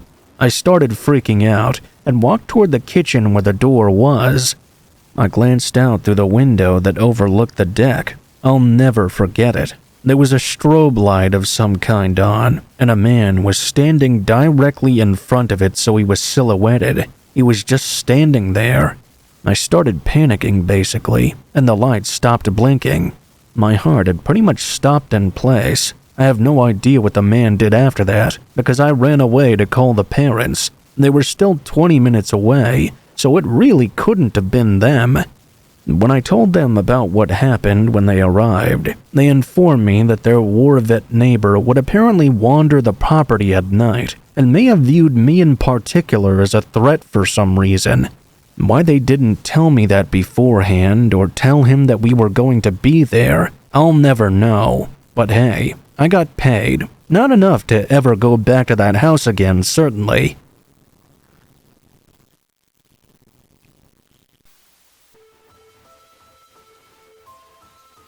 What is up, guys? Blue Spooky here. Thank you guys so much for watching, especially if you made it this far to the end of the video. If you liked the video, please be sure to like, share, comment, and subscribe if you feel so inclined. If you have any feedback for me as well, be sure to leave that in the comments below the video. If you guys have a story you'd like to send in, or if you'd like to contact me for any reasons, there will be links to my social media in the description below the video, including my Facebook, Gmail, and Twitter accounts. Go ahead and send me a message on any of those, and I'll try to get to you as soon as possible. If you do decide to send in a story, please be sure to include in the tagline what the name of the story is if it has one, what type of story it is if it has one, and how you'd like to be credited in the description below the video. Please make sure to include as much detail as you feel comfortable with, and try to use as much proper grammar as possible to make sure you have the highest chance of appearing in a future video. Overall, I think that's pretty much it for now, guys, so thank you so much for watching, and I hope you guys have a great day.